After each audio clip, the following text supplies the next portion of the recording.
How to stand by and watch. Bubble T_7 No matter what, she had won this battle. Wang Meifeng continued, I can sell the item to you, but you must promise not to stir up any more rumors from now on. Okay. Lu Fen quickly nodded in agreement, I swear. Upon returning to the office, Wang Meifeng gave Lu Fen the facial cleanser and aloe vera gel. By the way, I noticed a few freckles on your face. Would you like to try this freckle-removing cream? Yes, thank you, Meifeng. Lu Fen was moved to tears. Seeing Lu Fen like this, everyone in the office thought they were hallucinating. My goodness, what had turned the sharp-tongued and mean Lu Fen into this? But this was a good thing. After all, everyone worked together in the same office. If they were always at odds, it would affect their work to some degree. Sun Mei walked over and discreetly gave Wang Meifeng a thumbs up. Meifeng, you're amazing. Even the old hag Lu Fen is totally subdued by you. Wang Meifeng laughed and said, it's all because of the great ice skin and jade flesh effect from the divine doctor. On her way home after work, Wang Meifeng bumped into an acquaintance. The acquaintance was none other than Lin Pingping. Pingping, are you coming from your aunt's house? Wang Meifeng initiated the conversation. Lin Pingping nodded, yeah, I stayed at my aunt's house last night. Oh. Wang Meifeng nodded, since you're free, why don't you come over to my place? You can have dinner at my house and we can have a good chat. Lin Pingping laughed and said, I'll visit another time, I have some chores to do at home. After a brief exchange of pleasantries, they both turned to leave. Wang Meifeng had just turned around when it seemed as if she suddenly remembered something. Pingping, wait. What's up? Wang Meifeng slipped 2 small boxes into Lin Pingping's hand. This is acne removing cream. It's developed by the divine doctor and it's really effective. Try it when you get home. To instill more confidence, Wang Meifeng added, this is from that same divine doctor who cured Xiao Dai. Lin Pingping looked puzzled. Can a doctor make skincare products? It's called medicinal beauty. Wang Meifeng continued, it's really good. You must try it. Lin Pingping casually tossed the acne cream into her purse. All right then. I'll take off first. See you. Wang Meifeng waved goodbye to Lin Pingping. Lin Pingping, as someone who has been through it all, knew that Wang Meifeng's smile was genuine. She also knew that Wang Meifeng was leading a happy life. Unlike her. Lin Pingping sighed softly and then headed home. When she reached her apartment, Lin Pingping saw her tidy in-laws followed by her husband, Hong Bin. Dad, Mom, Hong Bin, where are you guys heading? Her father-in-law and mother-in-law looked away in disgust, as if they might contaminate their eyes if they looked at Lin Pingping for too long. Hong Bin also avoided looking directly at his wife's face. When he spoke, his eyes seemed to wander. My cousin is having a full moon banquet for her baby. My parents and I are going to join the celebration. The full moon banquet is a major event. Lin Pingping immediately said, let me get ready and go with you. You're going? Her mother-in-law, Shen Qing, sneered, are you planning to scare everyone with your ugliness? Isn't it enough how much we've already been made fun of? You're embarrassing us. My poor Binbin is entirely out of luck to have married you. These words were truly hurtful. But hearing them over and over again, Lin Pingping had grown accustomed to it. She had become numb. Even her husband, who had once made sincere vows of love to her, was silent and didn't come to Lin Pingping's defense at all. He was indifferent, like a stranger. Before Lin Pingping could say anything, Shen Qing extended her hand towards her. You went to the Mo family yesterday. Did they give you any money again? Hand it over. Everything in this house, from the social interactions to the cooking oil and salt, requires money. Don't think about stashing it away. Lin Pingping's voice was very calm. I didn't take any money from my aunt. What? You didn't? Upon hearing this, Shenqing flew into a rage. You worthless wench. Do you think our home is a bank? They give us money and you refuse to take it. Don't you understand? Everything you eat and drink belongs to my son. You're a cheap good-for-nothing who married into our family out of desperation. Shenqing was a classic evil mother-in-law. Having been ill-treated by her own mother-in-law, when she had finally become a mother-in-law herself, she, of course, wanted to assert her power. Moreover, Lin Pingping had married into the family of her own volition. Shenqing's sneering immediately attracted the attention of other people in the same building.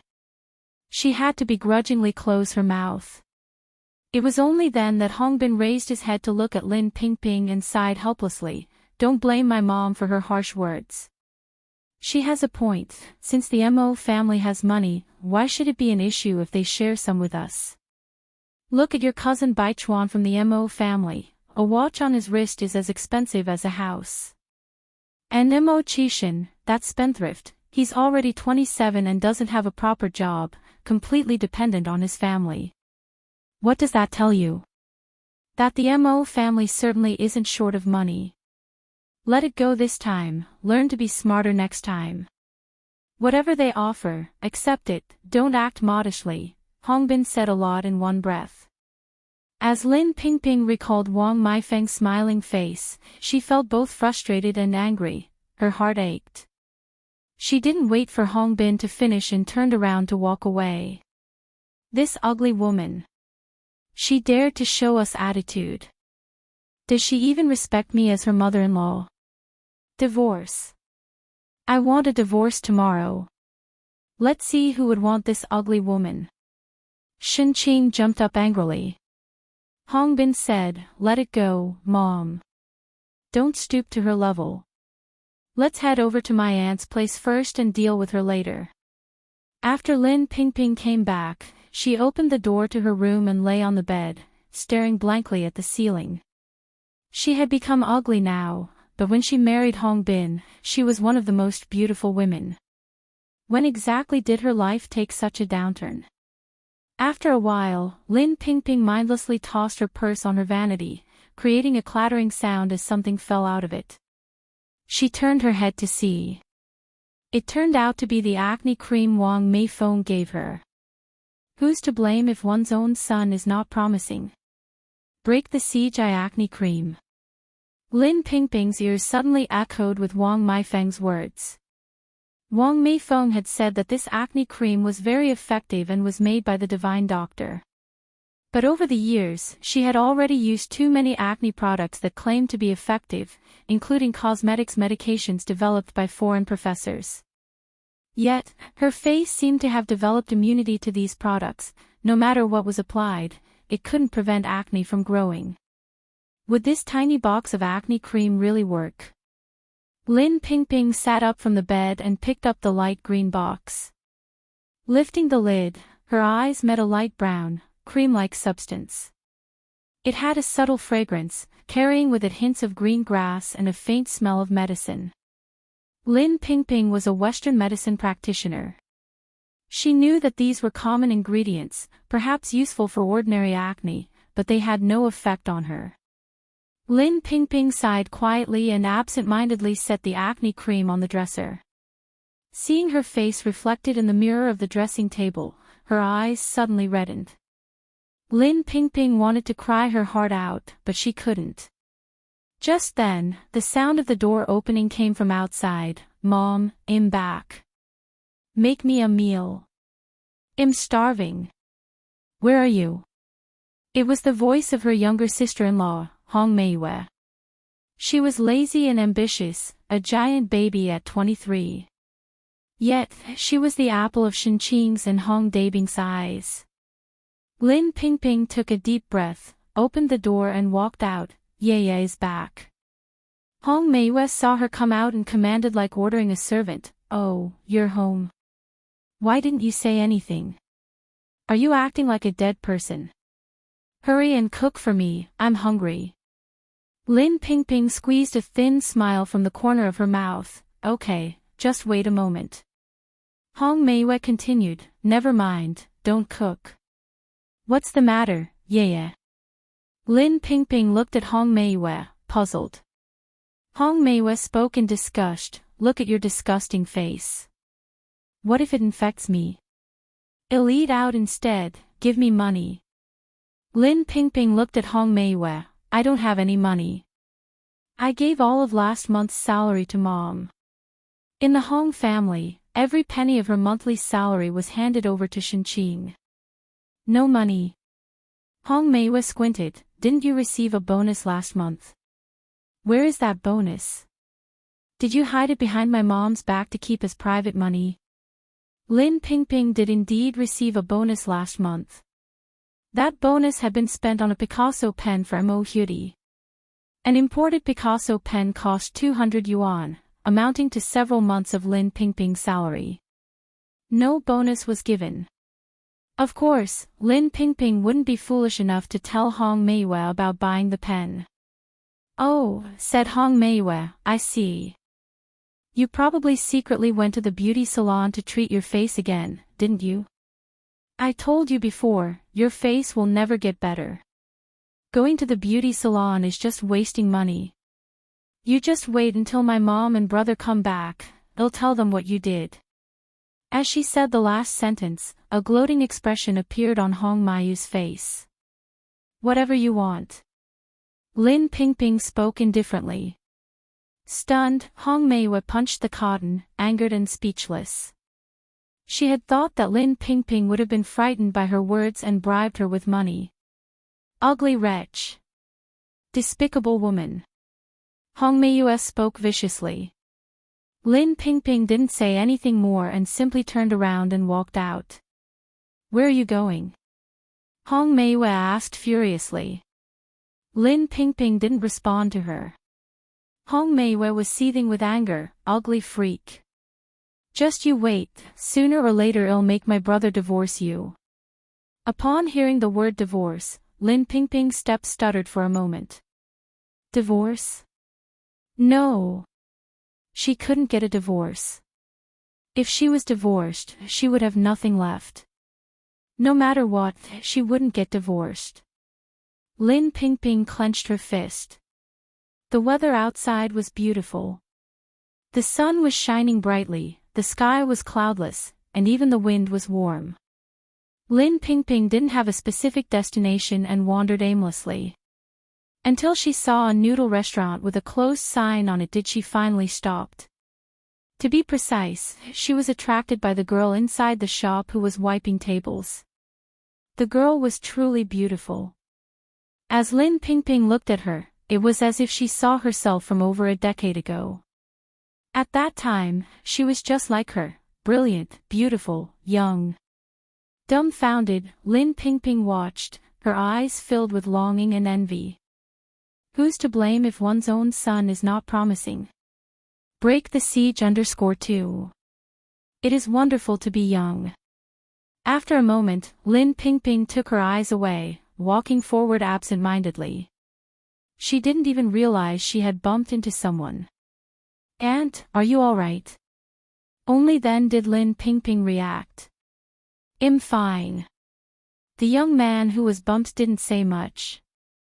He carried a book in his hand and kept walking forward.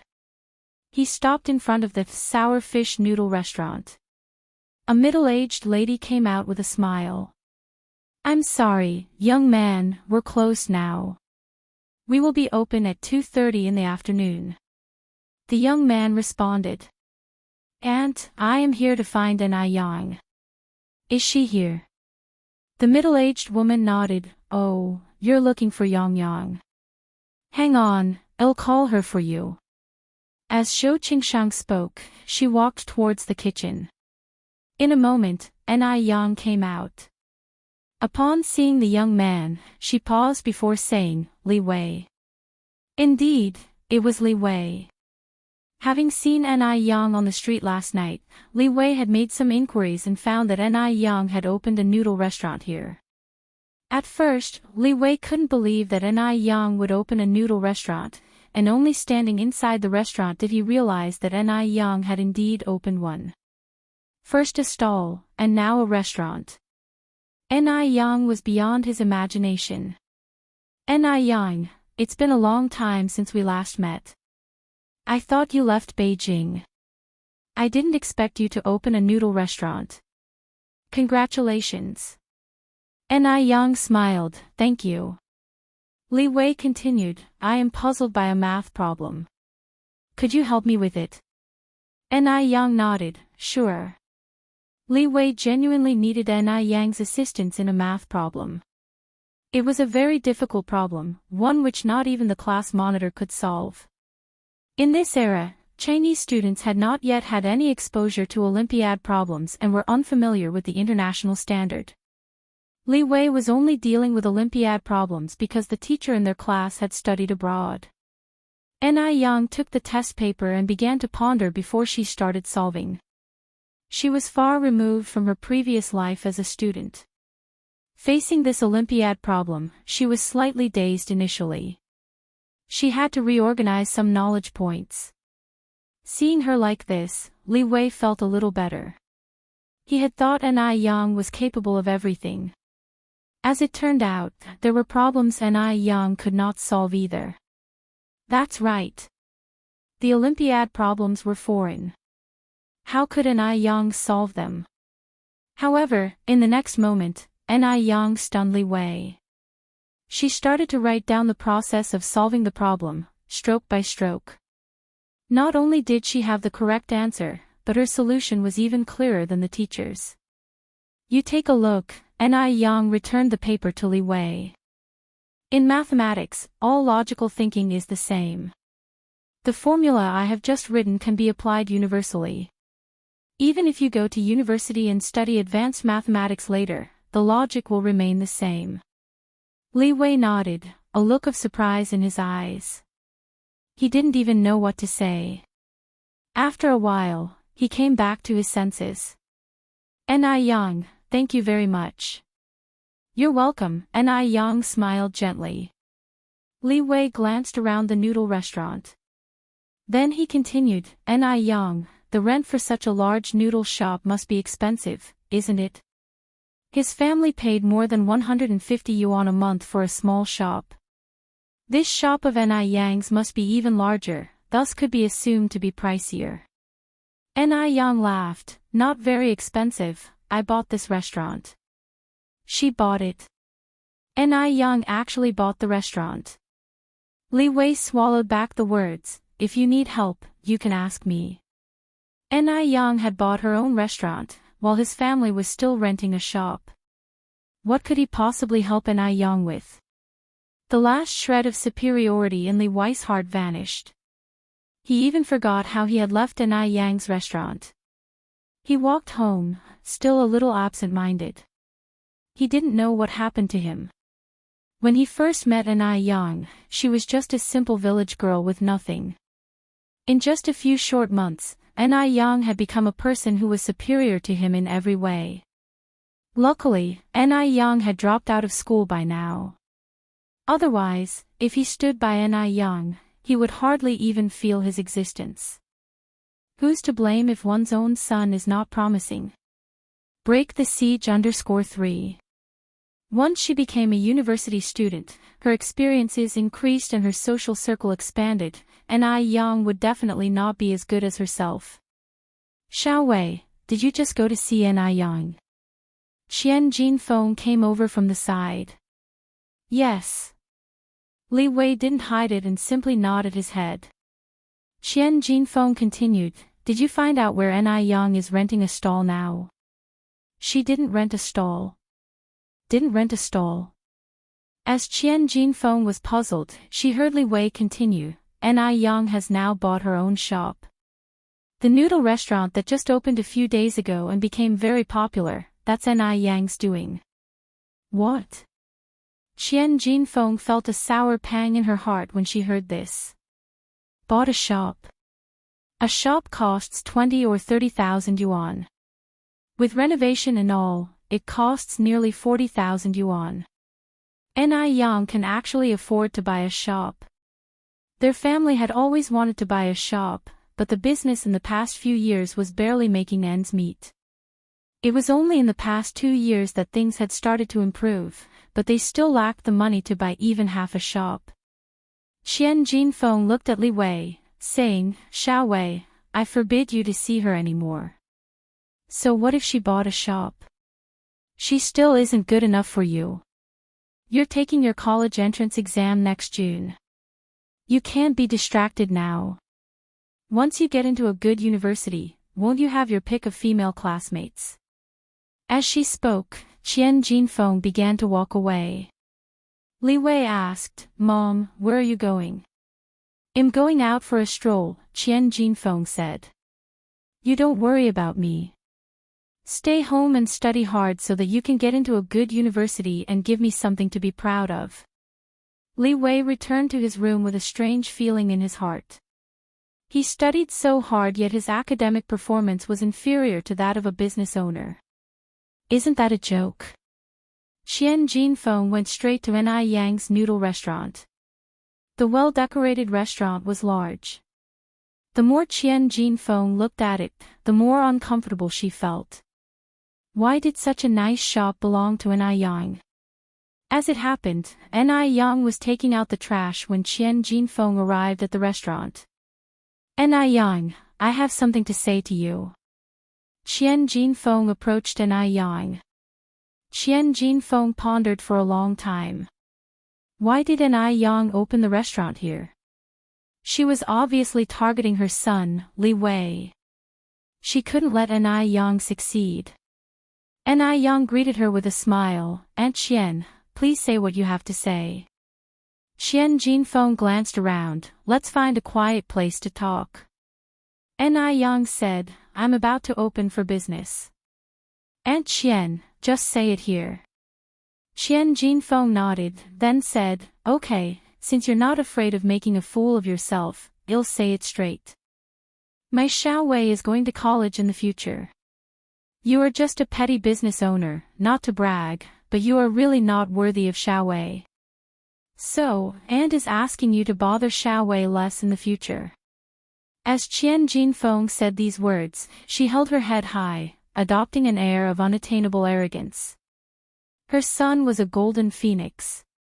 Ni Yang was not even worth mentioning as a sparrow. Hearing this, Ni Yang remained calm and smiled. Actually, I think you should tell Li Wei what you just said.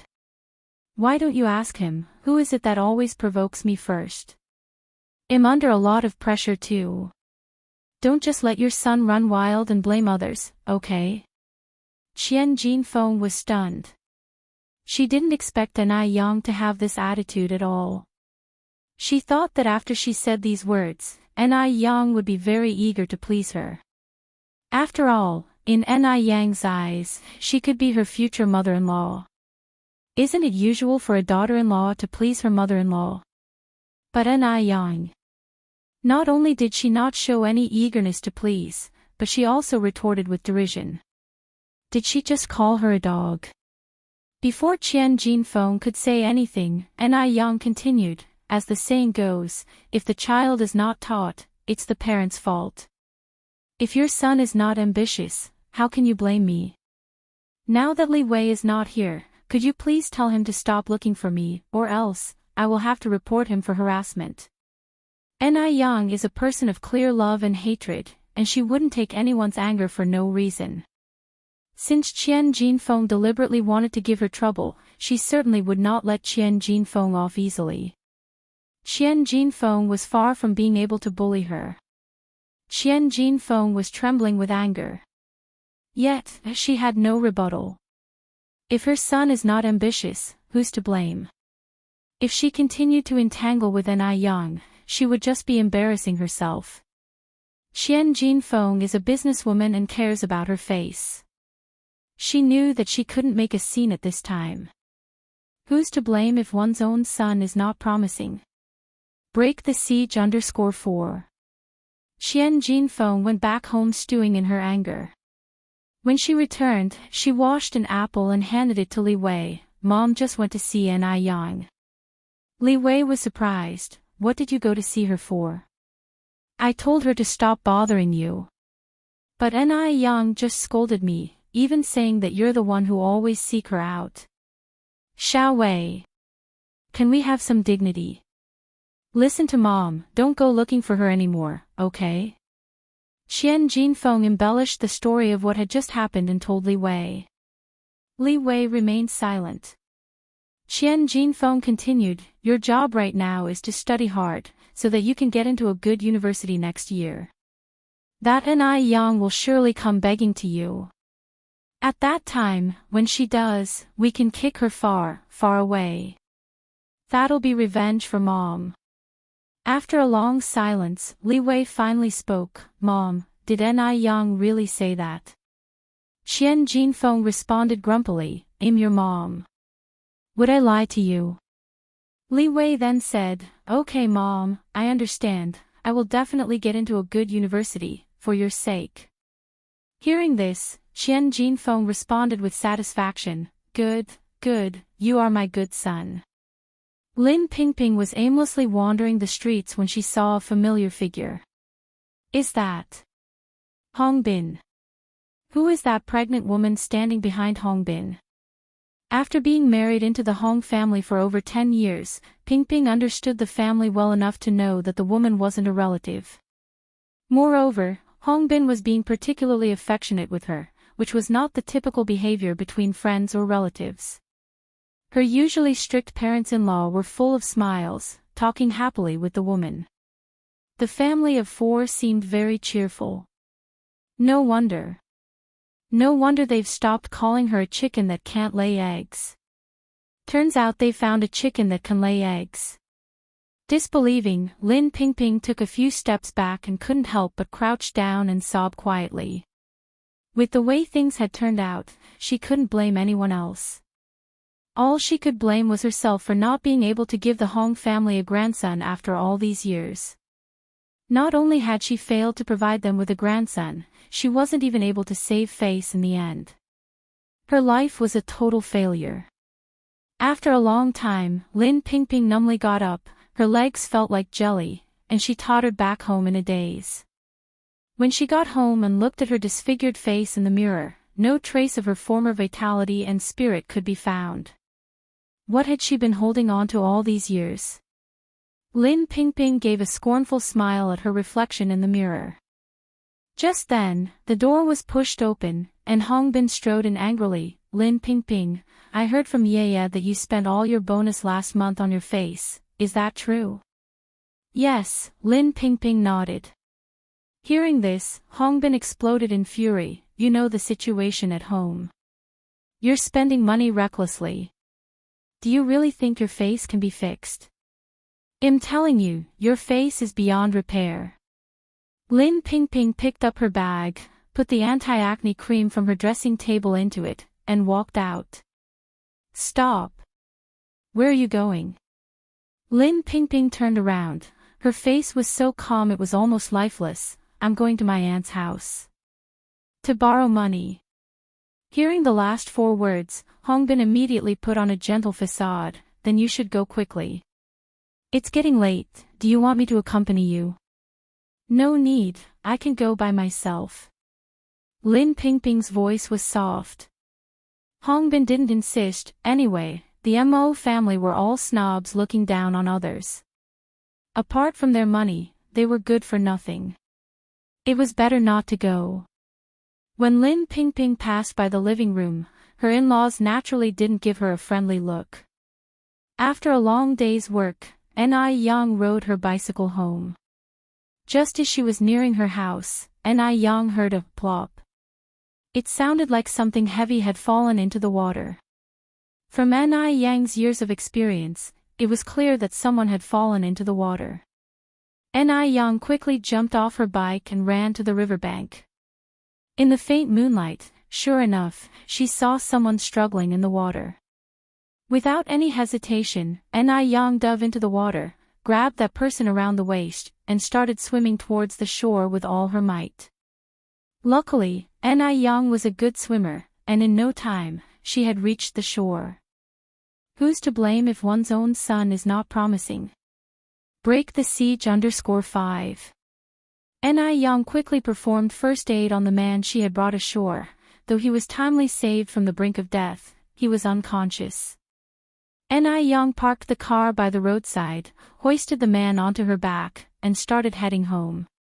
Upon seeing her return with a carried load, Ni Tsuehua exclaimed with surprise, "Yang Yang, what happened?" Ni Yang briefly explained the situation. Ni Tsuehua, a sympathetic person herself, immediately said, "Take him to the room quick, then go shower with warm water. I will go bring the car back." Just then, Ni Chingue walked in from outside, and after hearing the situation, volunteered, "Sister Yang, I'll go bring the car back. You stay home and assist Yang Yang." "Thank you, Sister Chingue." Ni Yang hadn't felt cold while rescuing the person earlier, but now upon making it at home, the bone-chilling cold was seeping in. Ni Yang took a hot bath, and Ni Tsuehua warmed up a bucket of water to wash the unconscious woman on the bed. She then fetched a set of her clothes for the woman to change into. The woman wasn't very attractive. Her hands were fair, but her face was dotted relentlessly with pimples, which made her hard to look at. Oh, she must be truly pitiful to attempt a suicide. Ni Tsuehua sighed continuously. After her bath, Ni Yang checked on the woman, and confirming she was in a stable state, she went to cook. To be prepared in case the woman woke up during the night, she made an extra bowl of red date and ginger porridge to drive away the cold. Sure enough, the woman stirred from her unconscious state as the three wrapped up their dinner. Ni Tsuehua asked with concern, "Sister, what made you so distressed that you attempted suicide?" "Life gives you only one chance. Once lost, there's no second chance." Ni Chingue added, "Hanging on to life is always better than dying. Share your troubles with us. We might not be capable of much, but as the saying goes, 3 cobblers are better than a zhuge liang. Maybe we could be of some help." The woman hung her head, her face filled with sorrow, and didn't know how to begin.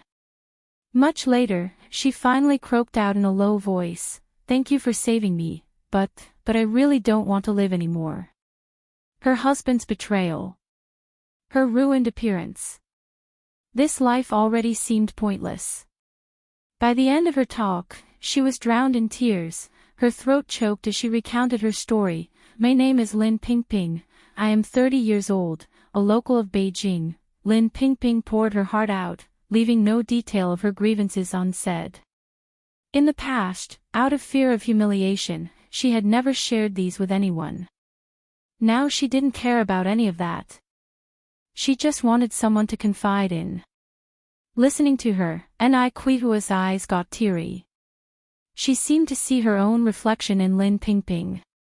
Ni Chingue was also wiping her tears sympathetically and cursing the Hong family. Ni Yang slightly furrowed her brows unnoticed. Be it the present Lin Pingping or the past Ni Tsuehua, they all were victims of the times. Ni Yang crouched down to Lin Pingping's eye level. Her clear eyes were devoid of any disdain or revulsion. Her lush lips parted slowly and she began to speak. "Aunt Lin, you shouldn't have tried to kill yourself. You should live on, go to the court for a divorce and claim what's rightfully yours. His infidelity and his affair resulting in a pregnancy, that's nothing but shameless sleaziness. He not only deserves jail time but also to compensate for the waste of your 10 years.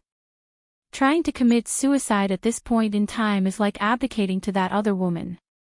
It's an extremely irrational move." Lin Pingping raised her head and upon seeing Ni Yang's face, she was taken aback momentarily.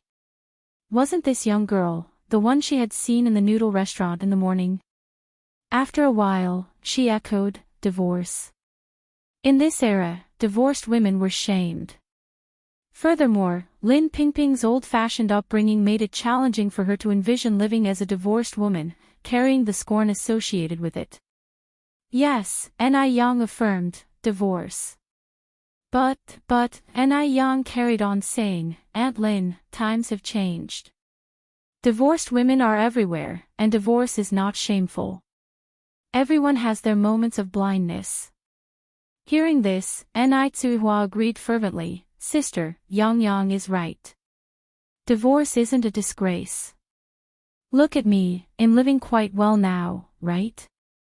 My past was even worse than yours. Who's to blame if one's own son is not promising? Break the siege _6. Ni Tsuehua was sharing her own story with Lin Pingping. Lin Pingping listened, her face gradually showing an incredibly shocked expression. She thought she was unlucky enough, but she hadn't expected that there were people in this world who were even unluckier than her. If she hadn't heard it with her own ears, she wouldn't have believed that there were people in this world who would abandon their own children. Sister, Ni Tsuehua said with a sigh, take my advice, get a divorce. You still have a long life ahead of you, why ruin it over a man like this? Lin Pingping was a smart person who got the point quickly. The reason she was confused all these years was because she never showed her scars to others. Everyone thought she was happy, so naturally, no one talked to her about these things. Okay, sis, I got it, thank you all. Ni Tsuehua said happily, I'm glad you understand. Ni Yang brought a bowl of porridge in from outside. Auntie Lin, have some red dates and ginger porridge to warm up first. Thank you. Lin Pingping took the bowl of porridge with both hands and slowly drank it. That night, Lin Pingping and Ni Tsuehua talked until late. She gained a lot of insights from Ni Kuihua's words and felt more and more that she was so foolish in the past. The next morning, Lin Pingping asked to say goodbye. Ni Tsuehua handed her a bottle filled with a brown liquid. Pingping, this is an acne cream made by Yang Yang. She said it can cure the acne on your face. Lin Pingping refused. Sister Hua, you, Yang Yang, and Sister Chingue are all good people. You saved my life. How can I take your stuff now? Just take it, Ni Tsuehua smiled. Stand up for us women and live a good life. Lin Pingping took the bottle, nodded resolutely, and said, thank you, Sister Hua. After returning to the urban area, Lin Pingping didn't go back to the Hong family immediately. Instead, she found a classmate who was a lawyer and then visited a private detective agency. After doing all these, she went back to the Hong family as if nothing had happened. Just as she got home, Hongbin immediately asked her for money. Lin Pingping smiled and said, my aunt said that she would give us a bankbook in a few days, don't worry. Hongbin exclaimed, really? Lin Pingping nodded, of course it's true. Hongbin said, when you get the bankbook, you should give it to my mom for safekeeping. Sure, Lin Pingping nodded, I'll listen to you. Because the price of milk tea was 3 times higher than sour plum soup, Ni Yang originally thought that milk tea wouldn't sell well that day. Unexpectedly, the milk tea was a huge hit. Some people lined up just to buy a cup of milk tea. Over 1,600 cups of milk tea were sold just in one morning. The sales revenue from the milk tea alone was more than 600 yuan for the day. Together with pickled vegetable noodles, the total revenue for the day was more than 1,300 yuan. This was the revenue when milk tea was sold out. If there was enough milk tea, the total could be even higher. Since milk tea was so popular, she had to plan ahead. Ni Yang thought for a while, and during lunch break the next day, she went to the trademark office to register a trademark for the milk tea, called New York milk tea. Ni Yang was a person of vision. She never left trouble for herself or loopholes for her competitors when she did things. She had a clear goal. To do big things. To earn big money. The second day after Lin Pingping returned, she finally had time to look at the acne cream Ni Yang gave her. She took off the cap and was stunned when she saw the acne cream. Wasn't this acne cream the same as the one that Wang Meifeng gave her? Lin Pingping took out the little box from her bag, and when she opened it, it smelled and looked the same as what Wang Meifeng gave her. Although she knew that this acne cream couldn't heal the acne on her face, she still applied it evenly on her face. Just try it. She couldn't let down Ni Yang's kindness. The Mo family. Madame Mo held Mo Kishan's hand and pleaded, old six, the girl your cousin introduced to you this time is really good, according to the people I asked. Why don't you go see her? Emo-chan helplessly said, Mom, I'll be honest with you, I already have someone in my heart. If I go, wouldn't it be irresponsible to the girl? Someone? Madam Emo asked curiously, Who? Who is this girl? Do I know her? Who's to blame if one's own son is not promising? Break the siege _7 Emo-chan said with a smile, don't worry about that. When the time is right, you'll come to know. Upon hearing this, Grandma Emo felt a pang in her heart. This foolish boy, could he still be pining for that Zhao Jingrong? Grandma Emo continued, even if you have someone, just go take a glance. Just one look, you won't lose anything. Besides, your cousin has already arranged a suitable girl for you. How can you stand her up now? How would that make her look? At this moment, the abrupt sound of a telephone rang in the air. A servant answered it, then said muffling the receiver, Madam, it's a call from your niece. Grandma Emo said, Tell Ping Ping that the 6th will be there soon. After saying this, Grandma Emo turned to look at Emo-chan, pushing him out. Hurry, hurry, pop over for a look and come back. Don't embarrass your cousin. Reluctantly, Emo-chan had to go outside, mount his bicycle, and head towards the urban area. Lin Pingping had arranged for Emo-chan to meet a marriage prospect named Huang Ro. Huang Ro, true to her name, was very beautiful and gentle. But upon seeing that Emo-chan had arrived on a bicycle, her expression instantly darkened. Wasn't it said that Emo-chan's family was quite wealthy? Why had he come on a shabby bicycle? Was he deliberately testing her? Number 6, over here, Lin Pingping waved at Emo-chan. As Pingping had only just started applying acne cream, there was no visible change to her face. Cousin, Emo-chan got off his bike. Lin Pingping laughed and said, Number 6, this is Comrade Huang Ro. Little Ro, this is my cousin, Emo-chan. Huang Ro nodded her head. Lin Pingping continued, Number 6, why don't you take little Ro for a stroll? I have some work at my office, so we'll be heading back first. Having said that, Lin Pingping turned and left. Mr. Emo, I heard from Sister Pingping that your family conditions are pretty good? Huang Ro asked tentatively. Honestly, Emo-chan was quite handsome, but Huang Ro was a pragmatic person. What did good looks account for? Could they be spent like money, or eaten like food?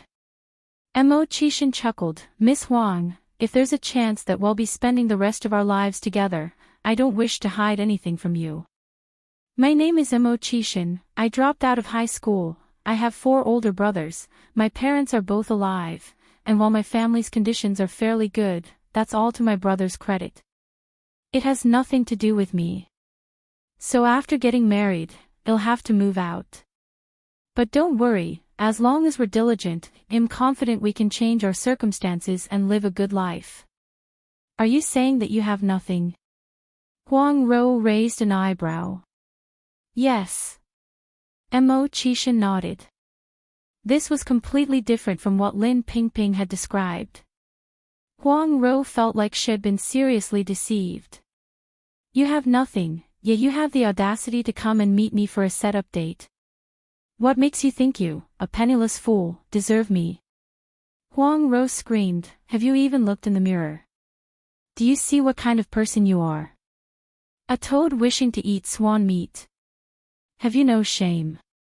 People like you will never get married in this life. You make me sick. Comrade, if you don't like him, fine. But there's no need for personal attacks, right? Just because you don't like him doesn't mean others won't. A gentle voice came from the air.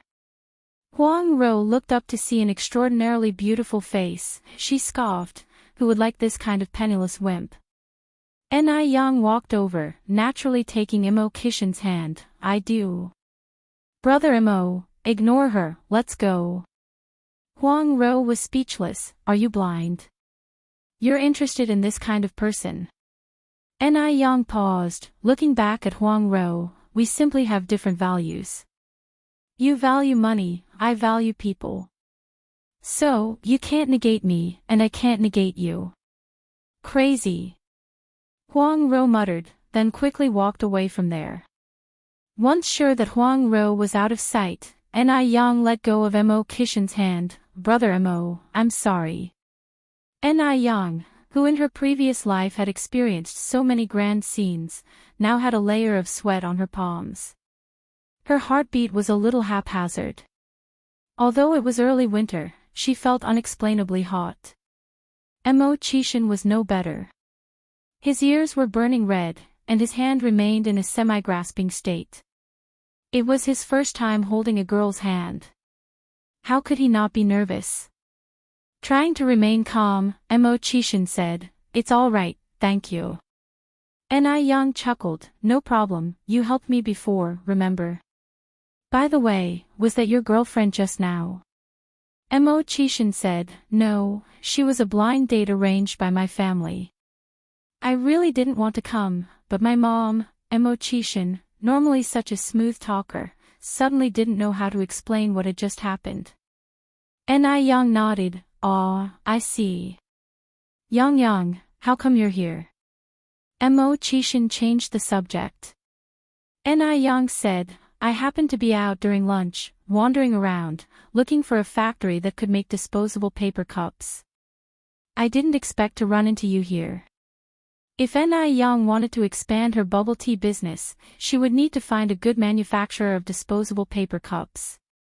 The bubble tea she was currently selling was served in glass cups. If customers wanted to take it home, they had to use their own cups. It's really inconvenient. If she had disposable paper cups, it would be much more convenient. Disposable paper cups actually have been around since the early 20th century, but at a time when transportation was not advanced, they didn't make it to China. Disposable paper cups. Mo Kishin raised his eyebrows slightly. "Do you have a sample I can take a look at?" "Yes, I do." Ni Yang fetched a notebook from her bag and handed it to Mo Kishin. Mo Kishin took the notebook, and when he saw the designs on it, his eyes flashed with surprise. "Did you draw all of these?" "Divorce, then buy a shop." _1 The design on the notebook was angular, exuding a strong sense of three-dimensionality. Some details were also sketched out very well, with text annotations aside that were clear and distinct. It even surpassed some of the professional designers. Who would believe that such a design was the work of a 17-year-old girl if they hadn't seen it with their own eyes? Moreover, these kinds of paper cups were only circulated abroad. They were almost non-existent domestically, making it hard to imagine how extensive the knowledge and experience of this person were. Mo Kishin had a look of astonishment. Ni Yang nodded, "I drew it, but am not sure if there's a manufacturer who can produce it." "How many do you need now?" Mo Kishin asked. Ni Yang replied, "I need about 2,000 a day, which amounts to about 60,000 a month, and the demand may increase." Although the quantity was large, it was actually not that much due to the weightlessness of disposable cups. The difficulty lies in finding the cup manufacturing factory. Ni Yang had already approached several factories, all of which stated they did not possess the required technology. Some people even misunderstood the concept of making cups using paper. Mo Kishin observed the design. "I have a classmate in this field. He even went abroad for an investigation tour. I'll ask him for you." "Really?" Ni Yang was somewhat surprised. Mo Kishin nodded, "Really?" Ni Yang smiled and said, "Thank you so much, Brother Mo." Mo Kishin responded, "You're welcome. We are friends, plus you just helped me." Friends. If he could add a girl in front of friend, that would be even better. "By the way, Brother Mo, have you ever tasted milk tea?" Ni Yang asked. "No," Mo Kishin responded immediately. Ni Yang continued, "Then, come to my place. I'll make milk tea for you. Sure. The pair arrived at the noodle restaurant. They hadn't started business for the day yet. Wang Jinfang and Zhou Qingshang were napping inside. They walked in quietly. Ni Yang whispered, "Brother Mo, you sit here for a while. I'll make the milk tea for you." They were very close to each other. Mo Qishan could even smell the faint fragrance from her, smelling like bamboo but not orchid. It was particularly pleasing. Okay. Ni Yang turned and entered the kitchen, opened up the gas stove, and started making milk tea. Soon, the kitchen was filled with the aroma of tea. Seeing osmanthus flowers and glutinous rice flour on the side, Ni Yang also made a few osmanthus cakes. About half an hour later, she walked out of the kitchen. Ni Yang placed the milk tea and osmanthus cake in front of Mo Qishan. "Brother Mo, have a taste." Mo Qishan first pinched a piece of faint yellow osmanthus cake. It was soft and glutinous. The cake melted in his mouth, the sweetness was just right, displaying a refreshing texture. It was incredibly delicious. Eating osmanthus cake while sipping the flavorful milk tea, the taste was simply too good. Mo Qishan couldn't resist having a second piece, then a third. Seeing him relish the cakes, Ni Yang couldn't resist having a piece herself. Yes, the taste was indeed surprisingly good. A slight curvaceous smile unfurled across Ni Yang's lips, her dimples visible. Who knows whose eyes were dazzled by her? The two chatted while sipping their milk tea. Afternoon came quickly. After Mo Qishan left, old Granny Mo couldn't wait any longer to ask him about his blind date. Mo Qishan said, "Not good, she didn't like me at all." "Didn't like you?" Old Granny Mo said incredulously, "How is that possible?" Even though Mo Qishan's reputation was quite bad among their peers, he was still considered outstanding among ordinary households. Moreover, he was handsome. How couldn't the girl like him? Mo Qishan smiled and said, "At first, when she saw me riding a bicycle, her face looked off." Old Granny Mo sighed, "You have a car at home but you insist on riding a bicycle. Now see what happened, you can't even find a wife. A wise man should marry a virtuous wife, it's better without such a superficial girl who chooses the rich and snubs the poor." Mo Qishan stood up to massage old Granny Mo's shoulders. "Mom, don't introduce me to these people anymore. Don't worry, I know what I'm doing, there's no need to rush." Old Granny Mo went on, "Old Six, you told me you have someone in mind this morning, is it true?" "It's true." Mo Qishan nodded, not trying to hide it. "Divorce, then by the shop. _2. The elderly Mrs. Mo pondered her words and asked tentatively, "Son, tell your mother truthfully, are you still hung up on Zhao Jingrong?" Mo Qishan laughed out loud, "Mother, what are you thinking about? How many times have I even met Zhao Jingrong? Don't worry, it's not her." Hearing this, the elderly Mrs. Mo finally let out a sigh of relief, as long as it's not her. Having said that, she asked again, "Do I know the girl?" Mo Qishan said, "I'll keep it a secret for now." "Is it Yang Yang?" The elderly Mrs. Mo turned her head to look at Mo Qishan. Upon thinking about it carefully, over this period, Mo Qishan did spend quite a lot of time with Ni Yang. And Yang Yang was a very likable young girl. It would be normal for Mo Qishan to take a liking to Ni Yang. Instead of directly answering the question, Mo Qishan said, "I'm going up to rest first, mother, you should go to bed early too." But the elderly Mrs. Mo was not a fool, she just laughed and cursed, "Naughty boy." Lin Pingping visited the detective agency again today. This time, she not only got the photos, but she also found the address of the other woman. In order to confirm that the address was correct, Lin Pingping spent half a day staking it out. In the evening, she finally saw a familiar figure walking briskly towards her. The woman was pregnant and walked over saying, "Aubin. Guiji." The two looked around cautiously before heading into the apartment. It was only after a long while that the two of them emerged from the apartment. Sugueji whispered in a low voice, "When are you going to divorce that ugly woman at home? Our child is about to be born, you can't just leave us out in the cold, can you?" Hongbin said, "I want a divorce, but she keeps disagreeing. As long as my heart is with you, does it really matter if we're divorced or not? Moreover, once our child is born, we will need money for everything. Her family is so rich, wouldn't it be the same as cutting off my own wealth if I divorce her now? She doesn't want a divorce. Well, let her earn money for us to raise our son." Hongbin's thoughts are more beautiful than anyone else's: one wife to make money and support the family, and another wife to continue the family lineage. Upon hearing this, Sugueji chuckled and said, "How do you know that it's definitely a boy?" "My mother said so. Judging by the shape of your belly, it must be a boy." The conversation between the two continued. Lin Pingping reached out and held onto a tree branch tightly, her grip so strong that her fingernails dug deep into the bark of the tree. 10 years. She had wasted 10 years of her youth on this ungrateful man. Disgusting. Lin Pingping struggled to control her rage. After a long while, she finally turned around and left.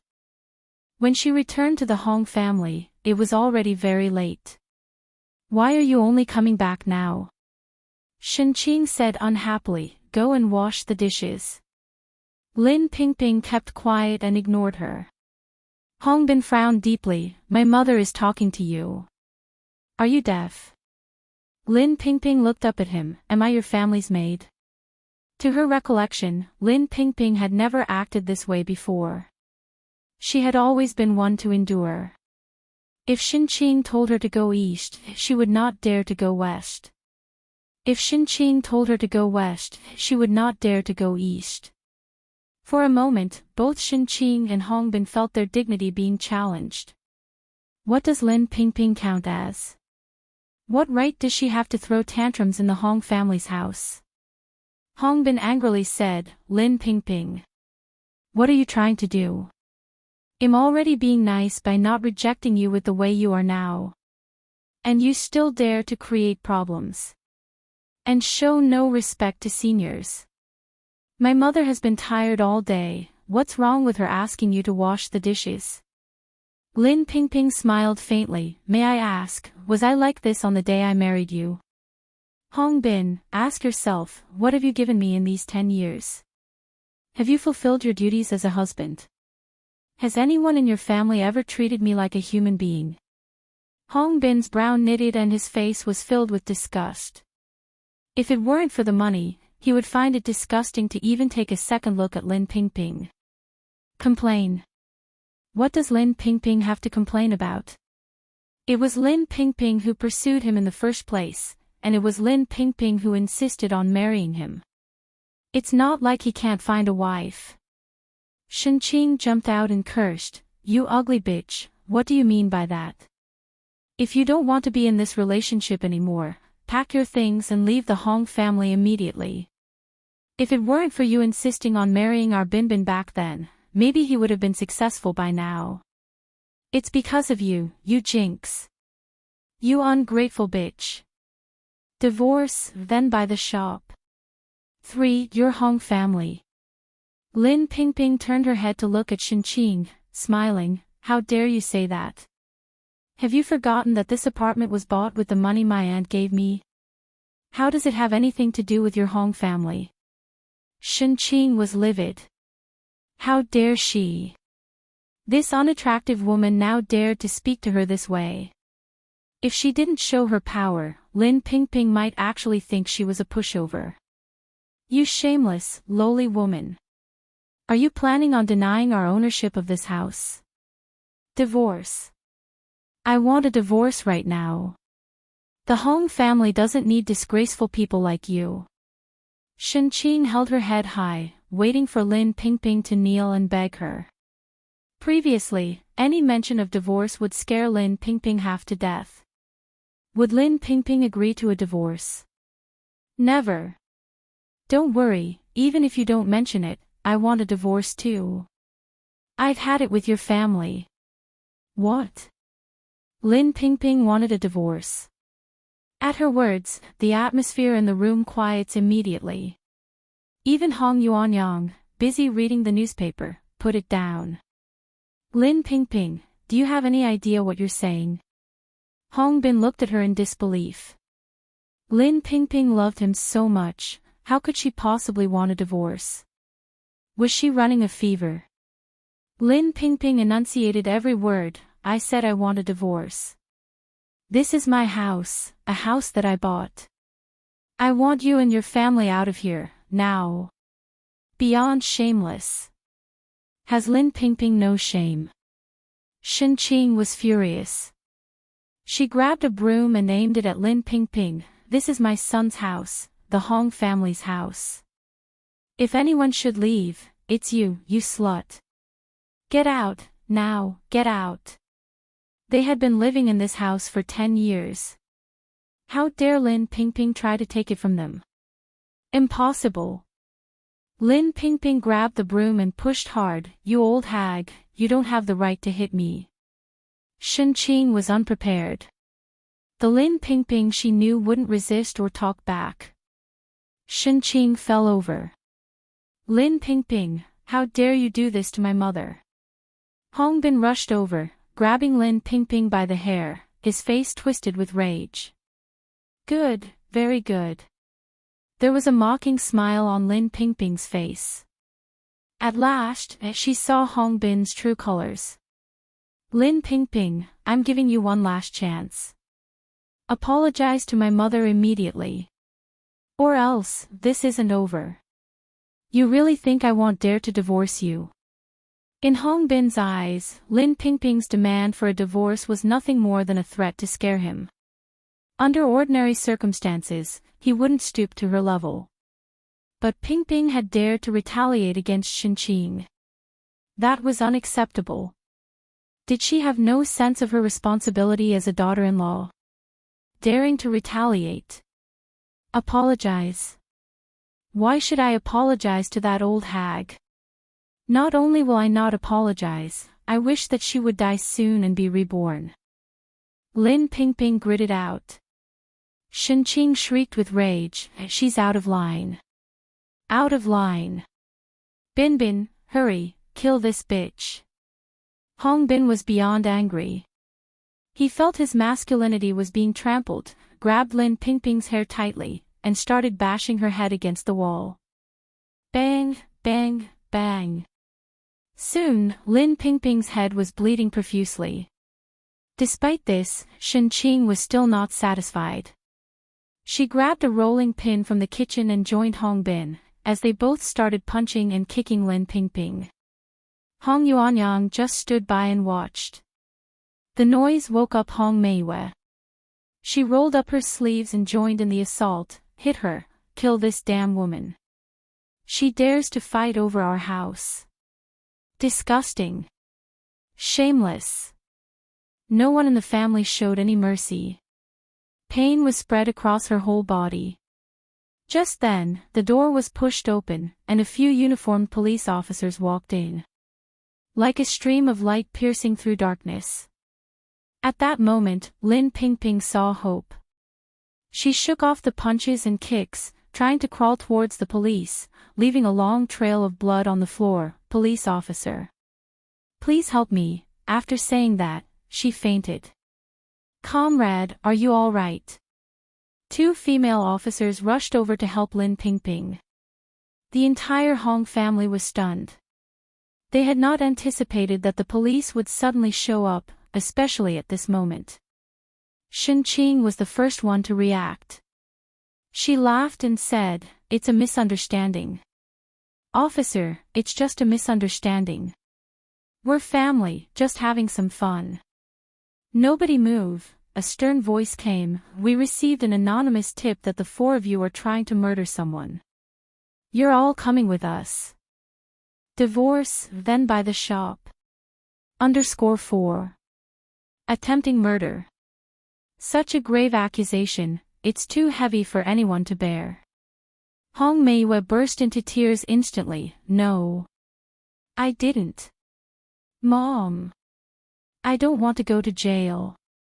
Shen Qing was crying and making a scene, publicly throwing a tantrum. Injustice.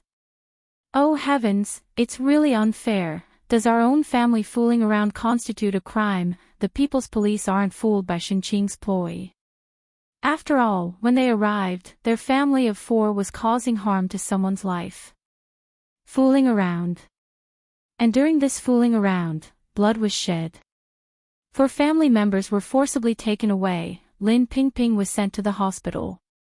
The hospital examination results showed severe concussion, extensive soft tissue contusions all over her body, a fractured tibia, and deemed a critical first-degree injury. The 4 members of the Hong family suspected of murder were detained in the police station for investigation. When Madame Mo arrived at the hospital that night, she burst into tears, crying out that she was sorry for Lin Pingping.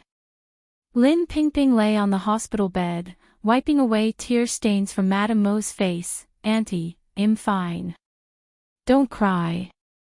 It's not your fault, it's mine for not standing up for myself. If she had taken Madame Mo's words to heart back then, she wouldn't be in this situation today. Mo Qishan frowns deeply, and lands a punch on the window. Where is that beast? Where is he now?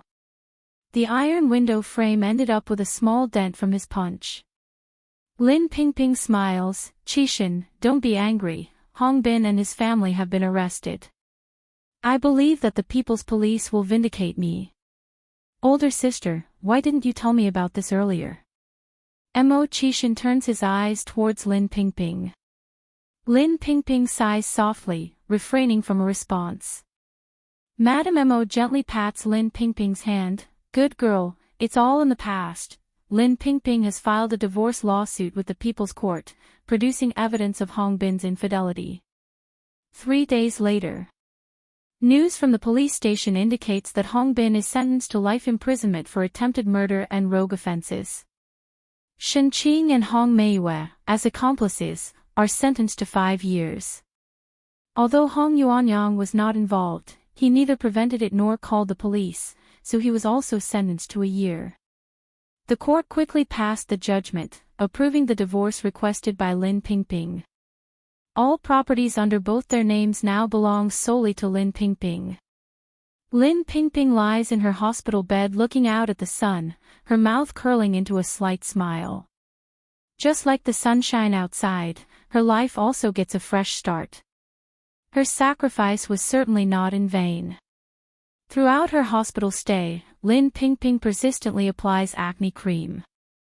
Whether it's an illusion or not, she always feels that her acne has reduced quite a bit. Her complexion also isn't as red as before. Lin Pingping looks at her face in the mirror and is momentarily dumbstruck.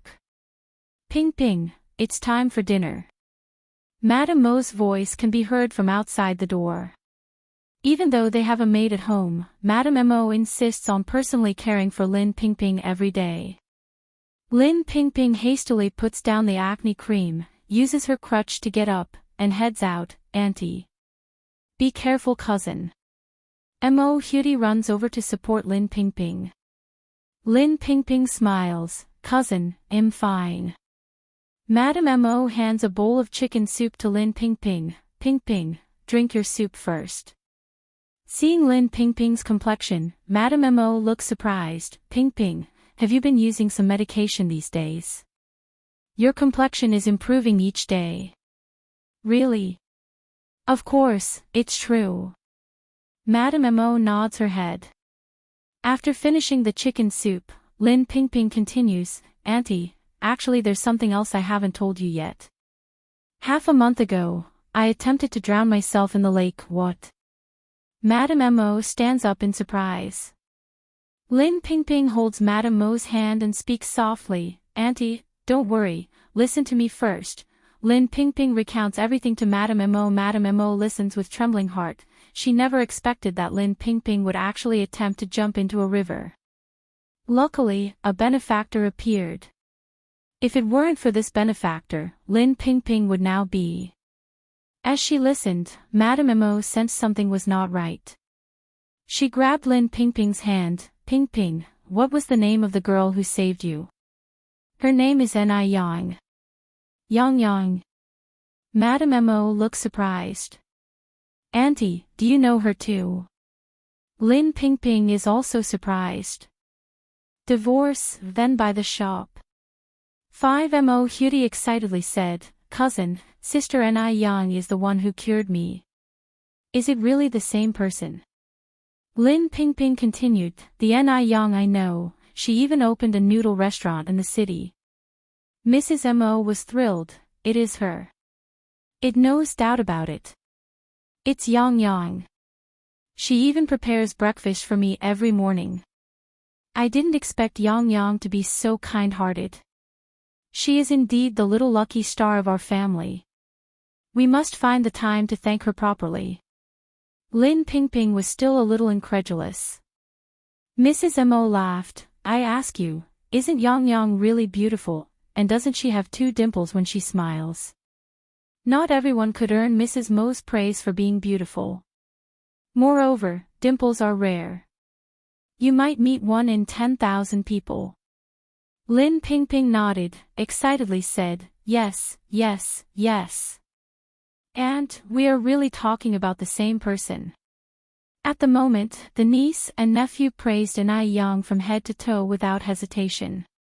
In the noodle restaurant, Ni Yang, who was busy wiping the table, inexplicably felt her ears burning. She touched her ear, it was a little hot. Wang Jinfang teased her, Yang Yang, if your ears are hot, someone must be thinking of you. Ni Yang laughed and said, Aunt Jinfang, all you know is joking with me. Why don't you say someone is scolding me? Wang Jinfang said, Yang Yang, whoever dares to scold you, your Aunt Jinfang will be the first to not let them go. At that moment, the door was pushed open, and a tall and straight figure came in from outside. Wang Jinfang gave Zhou Qingshang a wink, and the two tacitly turned and went into the back kitchen. Brother Mo. Seeing the figure, Ni Yang walked over with a smile. Yang Yang. Mo Qishan was almost blinded by the two shallow dimples. His wife seemed to be more and more beautiful. It's all right for her to look good. Why are even her dimples so charming?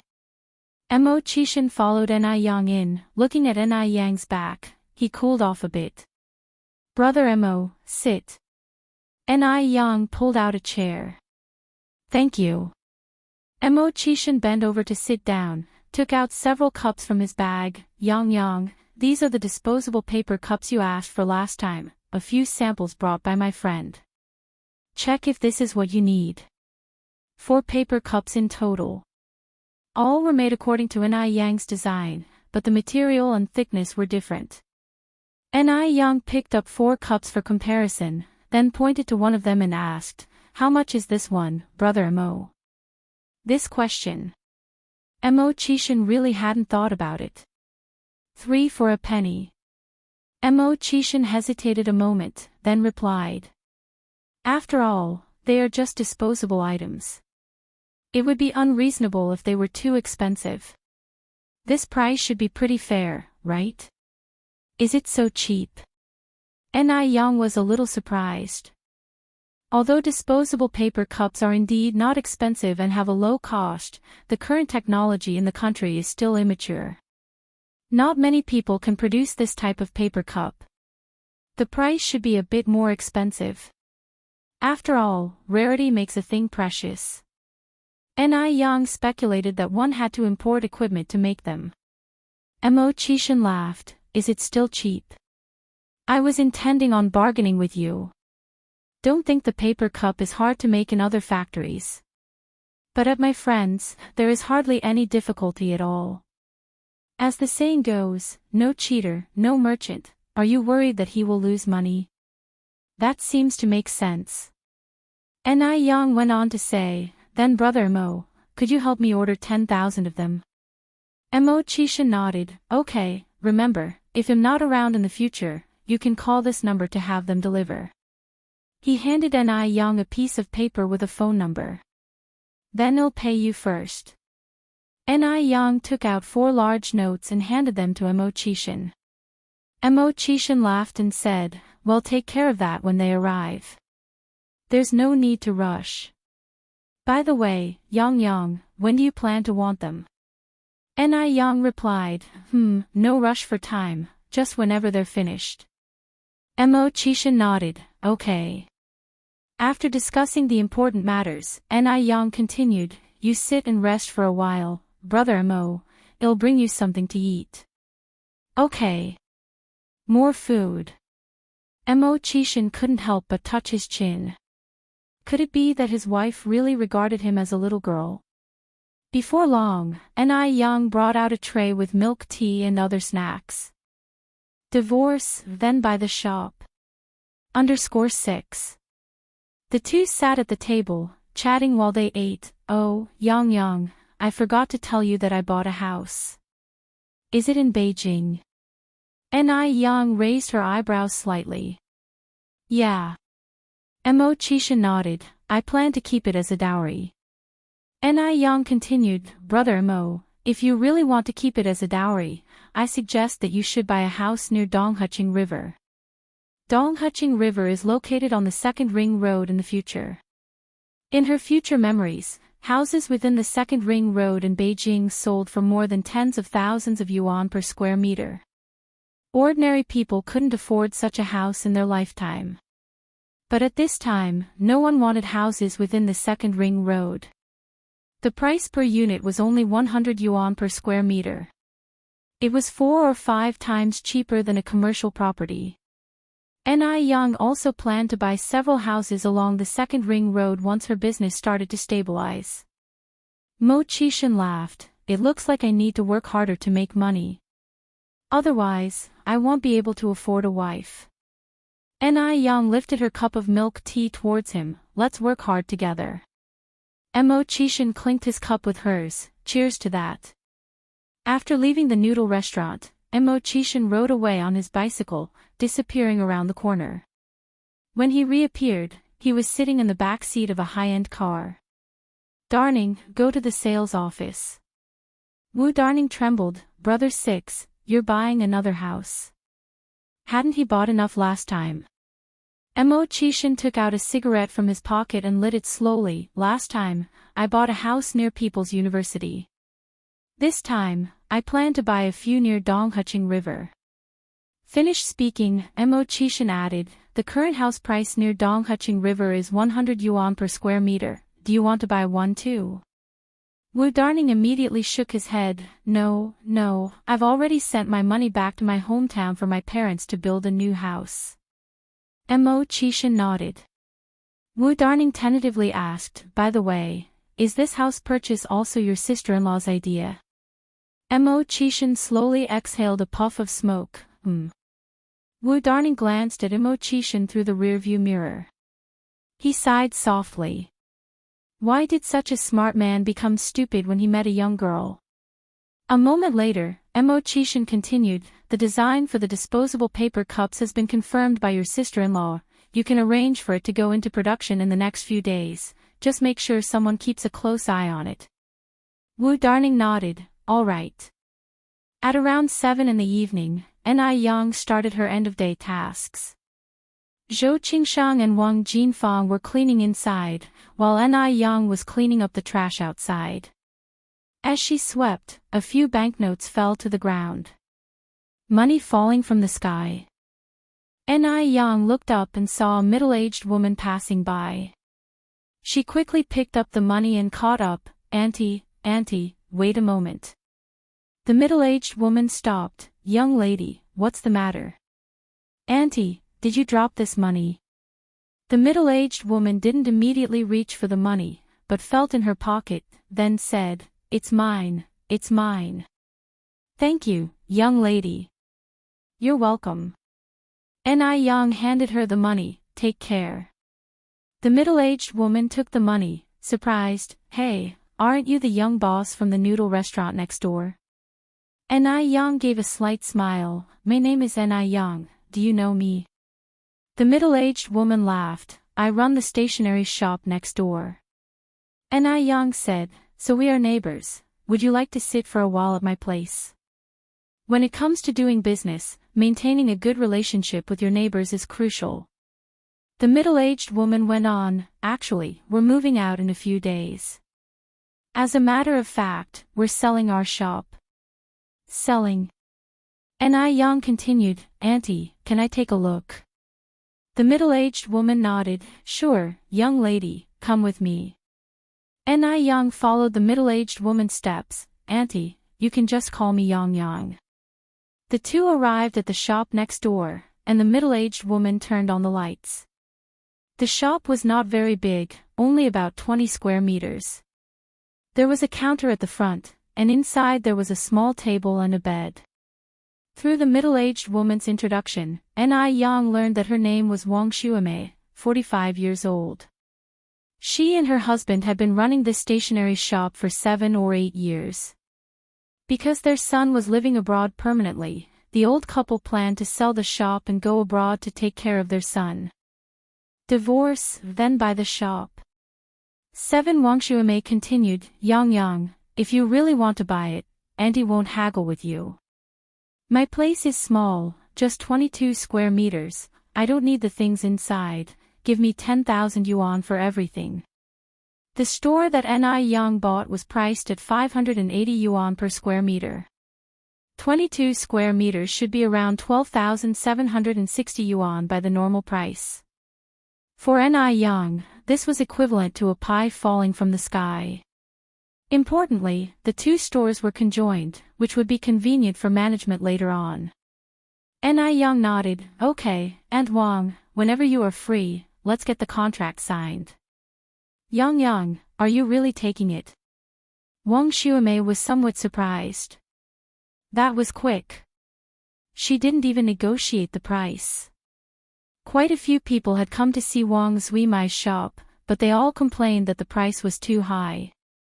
The shop was second-hand and they always offered a lower price, so it hadn't been sold yet. Some people even brought the price down to 5,000 yuan. Yang said with a smile, yes, I'm serious. If you don't trust me, I can pay you a deposit first. Wang Xuemei, excited, grabbed Yang's hand, Yang, you're not joking with Auntie, are you? Auntie, do I look like I'm joking? Wang Xuemei continued, how about we sign the contract at noon tomorrow? Okay, Yang nodded, I'm fine, you and Uncle decide whenever it's convenient for you. Wang Xuemei laughed and said, all right, then it's settled. After this was settled, Wang Xuemei laughed and took Yang next door. Yang said, Auntie, please wait a moment.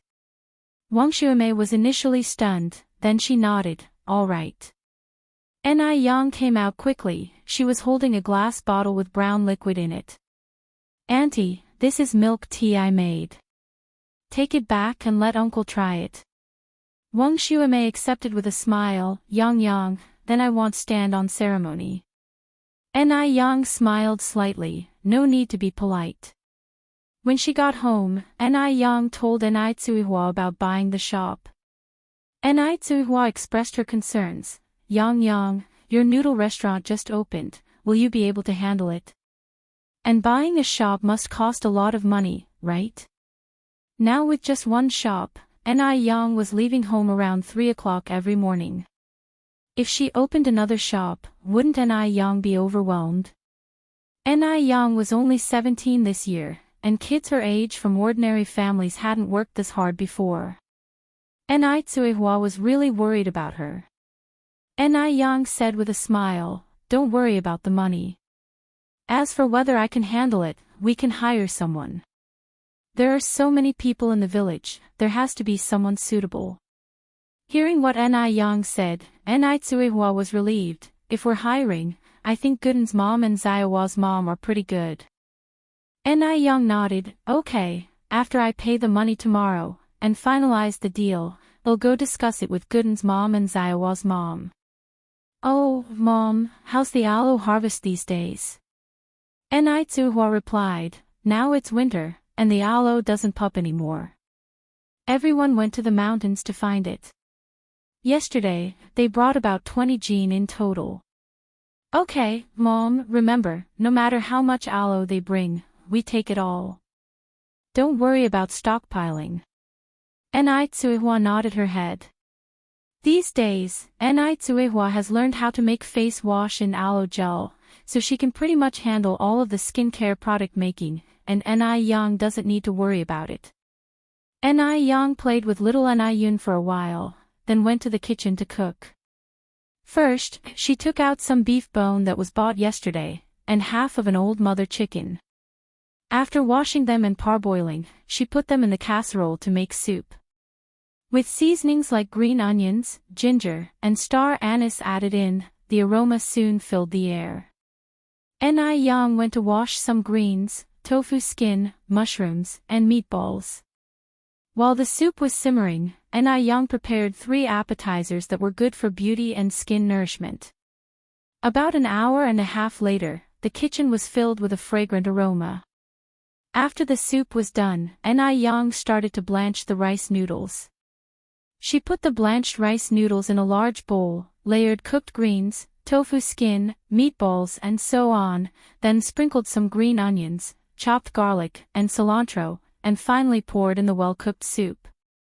If you like spicy food, you can add a spoonful of chili pepper. A comforting bowl of rice noodles was ready. The rice noodles were chewy and full of taste. When you bite into it, the delicious flavor of the beef bone soup and the chicken soup infused in the rice noodles is irresistible. When Enai Yang eats rice noodles, she likes to roll them up with chopsticks. It's quite satisfying to bite into a mouthful, and the taste of the rich and flavorful soup after finishing the noodles is unspeakably delicious. Enai Yang squinted her eyes in satisfaction, showing a slight dimple on her cheek. Besides the busy times every day, this was probably her happiest time. Enai Chingue ate a large bowl and then scooped up half a bowl more. Yang, these rice noodles taste really good. He absolutely loved it. Enai Tsuehua also had 2 bowls of it. With Enai Yang's beauty recipes, they were not afraid of gaining weight. After dinner, Enai Chingue did the dishes. Enai Tsuehua put Enai Yun to bed, and Enai Yang was sent to rest. With nothing to do, Enai Yang went back to her room and counted the money she had earned these days. She was originally planning to deposit this money in the bank tomorrow, but an unexpected opportunity fell into her lap. Enai Yang counted and found out that her savings now totaled 15,896 yuan. She had more than 4,000 yuan when the noodle restaurant opened, and the remaining 800 yuan was earned from selling skincare products these days. In other words, the turnover of the noodle restaurant has reached 10,000 yuan in just 8 days.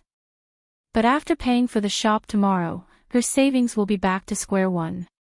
It's okay. Once the milk tea shop opens, her turnover is likely to double. When the money keeps rolling in, her business can grow bigger and bigger. Enai Yang sorted out 10,000 yuan and put it in her wallet. The next morning, Enai Yang went out early. At lunch break, Enai Yang went to the neighboring shop with the money. Wang Zuimai's husband, Zhao Xing, like Wang Xuemei, is also an honest man. Seeing Enai Yang coming, he quickly began to make tea and take out sunflower seeds for her. Enai Yang laughed and said, "Uncle, you don't have to fuss." Wang Xuemei said, "Let him, just let him. We'll chat while drinking tea in a moment. By the way, Yang, the milk tea you gave us last night was really tasty. Much better than the big pear soda sold outside." Became the favorite in the village, found out about Li Zhangxian's background _1 forget about pear soda, even Waha and Jianlibo drinks don't taste as good as the milk tea made by Enai Yang. No wonder Enai Yang's noodle restaurant has such a long queue every day, it turns out the food and beverages are that delicious. If it were her, she would be willing to queue every day. Zhao Xing came over, handed the brewed tea to Enai Yang. Yang, have some tea. Thank you, uncle. Enai Yang stood up, took the teacup with both hands and thanked him. Zhao Xing discreetly took a good look at this young lady, full of admiration. Despite her young age, her manners, conduct, and courtesy all surpassed any adult standards. How many other children would know to receive a teacup with both hands? And to stand up to give thanks? Although it's just a simple action, it embodies the 5,000-year-old history of tea etiquette in China. This little girl is destined for big things in the future. Yang took a sip from her teacup, then put it down on the table. Wang Xuanyi added, Yang, although my shop is small in size, it's really well located, and warm in winter, cool in summer. It's not only good for business, but also for living. If it weren't for us going abroad, your uncle and I would hate to sell it. Yang continued, actually, you could consider renting out the shop. By the time you and uncle decide to come back, you could reclaim it. Even though she really wanted to buy the shop, she wasn't going to force anyone. Trades like these require satisfaction from both parties. Wang Xuemei smiled, this trip abroad might be permanent for us. Our son has strictly instructed us to settle everything domestically before leaving. Yang nodded. Wang Xuemei then brought out the contract. Yang, we have prepared the contract. If there are no issues, we can sign it. The contract was produced in duplicate. Yang took one, skimmed it carefully. After confirming there were no issues, she signed her name. Her autograph was bold and free, clean and forceful. It didn't look like a young teenage girl's handwriting at all. Zhao Xing's 25-year-old son was an international student in M country. Even he couldn't write such good handwriting. Zhao Xing kept his copy of the contract and said, Yang, if you're tight on money, you can first pay us 5,000 yuan. The remainder can be transferred to us via bank after we leave the country. Wang Xuemei nodded, yes, Yang, don't worry about the money, your uncle and I are in no great rush for it. The couple knew that Yang was just a little girl who was struggling on her own. They would never be this lenient with anyone else. Since Yang didn't look like someone who would default on payments, they trusted her. Yang smiled, thank you uncle, thank you auntie. However, I do have just enough money right now. I would prefer to pay everything up front to avoid any future hassles. On hearing this, the couple was taken aback. This was not a small amount. They had scrimped and saved for many years to put aside a little over 100,000 yuan. Yang had only been running her business for a few days and she had already made this much money. Moreover, this little lady was dressed simply, one would have never guessed she had 10,000 yuan on her. Yang took out the money from her bag and handed it to Wang Xuemei, auntie, please count. The couple was momentarily stunned before they took the money from Yang. A stack of 10,000 yuan, neatly wrapped in a handkerchief. The handkerchief had a faint fragrance. From this detail alone, one can tell that the owner of the handkerchief is meticulous. After counting the money and confirming that there were no issues, they handed Yang the keys to the house. Yang, from now on, this house is yours. If you can sell any of the stationery in the house, sell them. Throw away the things that you can't sell. We will accompany you to do the transfer of ownership tomorrow, as we will be leaving the day after.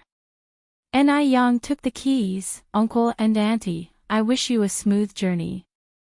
Wang Xuemei smiled, and we wish you prosperous business and a bright future. Yang gratefully accepted their good wishes with a smile. Became the favorite in the village, found out about Li Xiangxian's background _2.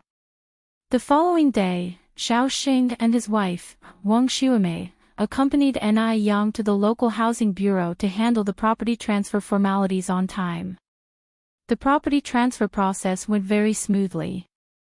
After returning from the housing bureau, Yang stood in front of the shop, the corners of her mouth curling slightly. The warm winter sun seeped through the leaves, evenly illuminating her and casting a golden glow on her. Tranquil, ethereal. Under her presence, all the pedestrians and vehicle on the street became mere backdrop. Slow down, said a man in the back seat of the car, suddenly. Oh, okay. Li Gongqing carefully slowed down. This is where Ni Yang opened her noodle restaurant. The man spoke again. Li Gongqing replied, yes, second master, Xiaoni currently runs a noodle shop here. Park the car, the man continued. Li Gongqing immediately pulled over to park. As soon as the car stopped, the man got out of the car. He'll step out for a moment, you wait in the car. Li Gongqing looked at the man through the rearview mirror and respectfully said, okay, second master. The man was none other than Song Beiqing. Ever since his extravagant invitation was rejected by Ni Yang, Song Beiqing had been quite interested in this young girl. He even once suspected that Ni Yang was employing a clever tactic of retreat for advancement.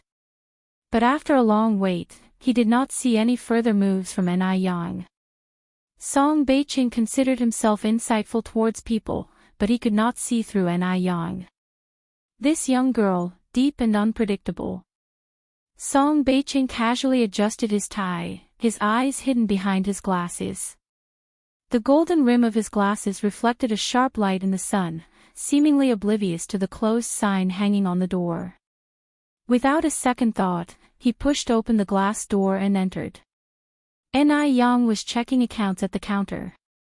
Hearing the noise, she raised her eyes slightly and said, sorry, we are closed now. If you want to eat noodles, please come back at 2:30 in the afternoon. Wait, why does this man look familiar? Ni Yang quietly furrowed her brows. Song Beiqing quirked the corner of his lips. Miss Ni seems to have a forgetful memory. Even I am forgotten. Meanwhile, there was a hint of disappointment in Song Beiqing's heart. Any woman who saw him would do everything possible to please him or be preoccupied with him. Ni Yang, on the contrary, put him behind her mind directly. It was only then that Ni Yang reacted and smiled, Mr. Song. Oh. So she still remembers him. Song Beiqing carried on as usual. Do you need anything from me? Ni Yang continued to ask. Ni Yang had no good impression of Song Beiqing. This man was simply the embodiment of a capitalist, thinking he could do whatever he wanted because he was rich, overbearing and autocratic. Song Beiqing casually found a spot and sat down. I don't need anything from Miss Ni, I'm here to eat noodles. He was curious to see how good these noodles were. Praised so much by Granny Mo. Ni Yang pointed to the sign hanging outside the door and asked with a smile, Mr. Song, can't you read? The sign clearly stated closed. Song Beiqing smiled lightheartedly. Miss Ni is correct, I really don't know how to read. Ni Yang raised her eyebrows slightly. Well, Mr. Song, you can at least understand human speech, right? Song Beiqing nodded. Miss Ni is indeed intelligent and bright. No wonder my grandmother likes you so much. I really don't understand human speech. Ni Yang nearly choked on her own saliva. She'd met shameless people before, but she'd never met anyone as shameless as Song Beiqing. Such profound skills. She decided to consider him as someone who needed special care. Wait here. Ni Yang glanced at Song Beiqing once more before walking towards the kitchen. Wait a moment, Song Beiqing spoke again. Ni Yang stopped in her tracks. Song Beiqing continued, Miss Ni, you're not being professional. You didn't even ask the customer for dietary restrictions. Ni Yang gave a slight smile and said word by word, may first ask if you have any dietary restrictions. Song Beiqing replied, I don't eat onions, ginger, or garlic. I'd like a lot of cilantro, and a cup of milk tea. It sounded like he was really here for a meal. Ni Yang nodded, all right, please wait for a moment. A moment later, Ni Yang brought a bowl of delicious pickled vegetable noodles and a cup of creamy and delightful milk tea. The sour, spicy, and savory smell of sour fish hooked onto Song Beiqing's appetite instantly. He'd had the finest banquet dishes and dined at overseas Michelin restaurants, but he couldn't help himself from thinking at this moment that neither the distinguished banquet dishes nor the Michelin restaurants could stack up against the aroma of the bowl of noodles in front of him. Became the favorite in the village, found out about Li Zhangxian's background initially, he only wanted to tease Ni Yang, but now, he was impatient to have a taste of the noodles. Song Beiqing picked up the chopsticks, picked up a few strands of noodles and put them in his mouth. The taste that met his tongue made him close his eyes contentedly. It was tangy and crispy, addictively delicious. At this point, he started to understand why Granny Mo enjoyed these noodles so much. Because the taste was just too amazing. Before he knew it, Song Beiqing had finished a large bowl of noodles, even forgetting his own neat freak tendencies. Satisfying his craving for the noodles wasn't enough, Song Beiqing drank all of the noodle soup as well. At this moment, Song Beiqing was utterly conquered by the delightful food. Where was the decorum of Mr. Song? After finishing the noodle soup, Song Beiqing realized that he hadn't touched the milk tea next to him, so he picked up the cup and took a sip. The taste of the milk tea did not disappoint him either.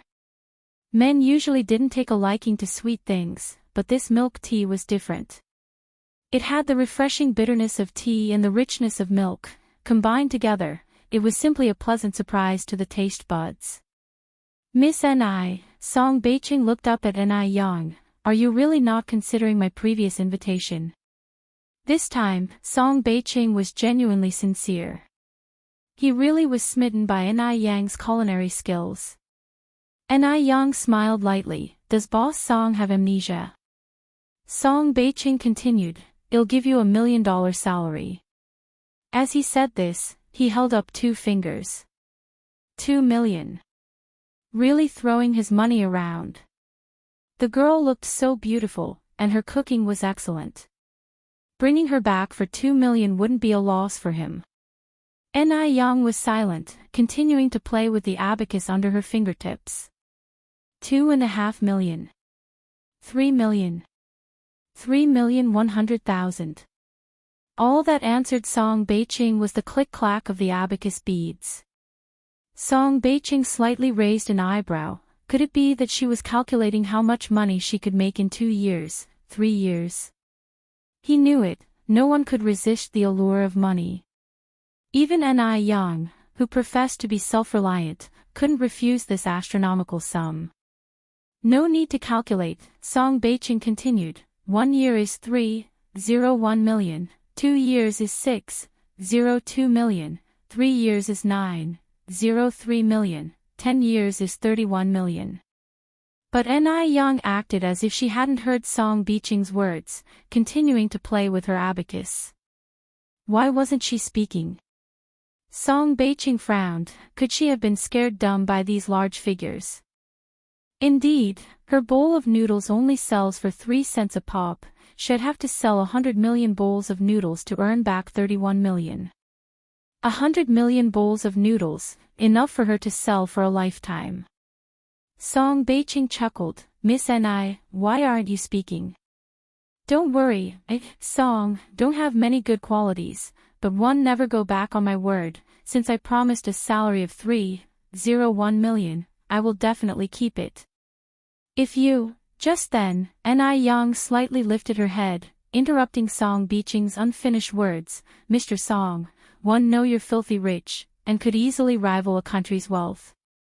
If you're really worried about having too much cash on your hands, there are still many impoverished areas in China waiting for your kind donations, so could you stop toying with me? This person really has issues. Song Beiqing thought she seriously believed he was just making fun of her, and quickly clarified, Miss Ni, I'm serious, I'm not making fun of you. Is 3 million that much? When had he ever spent less than 3 million on a woman? Ni Yang laughed. If our paths do not cross, we do not become conspirators. Mr. Song, if you've finished your food, could you leave quickly? One planned to take a noon break. She refused again. Ni Yang actually refused him again. But this time, Song Beiqing wasn't planning to back down. He didn't believe that Ni Yang would really give up the 3 million. Song Beiqing stood up, faced Ni Yang, and spoke slowly. Miss Ni, I only give one chance, I hope you don't regret it. When his sentence ended, Song Beiqing turned and walked away. The clear lens of his glasses concealed well all the emotions in his eyes. Simultaneously, Song Beiqing was silently counting to 3 in his heart. He believed that by the time he counted to 3, she would definitely call out to stop him. Because he really knew women too well. Just as he thought, when he finished counting to 2, Yang caught up with his steps. Wait! A small smile tugged at Song Beiqing's lips. He pushed his glasses up and turned to look at Yang. He was about to chide her, but Yang stretched out her hand and spoke before him. Boss Song, if you can afford a salary of 3.01 million, surely you wouldn't mind paying the 60 cents for the noodles. Chapter 218, became the favorite in the village, found out about Li Xiangxian's background _4. What? Yang came to ask him for the bill. This development seems off, doesn't it? Could it be that Yang didn't regret it and came to catch up with him? Song Beiqing was dumbfounded. What's the matter? Yang looked at Song Beiqing and continued, you're not planning on dining and dashing, are you, Mr. Song? A shallow dimple appeared at the corner of her mouth, and her bright peach blossom eyes, mischievous like a cat's, caused Song Beiqing to become transfixed. Mr. Song. Yang spoke again. Song Beiqing finally snapped out of it and took out a large unity note from his pocket. No need for change. Yang fished out some spare change from her pocket and forced it into Song Beiqing's hand. Don't worry, Mr. Song, we are not some kind of black shop. Song Beiqing looked at Yang. Yang, you really don't regret it? Yang made a pleased gesture. Mr. Song, take care. Song Beiqing took a step forward. Yang, I will never give you a second chance, are you sure? Yang firmly shut the door. Through the glass door, Song Beiqing saw her immediately turn around and go into the kitchen. She didn't even look back at him.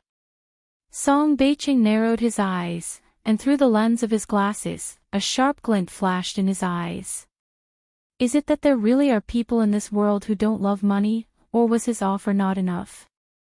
3 million, it really wasn't a small amount. This girl had shattered the image of other girls had known before.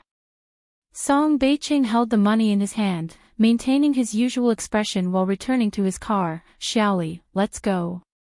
Without saying anything more, Li Gongqing naturally didn't dare to ask any questions. The car quickly departed from the avenue lined with Chinese parasol trees. Yang went into the kitchen and told Zhou Qingshang and Wang Jinfang about purchasing the adjacent shop. Aunt Zhou, Aunt Jinfang, the previous owner left some old furniture and daily necessities behind in the neighboring shop.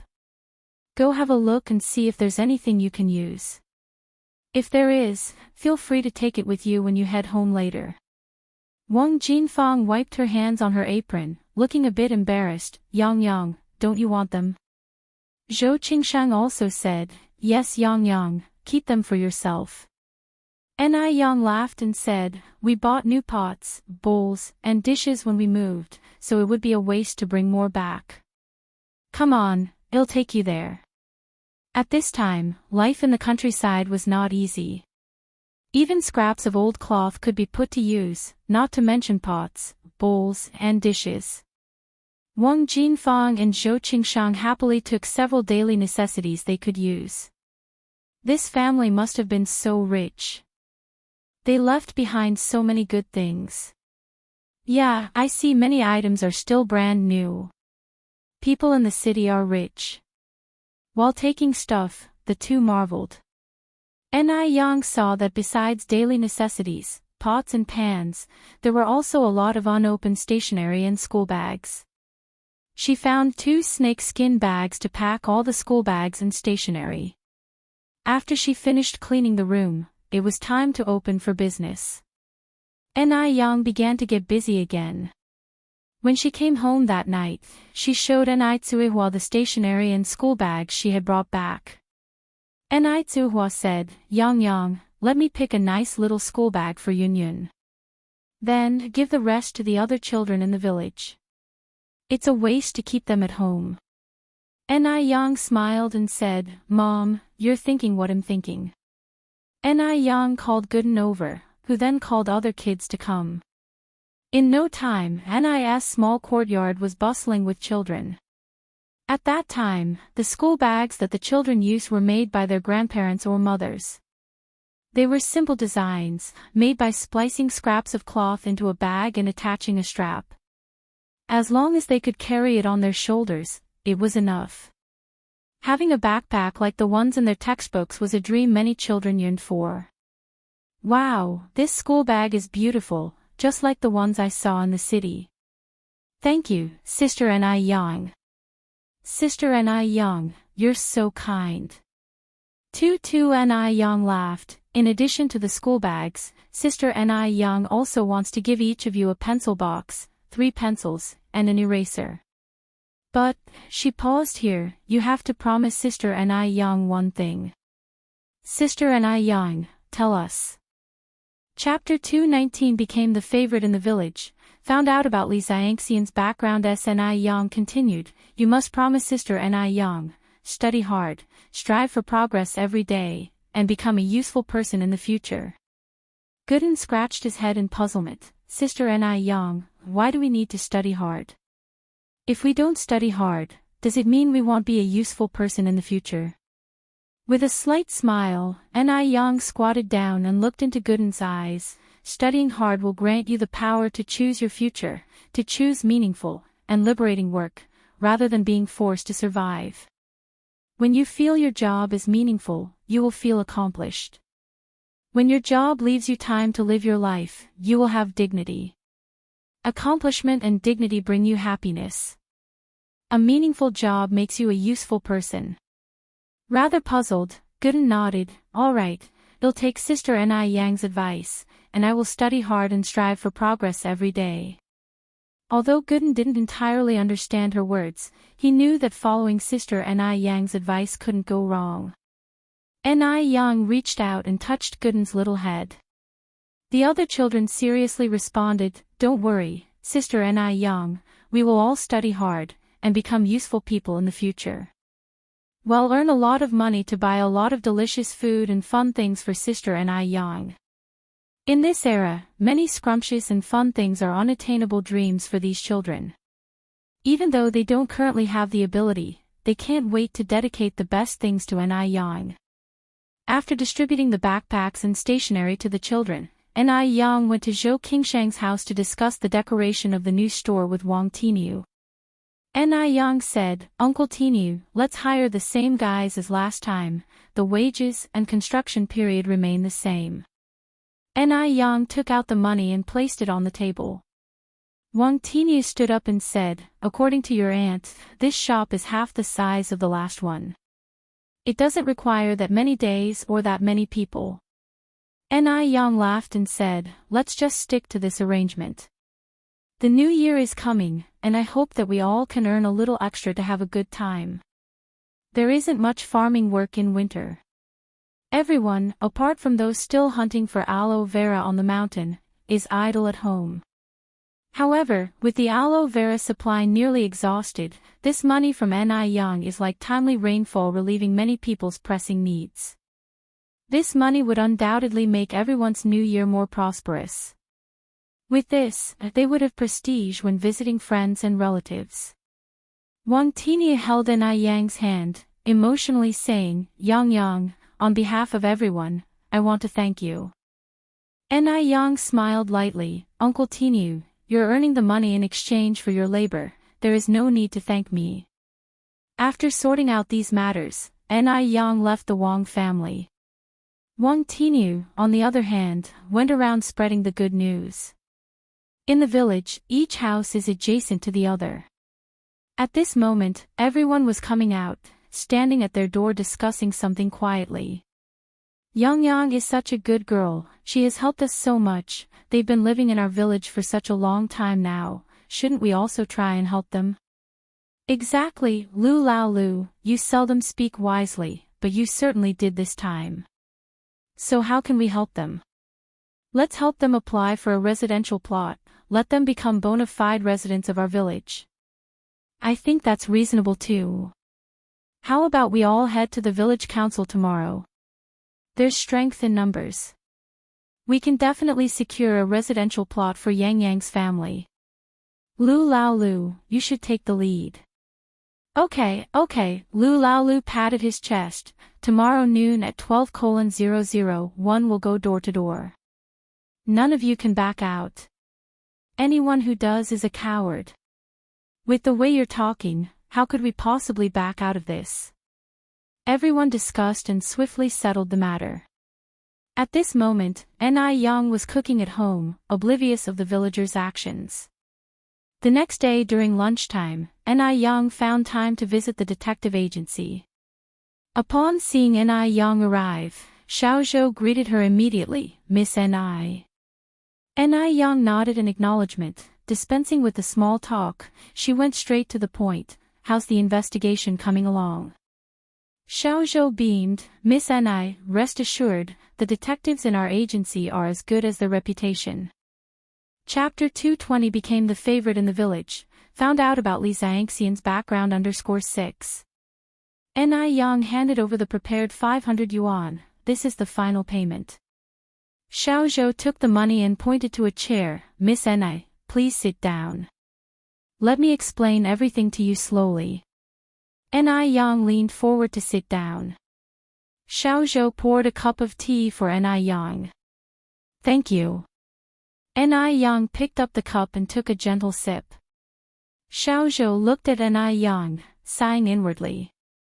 A beauty is a beauty, even her tea-drinking gesture is beautiful. Xiao Zhou was momentarily distracted before transitioning into the main topic. "The Li Shu you asked me to investigate last time is a rustic from Haiqing City. At 18 she was pregnant before getting married to a local thug named Sun Sherwu. At 19, she gave birth to a daughter named Sun Dalian. But Sun Sherwu is addicted to gambling, so Li Shu's married life was unhappy. 3 years ago, Li Shu suddenly ran away with her 17-year-old daughter Sun Dalian. According to our investigation, she is now married to a man from Dam Village, with the surname of Mu. She just had a son not long ago. But her daughter Sun Dalian seems to have disappeared from the face of the earth." Upon hearing this, Ni Yang slightly narrowed her eyes. So, Li Shu really had a daughter. How much truth had she missed in her previous life? What about Li Xianxian? Ni Yang continued to ask. Xiao Zhou continued, "Li Xianxian is 20 years old this year and is currently studying at Beijing Institute of Technology. According to her school registration records, she is an orphan who grew up in an orphanage. Oh, by the way. A year ago, while she was in school, she displayed her bravery by helping the old lady Mo who had been robbed, even saving her life. So, Miss Ni, I advise you not to set your sights on Li Xianxian. The Mo family isn't someone we can afford to offend." Ni Yang maintained her composure, asking, "Do you have Sun Shiwa's specific address?" "Yes." Xiao Zhou nodded and handed Ni Yang a document bag. "In here is Sun Shiwa's family situation as well as his detailed address." "Thank you." Ni Yang reached out and took it. Xiao Zhou smiled and said, "You're welcome, it's our duty." Ni Yang's gaze swept over Xiao's features, then she said, "Mr. Zhou, have you been losing your appetite and suffering from insomnia recently?" Yes. Xiao Zhou immediately nodded. "Miss Ni, how did you know?" Ni Yang gave a faint smile. "I happen to know a bit of traditional Chinese medicine." Xiao Zhou asked, "Then Miss Ni, is there any hope for my situation?"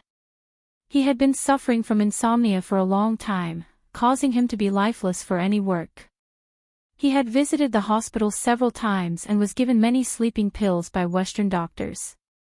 Initially, a few sleeping pills worked, but gradually, even sleeping pills didn't work. Ni Yang said with a smile, "It's not that serious. In your case, you just need to buy some sour jujube kernels from the pharmacy, use 15 to 30 grams each time, crush it and boil with water until it becomes a paste. Drink it before bed every night." Xiao Zhou exclaimed in surprise, is it that simple? Does this really work? Ni Yang nodded, it's that simple. Ni Yang isn't a talkative person, and she wouldn't have given advice for such a small problem. However, Xiao Zhou is a detective, and he knows many things ordinary people don't. Building a good relationship with a detective isn't easy, and this was a perfect opportunity. An opportunity to win people's hearts.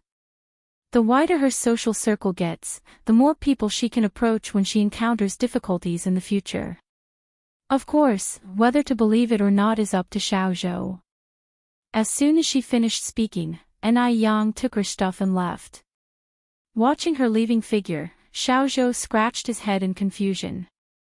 In the evening, when he passed by a traditional Chinese medicine store on his way home, he couldn't help but recall Ni Yang's words. Anyway, buying some sour jujube kernels was not that tough. Let's buy some then. What if it really works? When Xiao Zhou came out of the traditional Chinese medicine store again, he had an extra bag of sour jujube kernels in his hand. That night, Ni Yang lay in her bed, thinking about the matters regarding Li Shu, Sun Dalian, and Li Xianxian. She now has a bold hypothesis. If Sun Dalian is Li Xianxian and Li Xianxian is Sun Dalian, then the mother-daughter relationship between Li Xianxian and Li Shu would hold true. The reason why she was tricked by the Mu family into marrying an eunuch was also orchestrated by Li Shu. And in her previous life, the person she saw at the moment of death was Li Xianxian. Could this mean that Li Xianxian, like herself, had also been reborn? Except, Li Xianxian had already been reborn in her previous life. Moreover, the reason for Li Shu's marriage to the Mu family was also because Li Xianxian wanted to keep herself in check. Chapter 221 became the favorite in the village, found out about Li Xianxian's background. 7 After all, this mother-daughter duo were both hoping to see her dead. With that thought, Ni Yang sat up on her bed with a start, like a carp leaping up from water. She grabbed the glass on her nightstand and gulped down a large mouthful of water. What was Li Xianxian's motive to harm her? In her previous life, she had barely any direct contact with Li Xianxian. Li Xianxian, Ni Yang squinted her eyes, a glimmer of light flashing in her pupils. Right, wasn't Li Xianxian most concerned about the Mo family? Then she will first dismantle the Mo family's trust in her. A fox, after all, will show its tail one day. Air! A shrill scream tore through the silence of the early morning. What's wrong? What's wrong? Ping Ping, what's wrong? The old Mrs. Mo pushed open the door, rushing into Lin Pingping's room with anxiety. Ever since Lin Pingping was discharged from the hospital, she had moved into the Mo family's villa. Auntie, look at my face. Lin Pingping was so excited she was beside herself. Under the light, Lin Pingping's face was glowing, perfectly blending shades of white and pink. There wasn't a single pimple or even a pimple mark in sight, her skin was soft and smooth like tofu. It's better. It's better. Old Mrs. Mo covered her mouth in astonishment, her voice trembling. Ping Ping, your face is better. Lin Pingping jumped up in joy. Auntie, I'm healed. My face is finally healed. The aunt and niece embraced, crying, Ping Ping, your pain has finally turned sweet. Lin Pingping's voice choked up, unable to say anything. After a while, she finally said, all thanks to Yang Yang, without her, I would never have today. Had it not been for Ni Yang saving her, for Ni Yang awakening her, for Ni Yang generously giving her the acne cream, Lin Pingping could not even imagine where she would be now. Perhaps, she would already be a corpse at the bottom of a lake. Even if she had lucidly survived, she might still be the servant of the Hong family. Ni Yang was like a beacon of light guiding her way in life. Without Ni Yang, she would still be lost in the darkness. Old Mrs. Mo gave a long sigh. Yang Yang is a lucky star for our family. I hope that number 6 can show some spirit, put forth some effort, and marry Yang Yang home early. Upon hearing this, Lin Pingping looked surprised. Auntie, are you saying that number 6 likes Yang Yang? Yang Yang is such a beautiful girl, said old Mrs. Mo with a chuckle. Not just number 6, even one like her when I see her. Upon finishing her sentence, old Mrs. Mo looked a little worried, just unsure whether Yang Yang has feelings for number 6. Just then, a rush of footsteps came from outside the door. Mrs. Mo. Mrs. Mo. What is it? Old Mrs. Mo turned her head to look at the maid. Speak slowly if something is wrong. The maid continued, we just received a call from the hospital. Miss Xian Xian has now awoken. Old Mrs. Mo looked excited. Really? Indeed. The maid nodded. Old Mrs. Mo clutched Lin Pingping's hand tightly and laughed. Oh my, it's such a blessed day. All the good news came at once. Li Xian Xian has woken up, and Lin Pingping was extremely happy too. Great auntie, let's go to the hospital and see Xian Xian. Yes, old Mrs. Mo agreed. Let's bring Baichuan along and go together. Mo Baichuan, who was busy at the base camp, was called home by old Mrs. Mo with a phone call. Upon hearing the news that Li Xian Xian had awakened, he was first taken aback. Then, inexplicably, his mind went to Ni Yang. Li Xian Xian was Ni Yang's love rival, and knowing that Li Xian Xian had woken up would certainly make Ni Yang very angry. So what if Ni Yang didn't save Li Xian Xian? She's not the only doctor in the world. Originally, Mo Baichuan had refused to see Li Xian Xian, but instead, thinking of Ni Yang, he decided to go.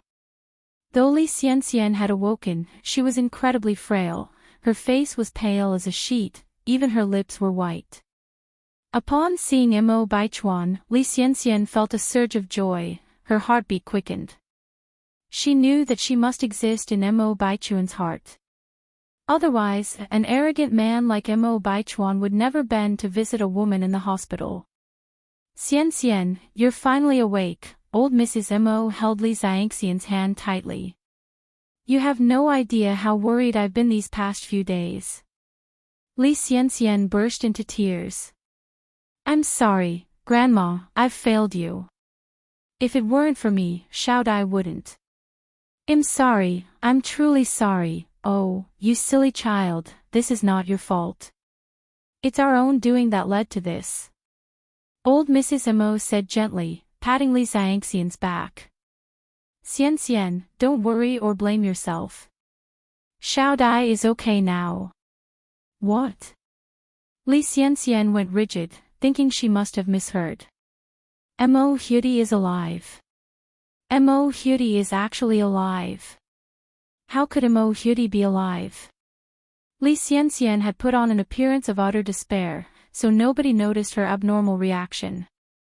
Li Xianxian took a moment to compose herself before she managed to choke out, Grandma, is Xiaodai really okay? Please, don't try to comfort me by. Old Mrs. Mo laughed. Silly child, why would I lie to you about such a thing? Not only is Xiaodai okay, she has been running around energetically, and can even start school next year. What the hell happened?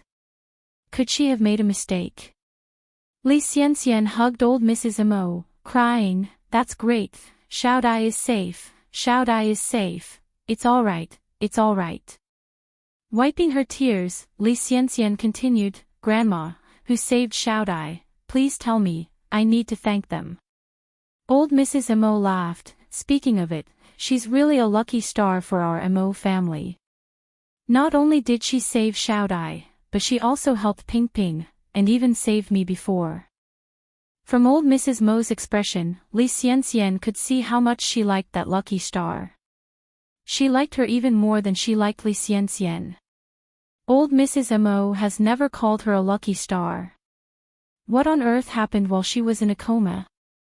Chapter 222 Chapter, Changing Views on Ni Yen, Elder Mrs. Mo's Birthday Banquet. For a moment, countless thoughts rushed through Li Xiangxian's mind.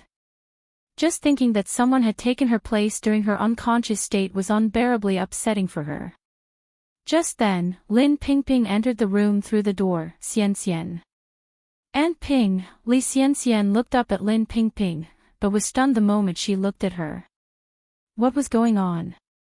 How did Lin Pingping's face get better so suddenly? Aunt Ping, Li Xianxian covered her mouth in surprise. Your face is healed. Lin Pingping nodded with a smile. Yes, my face is healed. The old lady Mo chuckled. Pingping's face was also cured by that lucky star. Oh, our Mo family is so fortunate to have met him in this life. Him again. Li Xianxian contained her anger and tightly clutched the bed sheet beneath her. Regret filled her. She regretted not helping Lin Pingping sooner. She clearly had a way to cure acne too. Initially, Li Xianxian wanted Lin Pingping to suffer a bit more because only after Lin Pingping suffered enough would she feel more gratitude towards Li Xianxian when she extended a helping hand. She would be seen as a lifesaver. But Li Xianxian never expected that someone would swoop in and steal the credit that belonged to her while she was unconscious. Who exactly is that lucky star? Li Xianxian's gaze was filled with malevolence as she hung her head low. She absolutely wanted to kill this lucky star to vent her anger. After a moment, Li Xianxian looked up at Lin Pingping and smiled. Congratulations to Aunt Ping then. Lin Pingping smiled back. Thank you. Old Lady Mo turned to Mo Baichuan. Chuan, you go ask Dr. Wang if Xianxian can be discharged now. Mentioning Mo Baichuan, Li Xianxian's eyes softened. She had lost too much. No matter what, she couldn't afford to lose Mo Baichuan anymore. Mo Baichuan nodded and left the room.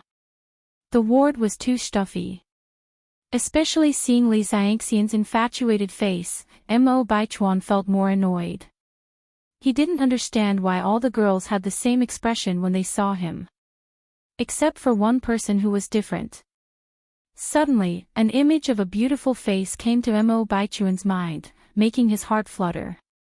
After Mo Baichuan left, old lady Mo chuckled. Xianxian, I've never seen Chuan care this much about any girl before. You are the first. Li Xianxian playfully pouted. Grandma, don't tease me. Lin Pingping added, I also think that our Baichuan treats Xianxian differently. At her words, Li Xianxian's eyes gleamed with triumph. Mo Baichuan would never spare a glance at other girls outside, but now he was willing to see Dr. Wang personally for her. If this spreads out, she'll be the object of everyone's envy. Soon, the door of the ward was pushed open again. Li Xianxian looked up joyfully. Without surprise she saw Mo Baichuan's stern face. No matter when, Mo Baichuan always looked expressionless. Aloof. Li Xianxian just adored his cold and detached demeanor. Every time Li Xianxian saw Mo Baichuan like this, she lost control of herself. After all, which woman wouldn't love a man with power, wealth, beauty, and prestige? Li Xianxian gazed at him lovingly, her eyes brimming with adoration. Mo Baichuan frowned slightly. The moment his eyes grazed over Li Xianxian, they filled with a hint of disgust. Dr. Wang held Li Xianxian's medical records and said, My lady, Miss Li can be discharged from the hospital now, but she needs time to recover and must not be disturbed. Old Lady Mo nodded. All right. I understand. Chuan, did you hear what the doctor said? Old Lady Mo turned to Mo Baichuan. Mo Baichuan nodded. One heard. Old Lady Mo continued, Since you heard, then you will take Xianxian home. Remember what Dr. Wang said, she can't work during this period, and you need to help her take a leave from school as well. Mo Baichuan wanted to refuse, but thinking of Ni Yang, he swallowed his words of rejection. Ni Yang doesn't like Li Xianxian, doesn't he? So, he wanted to show an affinity for Li Xianxian. Let Ni Yang be jealous of Li Xianxian. Jealousy makes people ugly. Then, Ni Yang will eventually reveal his feelings for him. Chapter 223 Changing Opinions about Ni Yang, Granny Mo's Birthday Banquet _2. Yes, exactly like that. Meanwhile, Li Xianxian expectantly looked at Mo Baichuan. She was wagering whether Mo Baichuan would agree with the old Mrs. Mo. If he did, it meant that he was indeed treating her differently. Sure, Granny. He agreed. Mo Baichuan had agreed to take her home. Li Xiangxian's heart was beating so fast with excitement that she even forgot that there was another little angel in the Mo family. Mr. Mo, thank you, said Li Xianxian, looking at Mo Baichuan with shyness in her eyes. The expression on Mo Baichuan's face was somewhat indifferent. No problem. Old Mrs. Mo teased, Xianxian, you and Chuan have known each other for so long, why are you still calling him Mr. Mo? That's so formal. You should just call him Baichuan. Calling Mo Baichuan by his name. Li Xianxian was overjoyed, but she managed to control her emotions. She looked cautiously at Mo Baichuan. Can I? Sure. Mo Baichuan suppressed his distaste and nodded. He wanted to show Ni Yang how good and special he was to Li Xianxian. Otherwise, he couldn't provoke Ni Yang. Li Xianxian was so thrilled she didn't know what to say. She was probably the first girl in history who could call Mo Baichuan by his name. This felt absolutely glorious. Both older Mrs. Mo and Lin Pingping had smiles in their eyes. Although Mo Baichuan didn't do anything special for Li Xianxian, anyone could tell that he was treating her differently. Normally, would Mo Baichuan allow a young girl to call him by his name? Mo Baichuan had driven here. He saw old Mrs. Mo and Lin Pingping off to the car carrying Li Xianxian. Seeing Li Xianxian get into the co-driver's seat, Mo Baichuan's face immediately darkened. She was too presumptuous. Did she think he was blind to be interested in someone like her? Suppressing the anger in his heart, Mo Baichuan leaned into the car. Granny, Aunt, you go back first. I'll take care of Xianxian. Xianxian. Did she hear it wrong? Mo Baichuan actually called her Xianxian. Li Xiangxian's face took on a rosy hue immediately. Mo Baichuan had kept his emotions hidden deep. Clearly, he was very fond of her. Previously, he always pretended as if he was indifferent. His current transformation had to do with the near-death incident she just went through. Because he can no longer bear the fear of loss. Although Mo Huti wasn't eliminated, this could still be considered a blessing in disguise. That Mo Baichuan realizes he likes her, indicating that her wrist wasn't cut for nothing. With this thought, Li Xianxian felt much better and a smile appeared on her face. The old Mrs. Mo cheerfully said, all right, drive slowly on the road. Sure. Mo Baichuan held his patience, waved goodbye to old Mrs. Mo, and then the car slowly disappeared from their sight as he stepped on the gas. Once the car windows were closed, a deathly silence fell inside the car. Mo Baichuan silently stared at the steering wheel, his grim expression could scare anyone to death. Li Xianxian glanced at him from the corner of her eye, wanting to say something but didn't dare to. Although she knew Mo Baichuan liked her, his temperament was rather eccentric. It would be better for her to avoid provoking him as he could easily turn a cold shoulder if slighted. Their relationship was still unstable, it was best to take things slowly, one step at a time. Shortly after, they arrived at their destination. After parking the car, Mo Baichuan had no intention of getting out. What was he planning to do? Stay in the car with her and make a conversation. After realizing this is what could be happening, Li Xiangxian's face quickly turned crimson. Li Xianxian bit her lip, feeling inexplicably nervous as Mo Baichuan did not speak and she was too shy to say anything. A woman should always be reserved. Since Mo Baichuan liked her, he should be the one to initiate conversation. After what seemed like a long time, Mo Baichuan finally spoke. Get out of the car.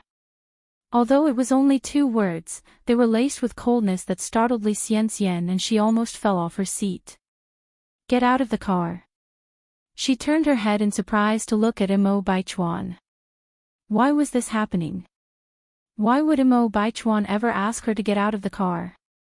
Does Mo Baichuan have no other things to say to her? Ball, Baichuan. Mo Baichuan's face was expressionless, but his words were icy cold. I told you to get out of the car. Chapter 224 Changing Views on Nin, Elder Mrs. Mo's Birthday Banquet _3. Li Xianxian looked at him, a bit aggrieved. Baichuan, did I do anything wrong that made you angry? I can change, can you stop being angry, okay? Mo Baichuan's face was gloomy. Get out of the car, don't make me repeat a third time. Li Xianxian knew Mo Baichuan all too well. She knew that this was a sign that Mo Baichuan was about to lose his temper. If she didn't get out of the car now, Mo Baichuan might even resort to physical force next. She'd better get out first. It was already really nice for her to be able to ride with Mo Baichuan today. After all, who in Beijing has ever sat in Mo Baichuan's passenger seat? Big shots always have a bit of a temper, don't they? Otherwise, how could they be called big shots? As long as she was in Mo Baichuan's heart, it was okay for her to tolerate a bit of his temper. After weighing the pros and cons, Li Xianxian got out of the car. She looked affectionately at Mo Baichuan. Baichuan, I'll go now then. Please drive carefully on the road, slam. Before Li Xianxian could finish her sentence, Mo Baichuan had already closed the car door. With a step on the accelerator, his car vanished from Li Xianxian's sight. As Li Xianxian watched the direction where the jeep disappeared, a faint smile appeared at the corner of her mouth. Mo Baichuan, to use a trendy term, was deeply introverted but passionate. Although he was obviously very fond of her, he always acted as if he didn't care at all. Didn't he know that tormenting his wife was pleasurable in the short term but chasing her to the crematorium in the end? Just wait and see, one day, she would have Mo Baichuan completely under her thumb. After saying goodbye to the old lady of the Mo family, Lin Pingping went to a salon. When she came out of the salon again, her once beautiful long hair was now short and neat, and the gloomy aura that used to surround her was gone. She looked completely reborn. Lin Pingping went straight to Ni Yang's noodle restaurant. At the time, Ni Yang was making milk tea. Yang Yang. Hearing someone calling her, Ni Yang looked back, almost not recognizing Lin Pingping. Aunt Pingping. It's me. Lin Pingping walked over and hugged Ni Yang. Yang Yang, thank you. You're welcome. Ni Yang hugged back Lin Pingping, then said, Aunt Pingping, please come and sit with me. The two came to the front hall and sat down by the window. Lin Pingping narrated to Ni Yang everything that happened after she returned to the Hong family. Hearing this, Ni Yang was amazed. Who could imagine that Lin Pingping, who looked so tender and weak, could be so brave and decisive? To have Hong been sentenced to life imprisonment was not something the average woman could do. Aunt Pingping, Ni Yang lifted her milk tea cup. Congratulations on getting out of the darkness of your former life. Thank you. Lin Pingping clinked cups with her. Setting down her cup, Lin Pingping then said, by the way, Yang Yang, have one more thing to tell you. Go on. Lin Pingping excitedly said, the Mo Huda you saved before is my cousin. The old Ms. Mo is my aunt, and Mo Chishan is my cousin. Hearing this, Ni Yang was surprised. Really? Absolutely. It's destiny. Yang Yang, we were meant to meet each other. I believe that in the near future, our relationship will be more than just good friends. Who knows, if Mo Chishan wins Ni Yang over, they might even become family. Ni Yang didn't think that much, she just felt that destiny was indeed a wonderful thing. The two chatted for a while longer, and then Lin Pingping grabbed Ni Yang's hand. Yang Yang, recently there have been a lot of people at our hospital wanting to buy your acne cream. Do you sell it? Ni Yang nodded. Yes, I not only sell the acne cream, but also the spot removing cream. Recently, I even developed a skin whitening product. Lin Pingping was excited. Really? Ni Yang nodded. Yes, let me get you some samples. A moment later, Ni Yang brought over a small cardboard box containing face cleanser, aloe vera gel, acne cream, spot removing cream and a recently developed skin whitening and hydrating cream. As Lin Pingping had only used the acne cream before, Ni Yang took the time to introduce the effects of the other products one by one. Lin Pingping was born into a wealthy family and her girlfriends were also no ordinary people, so Ni Yang took special care to introduce the whitening moisturizing cream. Ni Yang had tried it herself, and the effect of this whitening moisturizing cream was excellent. Because the production process was a bit complicated, the price was also higher, 108 yuan per box. It was perfect for affluent people. In a skincare product line, there always needs to be an impressive luxury item to represent the brand. So, she had developed this whitening and moisturizing cream. Chapter 225 Changing Views on Ni Yen, Elder Mrs. Mo's Birthday Banquet _4. Take, for instance, the famous skincare brand La Mer, which is a subsidiary of Estée Lauder. Estée Lauder's prices are affordable for the average person, but La Mer could be a little out of their price range. Lin Pingping expressed her surprise. Does this skin whitening moisturizer really whiten skin? There isn't a woman who doesn't fancy fair and rosy skin. No matter whether they're white or yellow-skinned, all women hope their skin can become fairer, better. Ni Yang responded with a smile, you can see the results by trying the sample at home. Lin Pingping continued, alright, I'll get 1 set of this skincare product and 8 acne creams for my colleagues. Okay. Ni Yang packed a bag full of skincare products for Lin Pingping and added a pile of samples.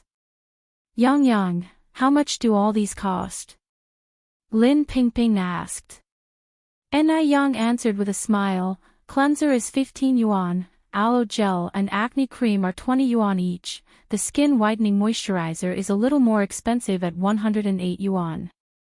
The total comes to 303 yuan, you can pay 300 yuan. Her mental arithmetic was pretty good. It would usually take a minute or two for a regular person to calculate these prices, but Ni Yang gave the answer immediately, without thinking. Lin Pingping was secretly surprised. She pulled out 400 yuan from her pocket and gave them to Ni Yang. Ni Yang gave Lin Pingping change, but Lin Pingping refused, insisting she had already taken too much advantage of Ni Yang. She had previously spent thousands of yuan trying to treat her face, let alone 400 yuan. Yang, I'll leave first, bye. Lin Pingping ran out the door and waved at Ni Yang. Left with no choice, Ni Yang had to abandon the idea of giving change and waved back at Lin Pingping. Once back, Lin Pingping washed her face eagerly with the cleanser and applied the skin whitening moisturizer. As though affected by some psychological factor, just after applying the moisturizer, Lin Pingping felt her skin becoming much brighter. But the actual result would only reveal itself over time. Lin Pingping followed Ni Yang's instructions and patted her face in front of the mirror. Ring ring. A series of urgent alarm tones woke up the person still in a deep sleep. The person groggily turned off the alarm, and was jolted upright when they saw the time on the clock. It was already 12:30. They had actually slept until 12:30. It was utterly terrifying. They quickly got up, dressed, brushed their teeth, washed their face, picked up their briefcase, and rushed out the door.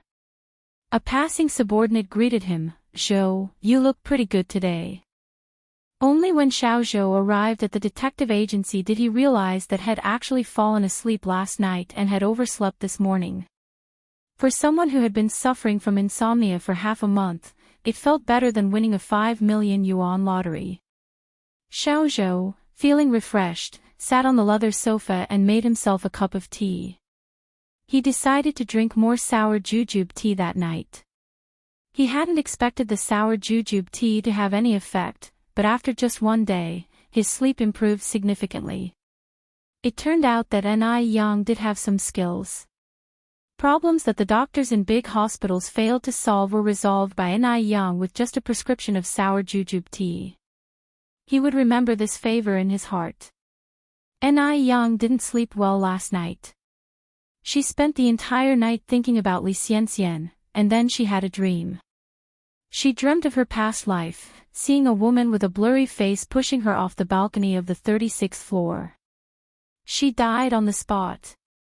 Ni Yang couldn't forget the gruesome scene. Was it a dream, or was it reality? Moreover, she had a feeling that the woman who pushed her off the building was Li Xianxian. However, Ni Yang still couldn't figure out why Li Xianxian would harm her.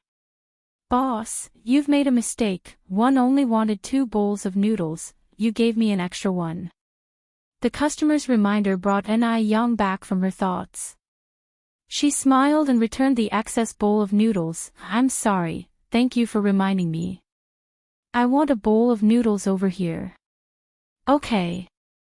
Ni Yang quickly served the spare bowl of noodles to the customer. "Here you go, that will be 3 cents. The man took out a 1 yuan note and handed it to Ni Yang. Ni Yang reached out to take it. "Thank you, here is your change." From beginning to end, Ni Yang didn't give him an extra glance. She did her work, served the noodles, collected the money. She neither took the initiative to talk to him, nor tried to get close to him, just like the other customers in the restaurant. Chapter 226 Changing Views on Ni Yen, Elder Mrs. Mo's Birthday Banquet _5. Song Beiqing watched as Ni Yang turned her back to him, peering at her with a newfound seriousness in his eyes. Perhaps, from the beginning to the end, he entirely misjudged Ni Yang. She truly didn't care about money.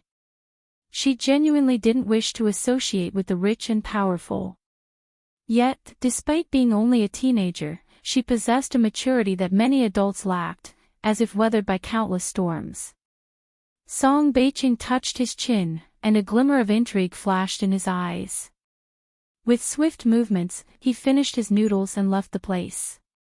For 3 days, Song Beiqing visited the noodle restaurant every morning. To get his noodles, he even had his assistant queue for him for a considerable amount of time. In those 3 days, they didn't exchange a single word, or even a glance. Only then did Song Beiqing realize that the girl genuinely had no interest in him. Ni Yang. Song Beiqing couldn't resist calling out to Ni Yang's back. "What is it?" Ni Yang stopped in her tracks, directing her gaze towards Song Beiqing. Song Beiqing chuckled. "I thought for sure you wouldn't pay me any attention." Ni Yang raised an eyebrow in amusement and retorted, "Why would Boss Song think that?" Song Beiqing continued, "Well, one just upset you a few days ago. So, I was hesitant to initiate a conversation with you, fearing you might still be angry." This man sure was amusing. When he stopped with his capitalist arrogance, he proved to an intriguing personality. Before Ni Yang could respond, Song Beiqing carried on, "Perhaps due to our different upbringing, money has always been of primordial importance to me. In my eyes, money equals omnipotence. It gives me high-quality living standards, private drivers, assistants, servants, bodyguards, but one overlooked respect. No amount of money can buy respect. Therefore, Ni Yang, I apologize for my previous inappropriate actions. It was wrong of me to measure a person's worth with money. That was an insult to your dignity." Song Beiqing was smart and adaptable. Lai wouldn't impose his errors on Ni Yang. If he was at fault, he was at fault. And so, he owed Ni Yang an apology. Ni Yang didn't expect Song Beiqing to say such words. She thought Song Beiqing was a thorough capitalist, but his realization of his faults was quite profound. Ni Yang faintly smiled. "So, in your eyes, I'm a petty person." Song Beiqing also laughed. "Of course not." With those words, Song Beiqing continued, "They say laughter eliminates all hatred, so Ni Yang, can we turn over a new leaf and forget the past incidents?" Without any hesitation, Ni Yang reached out her hand towards Song Beiqing. "I am Ni Yang, nice to meet you." "Nice to meet you too." Song Beiqing courteously shook Ni Yang's hand. by the way, don't call me Boss Song anymore, just call me Song Beiqing. After all, the point of a name is for people to use it. Okay. Ni Yang nodded faintly. Song Beiqing continued, now that we are friends, may first ask you a question. Sure. After a moment of thought, Song Beiqing said, but you must promise me not to get mad after I ask this question.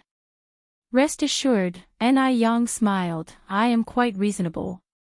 The implication was that as long as Song Beiqing's question was within bounds, she would not take offense. With some hesitation, Song Beiqing asked, Ni Yang, do you really not like money? This question had been bothering Song Beiqing for quite some time. Does anyone in this world truly not care for money? Although he was aware that Ni Yang would certainly frown at his question, Song Beiqing was simply too curious about her answer. Unexpectedly, Ni Yang not only did not get angry but also broke into a hearty chuckle. Like money? Of course, one do. If one didn't, why on earth would I open this noodle restaurant? Just like you said, money provides a superior lifestyle. Everything I'm doing is for a better tomorrow. There are no people in this world who do not like money. Money is essential for survival. Without money, even the most basic needs can't be met, let alone prospering in life. Ni Yang liked money, but she wasn't a gold digger. There was no point hiding what she genuinely liked. Then why did you reject? Ni Yang continued for him, you mean, why did I reject your exorbitant invitation? Chapter 227 Changing Views on Ni Yen, Elder Mrs. Mo's Birthday Banquet _6. Song Beiqing nodded. Ni Yang said, I like money, but at the same time, I only like the money I earn myself. Your sky-high solicitation to me is no different from charity, so I choose to reject it. I prefer being down to earth rather than unexpectedly rich overnight. Song Beiqing was taken aback, he didn't expect such an answer from Ni Yang. She had her own thoughts and was very frank. She was not like a typical girl, she was outstanding. After a moment, Song Beiqing continued to ask, what's the difference between windfall wealth and working hard to earn money? Just then, an old man walking his bird happened to pass by the shop. Ni Yang pointed at the bird in the cage and then at the bird singing high in the camphor tree. It's about like the difference between these two. Song Beiqing was stunned again. Ni Yang's voice came again, I'd rather be a poor bird in the sky than a golden canary in a cage. I'd rather be a poor bird in the sky than a golden canary in a cage. A simple phrase of 14 characters, yet it contained countless life wisdoms. If he hadn't heard it with his own ears, Song Beiqing would never have believed that these words came from the mouth of a young girl. Song Beiqing had been around for a long time, had seen too many people blinded by wealth, including young girls Ni Yang's age or even younger. These girls of tender years, willing to sell everything for a better life. Refused to be a golden canary. They were just afraid they wouldn't get the chance to be one. Because Song Beiqing had seen too many people like this, he initially thought Ni Yang was one of them. He didn't expect to be wrong once, a helpless smile emerged in Song Beiqing's eyes. Ni Yang, it's an honor to know you, Song Beiqing said to Ni Yang earnestly. Ni Yang laughed lightly, I'm flattered that I've managed to impress Boss Song. Song Beiqing chuckled, you're still calling me boss. Isn't this mocking me? It's just a slip of the tongue, Ni Yang replied, I haven't gotten used to the change yet. Just then, the sound of Li Gongqing urging came from outside the door, Master, it's time. Song Beiqing looked at his wristwatch, I have something else to attend to. I'll leave first. We can talk again when we both have leisure. Okay. Ni Yang nodded. Song Beiqing pushed the door and left, even as he sat in the back seat, a light smile still lingered on his face. Song Beiqing was genuinely happy today. He hadn't met a girl as straightforward as Ni Yang in a long time. The feeling was akin to finding a soulmate, there was no gender difference involved. Communicating with Ni Yang was a delightfully relaxed affair. She was nothing like other pretentious wealthy daughters. Instead, she exuded an unbridled spirit of freedom. This was something the females of this era lacked. Sitting back in the rear seat with his legs crossed, Song Biqing's right index finger intermittently tapped on the car window. Seeing the contented face in the rearview mirror, Li Gongqing was utterly impressed by Ni Yang. Ni Yang was truly amazing. She had even managed to bring Master Song to submission. After resting at the base for a few days, Li Xianxian came to the Mo family to visit old lady Mo and Mo Hudi. Xianxian, how do you feel now? Asked old lady Mo with concern. Li Xianxian smiled. Granny, you don't have to worry, I'm feeling much better now. That's good, old lady Mo patted Li Xianxian's hand. After glancing around, Li Xianxian asked, where's Xiaodai? Old lady Mo replied, Xiaodai is upstairs. Li Xianxian said with a smile, then I'll go see Xiaodai. I'll go with you. Old lady Mo stood up and followed Li Xianxian's steps. Li Xianxian immediately supported old lady Mo's arm, and they headed upstairs. In the upstairs room, Mo Hudi was focused on writing something at her desk. She was so absorbed that she didn't notice old lady Mo and Li Xianxian's entry. Xiaodai, your sister Xianxian is here to see you, old lady Mo said with a smile. Mo Hudi looked up and offered a polite greeting, hello, sister Xianxian. Li Xianxian came over with a smile, let your sister take a look, what is our Xiaodai writing? Mo Hudi quickly closed her notebook, sister Xianxian, I'm writing a diary. Diaries are private and snooping into them is an intrusion. Li Xianxian gently patted Mo Hudi's head, Xiaodai, you're young and it's the time to play. When it comes to learning, you shouldn't put too much pressure on yourself. Just go with the flow. Chapter 228 Changing Views on Ni Yen, Elder Mrs. Mo's Birthday Banquet 7 Madame Mo also laughed, Xiaodai, your sister Xianxian is right, you are at the age to play. Don't put too much pressure on yourself. It's fine to enjoy your writing, but remember not to exhaust yourself. Mo Hudi came over, hugged Madame Mo's neck coquettishly, Grandma, I know. Li Xianxian looked at Mo Hudi and narrowed her eyes imperceptibly. Since Mo Hudi didn't die, it seemed that some plans had to be set in motion ahead of time. The Mo family was of high status, and Mo Baichuan was an important figure. If she wanted to marry into the Mo family smoothly, she still lacked a dazzling identity. With such an identity, she could stand more firmly in the Mo family in the future. Li Xianxian smiled and came over, Xiaodai, would you like to go downstairs and play? Sure. Mo Hudi nodded. The three went downstairs together. Li Xianxian had brought a lot of things that little girls like to play with. So, Mo Hudi sat on the floor and started playing, even forgetting about lunch. At the dining table, Li Xianxian proactively served Madame Mo, Grandma, if I remember correctly, your 75th birthday is coming up in a few days, isn't it? Madame Mo laughed, it's commendable that you remember this old woman's birthday, Xianxian.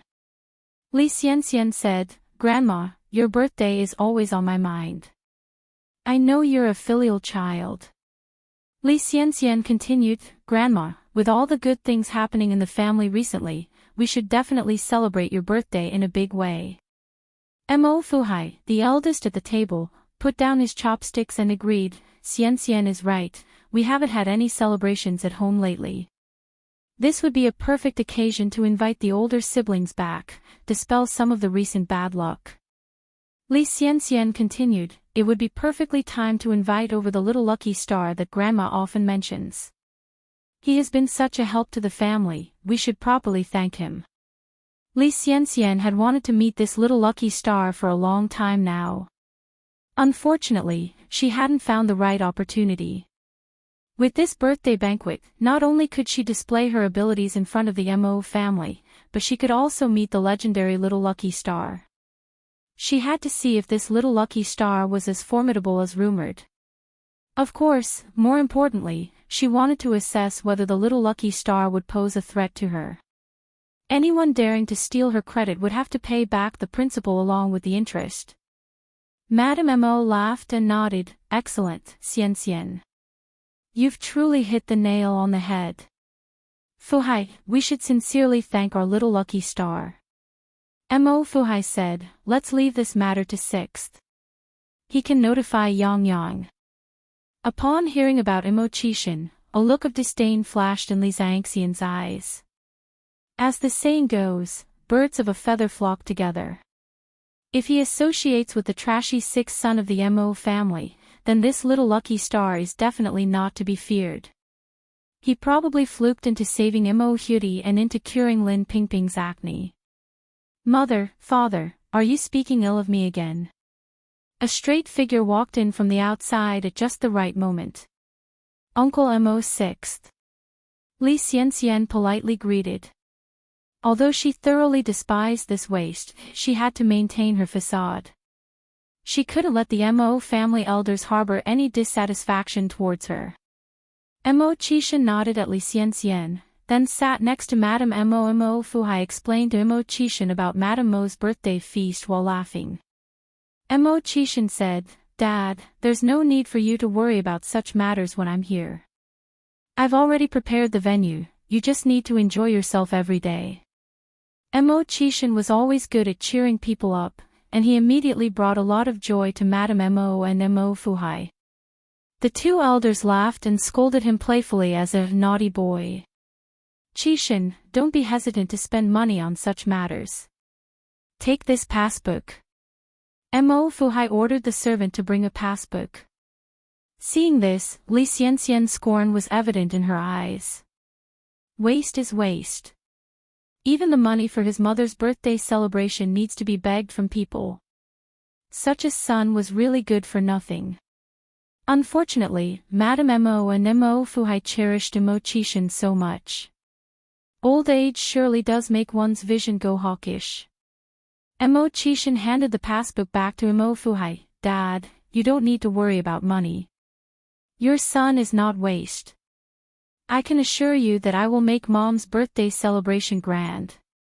Considering his son's pride, Mo Fuhai could only put away the passbook. You promise me that you'll speak up if anything goes wrong. Mo Qishan nodded. Madame Mo added, Oh, Qishan, there's another thing that needs to be done. Mo Qishan said, No problem, Grandma. Whatever you command, even if it means climbing mountains of swords or diving into seas of flames, I will get it done.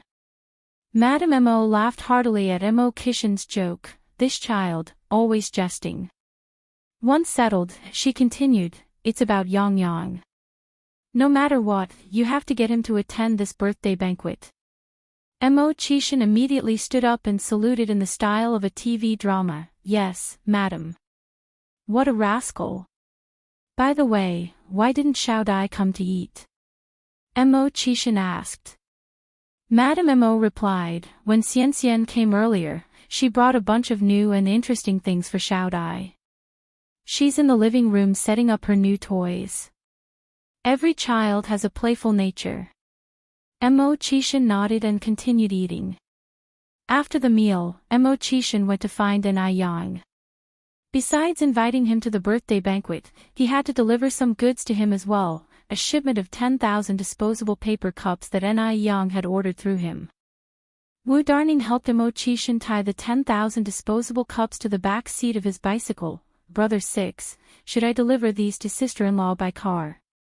No need, Mo Qishan checked whether the cups were secured tightly. I'll deliver them by bike.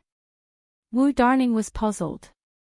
Mo Qishan clearly had a luxury car at his disposal, but insisted on using this little broken bicycle. This didn't fit his image at all. Chapter 229 Chapter Stunning. _1 Mo Qishan quickly arrived at Yang's noodle restaurant. When he got there, it was lunchtime and the restaurant was bustling with customers. Mo left his bicycle outside and went in. He naturally started to help Yang with serving noodles and taking orders. They didn't exchange a word, yet their coordination was impeccable. Many regular customers had already recognized Imo. "Shemo, you're helping at the restaurant again today." One Imo smiled and said, "Yes, Aunt Een, are you having your usual pickled vegetable noodles with a cup of milk tea today?" Aunt Een nodded happily, "Exactly. Shemo, I'll have a bowl of noodles and a cup of milk tea too." All right. For a while, Mo's popularity was nearly on par with Ni Yang's. "Shemo," a middle-aged woman wearing golden earrings said, "Can Auntie ask you a question?" Mo replied politely, "Of course." The middle-aged woman continued, "Shemo, have you settled down yet?" "Not yet." The middle-aged woman further inquired, "Has your family introduced you to any potential partners yet?" Mo replied, "No. No." The middle-aged woman smiled, "How about Auntie introduces you to someone? My niece is extraordinarily beautiful. In this era, where exorbitant dowries weren't customary yet, any good-looking chap, even if he came from a poor family, won't have to worry about finding a bride." Moreover, Mo Chishan was not only handsome but was also well-dressed and rode a bicycle. Among the common folks, he was quite a catch. Not just the middle-aged woman having her meal, many people had had their eyes on Mo Chishan. But they hadn't found the opportunity to voice their intentions. Upon hearing the middle-aged woman's question, the others in the restaurant silently pricked up their ears. Mo tactfully turned her down. "Thank you for your kind intentions, Auntie, but I'm already in love with someone." "He's in love with someone already?" Disappointment flickered through the woman's eyes, but she didn't give up. "Then, can you tell me the type of person you like? I know many pretty girls." Even if her niece wasn't suitable, she also had nieces from her in-laws, her own daughters. She believed that, sooner or later, she'd find someone that Mo would approve of. Mo rubbed his nose without directly replying to the woman. As he saw Ni Yang carrying a tray of noodles from the corner of his eye, he immediately ran over to take it from her. Yang, leave this to me. You go and take Auntie's order." His actions spoke for themselves. The middle-aged woman wasn't a fool. Seeing Mo behaving this way, how could she not understand what was going on? Ni Yang. Upon seeing Ni Yang, the woman deflated. No matter how beautiful her daughters, nieces, or nieces from her in-laws' side were, none could compare to Ni Yang's beauty. However, when she looked at them both, with Mo's handsome look and Ni Yang's beauty, they were rather fitting for each other. Seeing this, the others also dropped their ideas of introducing Mo to potential brides. After a hectic morning, it was time for lunch. As always, Ni Yang cooked 2 big pots of luxury version of pickled fish noodles. She combined 4 small tables in the restaurant into one big table and invited the construction workers from next door to join them. The luxury version of pickled fish noodles was filled with ingredients, fish, beef, and green vegetables. It was utterly satisfying with every bite. In the countryside, most men drank alcohol. So Ni Yang prepared 2 bottles of liquor and 3 side dishes to go along with it. As for those who didn't drink alcohol, they could have milk tea. Ni Yang brought the alcohol glasses. "Brother Mo, are you drinking?" Wang Tinia walked in, laughing. Yang, who are you kidding? How many men don't drink?" "Exactly," somebody chimed in from the crowd. "How can you even call yourself a man if you can't drink?" The rest joined in the banter. These men had already secretly conspired to get Mo, the city lad, drunk. This was like dealing with a new son-in-law in the countryside. In the countryside, when a girl got married, her new husband's first visit to her parents' home was seen as a testing ground. The bride's relatives would invite the villagers who could hold their liquor well to join the meal and get the new son-in-law drunk. This was to show their support for the bride and ensure she wouldn't be bullied at her in-laws' house. This was their way of showing support for Ni Yang and protecting her. Mo wasn't perturbed by their teasing. He helped to serve the noodles on the table, took out cigarettes from his pocket, and started distributing them to everyone. Chapter 230 Chapter Stunning 2. I appreciate the respect from all you uncles, so I will accompany you in a few drinks. Everyone took the cigarettes and had a look. Goodness. Yellow Crane Tower cigarettes.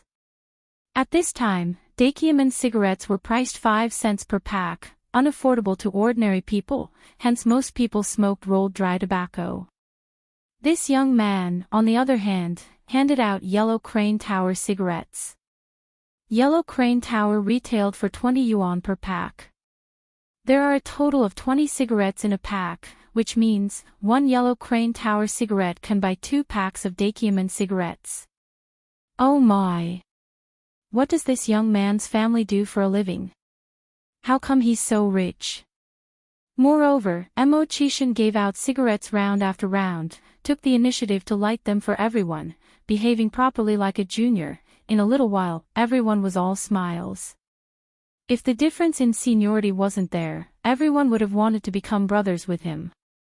Ni Yang quietly praised Mo Chishan in his heart. This man's social skills were really impressive. To start with, Ni Yang was worried that someone as particular as Mo Chishan would mind that Wang Tinyu and the others had just come back from the construction site and were dirty, and hence not want to talk to them. After all, Mo Chishan was a scion of a wealthy family. But now, it seemed that this concern was completely unnecessary. Though Mo Chishan was born into a wealthy family, he didn't look down on anyone. He was polite to everyone, unlike some people who flaunted their wealth, stuck up their noses, hardly seeing anyone else. At the table, Mo Chishan toasted to Wang Tinyu and the others one by one. Intending to get Mo Chishan drunk, Wang Tinyu and the others only sipped a little while Mo Chishan drank fast during the toasting. After going around, Mo Chishan had already drunk a dozen, while Wang Tinyu and the others had only had half a glass. After drinking about 10 glasses, equaling to 5 or 6 liang of liquor, amazingly, Mo Chishan was neither flushed nor shaky, showing no signs of drunkenness. Seeing Mo Chishan not drunk, Wang Tinyu exchanged glances with the rest, stood up, and raised his glass. Shemo, you just toasted to us, now it's our turn to toast to you. Mo Chishan immediately stood up. Uncle Tinyu, you are my elder, it's against propriety for you to toast me. I should be the one standing. Please sit down. A satisfied expression emerged from the depths of Wang Tiany's eyes. He took a seat. All right then, I won't insist, I'll drink first. Mo Chishan also swallowed the wine in his glass. Another round, and Mo Chishan drank a dozen more, adding up to over a caddy, yet he showed no signs of drunkenness. After this round, Mo Chishan continued to offer cigarettes to everyone. Uncles, have a smoke. Seeing Mo Chishan being so well behaved and having such good tolerance for alcohol, and since they still had work in the afternoon, everyone didn't want to give him a hard time, cheerfully accepting the cigarettes. It won't be a man's drinking party without bragging. As a young bachelor, Mo Chishan couldn't participate in such topics. Therefore, he was busy pouring drinks, handing out cigarettes, lighting them, thoroughly filling the role of a junior. The doors of the restaurant were transparent, clearly displaying the inside from the outside when a black luxury car quickly passed by. 2 blonde-haired, blue-eyed people from the F country were seated in the car. The driver hit the brakes, tugged at his companion, and swallowed hard. Morris, look quickly, who's that inside? When Morris impatiently turned to see what was happening inside, the impatient expression on his face gradually turned to shock. My God. Marcus. I couldn't have gone blind. The whole demeanor of Marcus froze. If they hadn't seen it with their own eyes, they would never believe what they were seeing. The two just kept staring at the scene inside the restaurant, stunned, so much so they barely moved for a while. Only after receiving a warning look did Marcus nervously step on the gas, driving the car away from the noodle restaurant. Mo Chishan slowly turned his gaze back, eating his noodles in a leisurely manner. Due to a good upbringing, his posture was especially elegant when eating, even his every movement exuded an aristocratic ambience. The bragging at the table continued. Ni Yang quietly handed a cup of water to Imo-chishin. Brother Imo, have some honey water, it helps with the alcohol. Imo-chishin had drunk at least over a caddy of liquor. Despite appearing no different from someone sober, Ni Yang was concerned about a delayed effect of the alcohol. Chapter 231 Chapter Stunning 3. Thank you. Imo-chishin reached out and took the cup. His slender fingertips accidentally grazed the back of Ni Yang's hand, feeling slightly cool. In this instance, Imo-chishin suddenly thought of an exquisite ancient jade he had come across last summer while he was in F country. The sensation of touching this jade was similar. The honey water was sweet with a faint hint of lemon. A single sip managed to soothe the burning sensation in his heart. Taking advantage of the action of picking up food, Imo-chishin whispers into Ni Yang's ear, Yang, I can hold my liquor very well. Am not drunk at all, you don't have to worry. At this very moment, Ni Yang turned her head, her fair cheeks brushing against his lips. It was like a shock. Such an unintentional move had successfully stunned the both of them. The boasting noises coming from the table seemed to have become a vacuum. Imo-chishin picked up the cup again, nonchalantly took a sip of the honey water as if nothing had happened. His calm exterior remained, but the thin layer of sweat on his face betrayed his emotions. Just after putting down the cup, Imo-chishin gulped down another mouthful of honey water. Yet, this time, he couldn't suppress the burning sensation in his heart. Stealing a quick glance at Ni Yang, he found her casually chatting with Zhou Qingshang and Wang Jinfang on the side, acting as if nothing had happened. Damn! His composure was actually less than a young girl. Imo-chishin picked up his cup again in frustration, only to find out that his honey water was all gone. Left with no choice, he put down his cup and continued with his meal. What Imo-chishin didn't know was that Ni Yang, who appeared stable as Mount Tai, was actually panicking inside. Including all her past and present lives combined, this was the first time she had such intimate contact with a man. It felt a little strange. Soon after, everyone finished their meals and Wang Tiniu led them to the nearby shop. Imo-chishin stood up, pulled out a pack of cigarettes from his pocket, and handed them around. After everyone had left, Imo-chishin finally had a chance to discuss important matters with Ni Yang. He brought in the 10,000 disposable cups from outside the door. Yang, these are the 10,000 cups you ordered. Can you check? Ni Yang laughed and replied, no need to count, brother Imo, don't I trust you? The two of them got along very naturally, completely forgetting the previous episode at dinner. Ni Yang took out money from the counter to give to Imo-chishin, and he didn't refuse. He deeply understood Ni Yang's character. She would never accept charity. If he refused the money this time, Ni Yang would definitely not ask for his help next time. Imo-chishin took the money, then said, yeah, Yang, I have something else to tell you.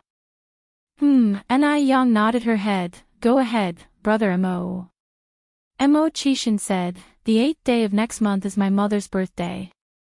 She wants to invite you to her birthday celebration. I don't know if you can make it. Birthday celebration. Looking at the calendar, Li Xianxian should have woken up by then. Since it was the Mo family's birthday celebration, Li Xianxian would definitely be there. Moreover, Ni Yang always treated Imo-chishin as a friend. Imo-chishin had helped her so much, so if he personally invited her, she had no reason to refuse. Of course.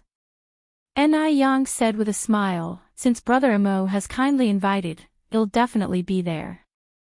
Really? Imo-chishin was overjoyed. Imo-chishin look out an invitation, here, this is the invitation. Ni Yang took it with both hands, thank you. Imo-chishin continued, you've worked all morning, and you still have to work in the afternoon. You should take the opportunity to rest for a while. I have to go. Ni Yang nodded, and saw Imo-chishin to the door. Just as Imo-chishin set foot on his bicycle, as if he remembered something, he looked back at Ni Yang, I may not be in Beijing for the next few days. If anything happens, you can contact Wu Darning. Then I'll pick you up here on the morning of the 8th. Okay. Ni Yang waved at him, Brother Mo, be careful on the road. Well, meet here on the morning of the 8th. After bidding goodbye to Ni Yang, Mo Chishan whistled as he pedaled his bike away. Had just turned a corner when he wobbled and almost fell off his bike.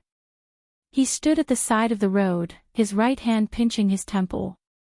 His feet felt like they were stepping on cotton and he felt like he could faint at any time. There was a stark contrast between his demeanor now and just a moment ago. This hangover was pretty strong. After all, he had drunk more than a kilogram. How could he not be drunk? It's also thanks to Mo Kishin's strong endurance that he held on until now. If it were anyone else, they probably would have thrown up by now. Chapter 232 Chapter Stunning. For after a while, a black car slowly drove over, parking nearby. Two young men got out of the car, one helped Mo Chishan into the car, the other loaded the bicycle into the trunk. Are you okay? Came a concerned voice from the driver's seat. I'm fine. Mo Chishan, enduring a headache, continued, First, take me back to the manor. All right, please wait a moment. The driver glanced at the man's frosty face through the rearview mirror, couldn't help but wonder, was this really the same man who had been toasting and offering cigarettes to the group of construction workers at the small noodle restaurant only an hour ago?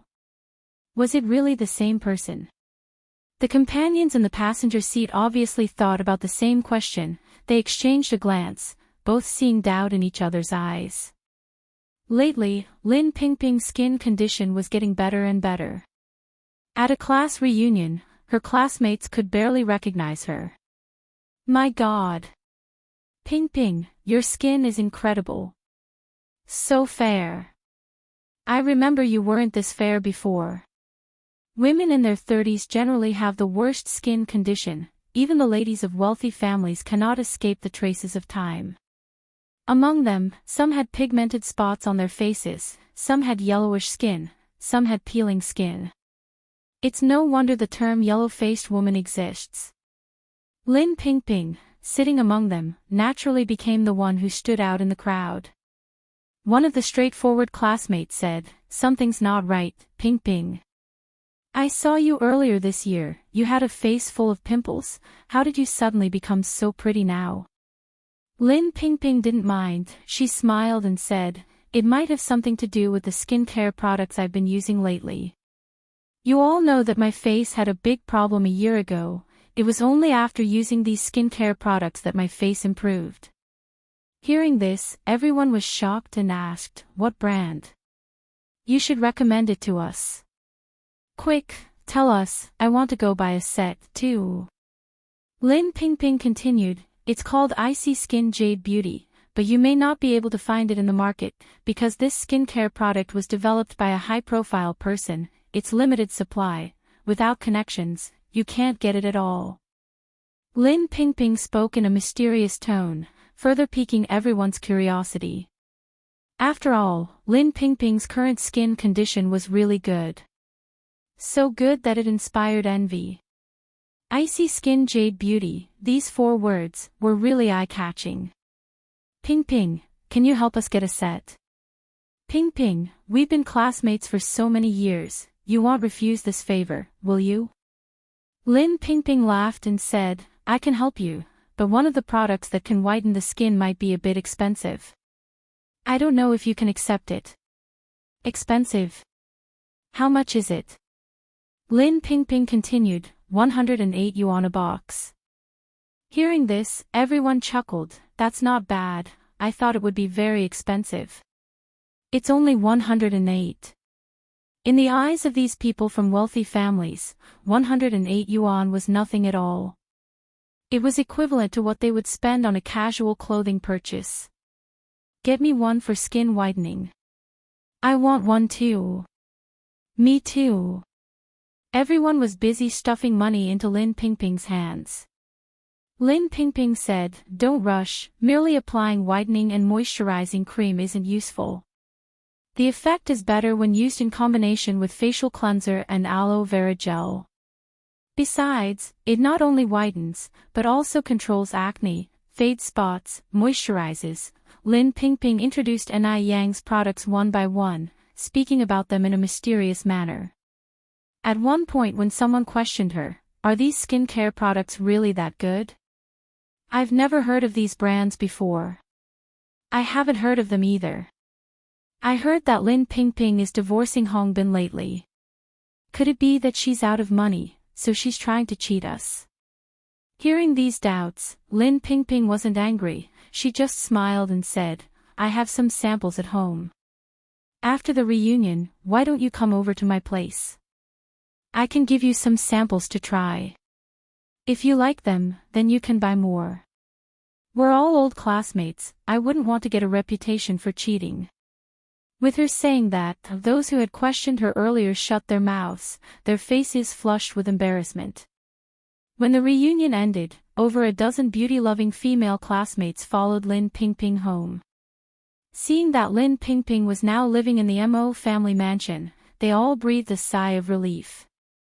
Chapter 233 Chapter Stunning 5. The Mo family is rich and wealthy with countless assets. They can afford as much money as they need.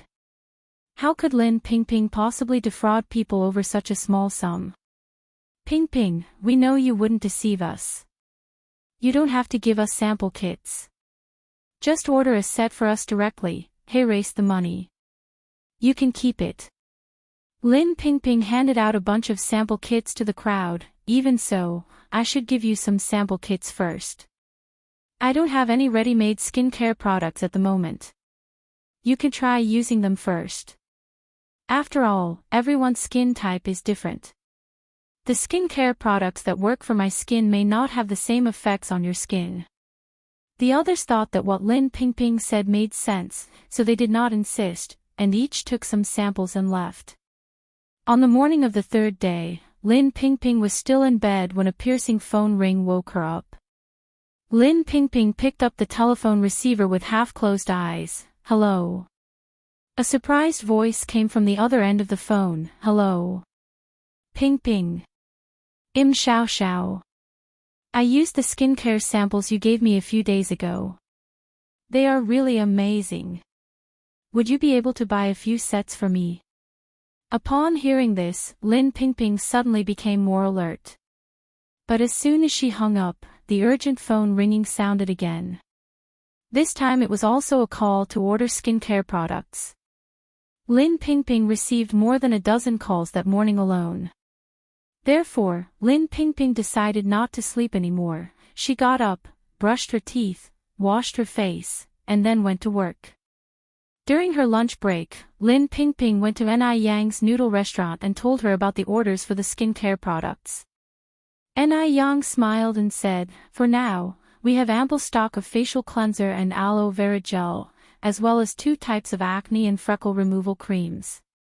But the whitening moisturizing cream is limited to 30 boxes per month and we only have 8 boxes left. For beauty, people are willing to pay any price. Under the promotion of Ni Chingue and Wang Meifeng, the high-end whitening moisturizing cream, priced at 108 yuan a box, sold 22 boxes in just a few days. Adhering to the principle of limited edition equals high value, Ni Yang planned not to produce too much at first. She planned to produce only 30 boxes per month to keep the consumers anticipating and maintain the product's high profile, before gradually increasing production. This is a kind of hunger marketing. Lin Pingping hurriedly said, Yang, sell all the remaining 8 boxes of whitening moisturizing cream to me. Then I want 12 bottles of facial cleanser and aloe vera gel, and 13 bottles of each of the acne and freckle removal creams. To avoid missing out on any orders from her classmates, Lin Pingping even drafted a list. Sure. Ni Yang nodded, but I don't have any stock in hand right now. Should I bring them to you tomorrow morning? Alright, Lin Pingping said, I'll come and get them tomorrow morning. I want to pay you.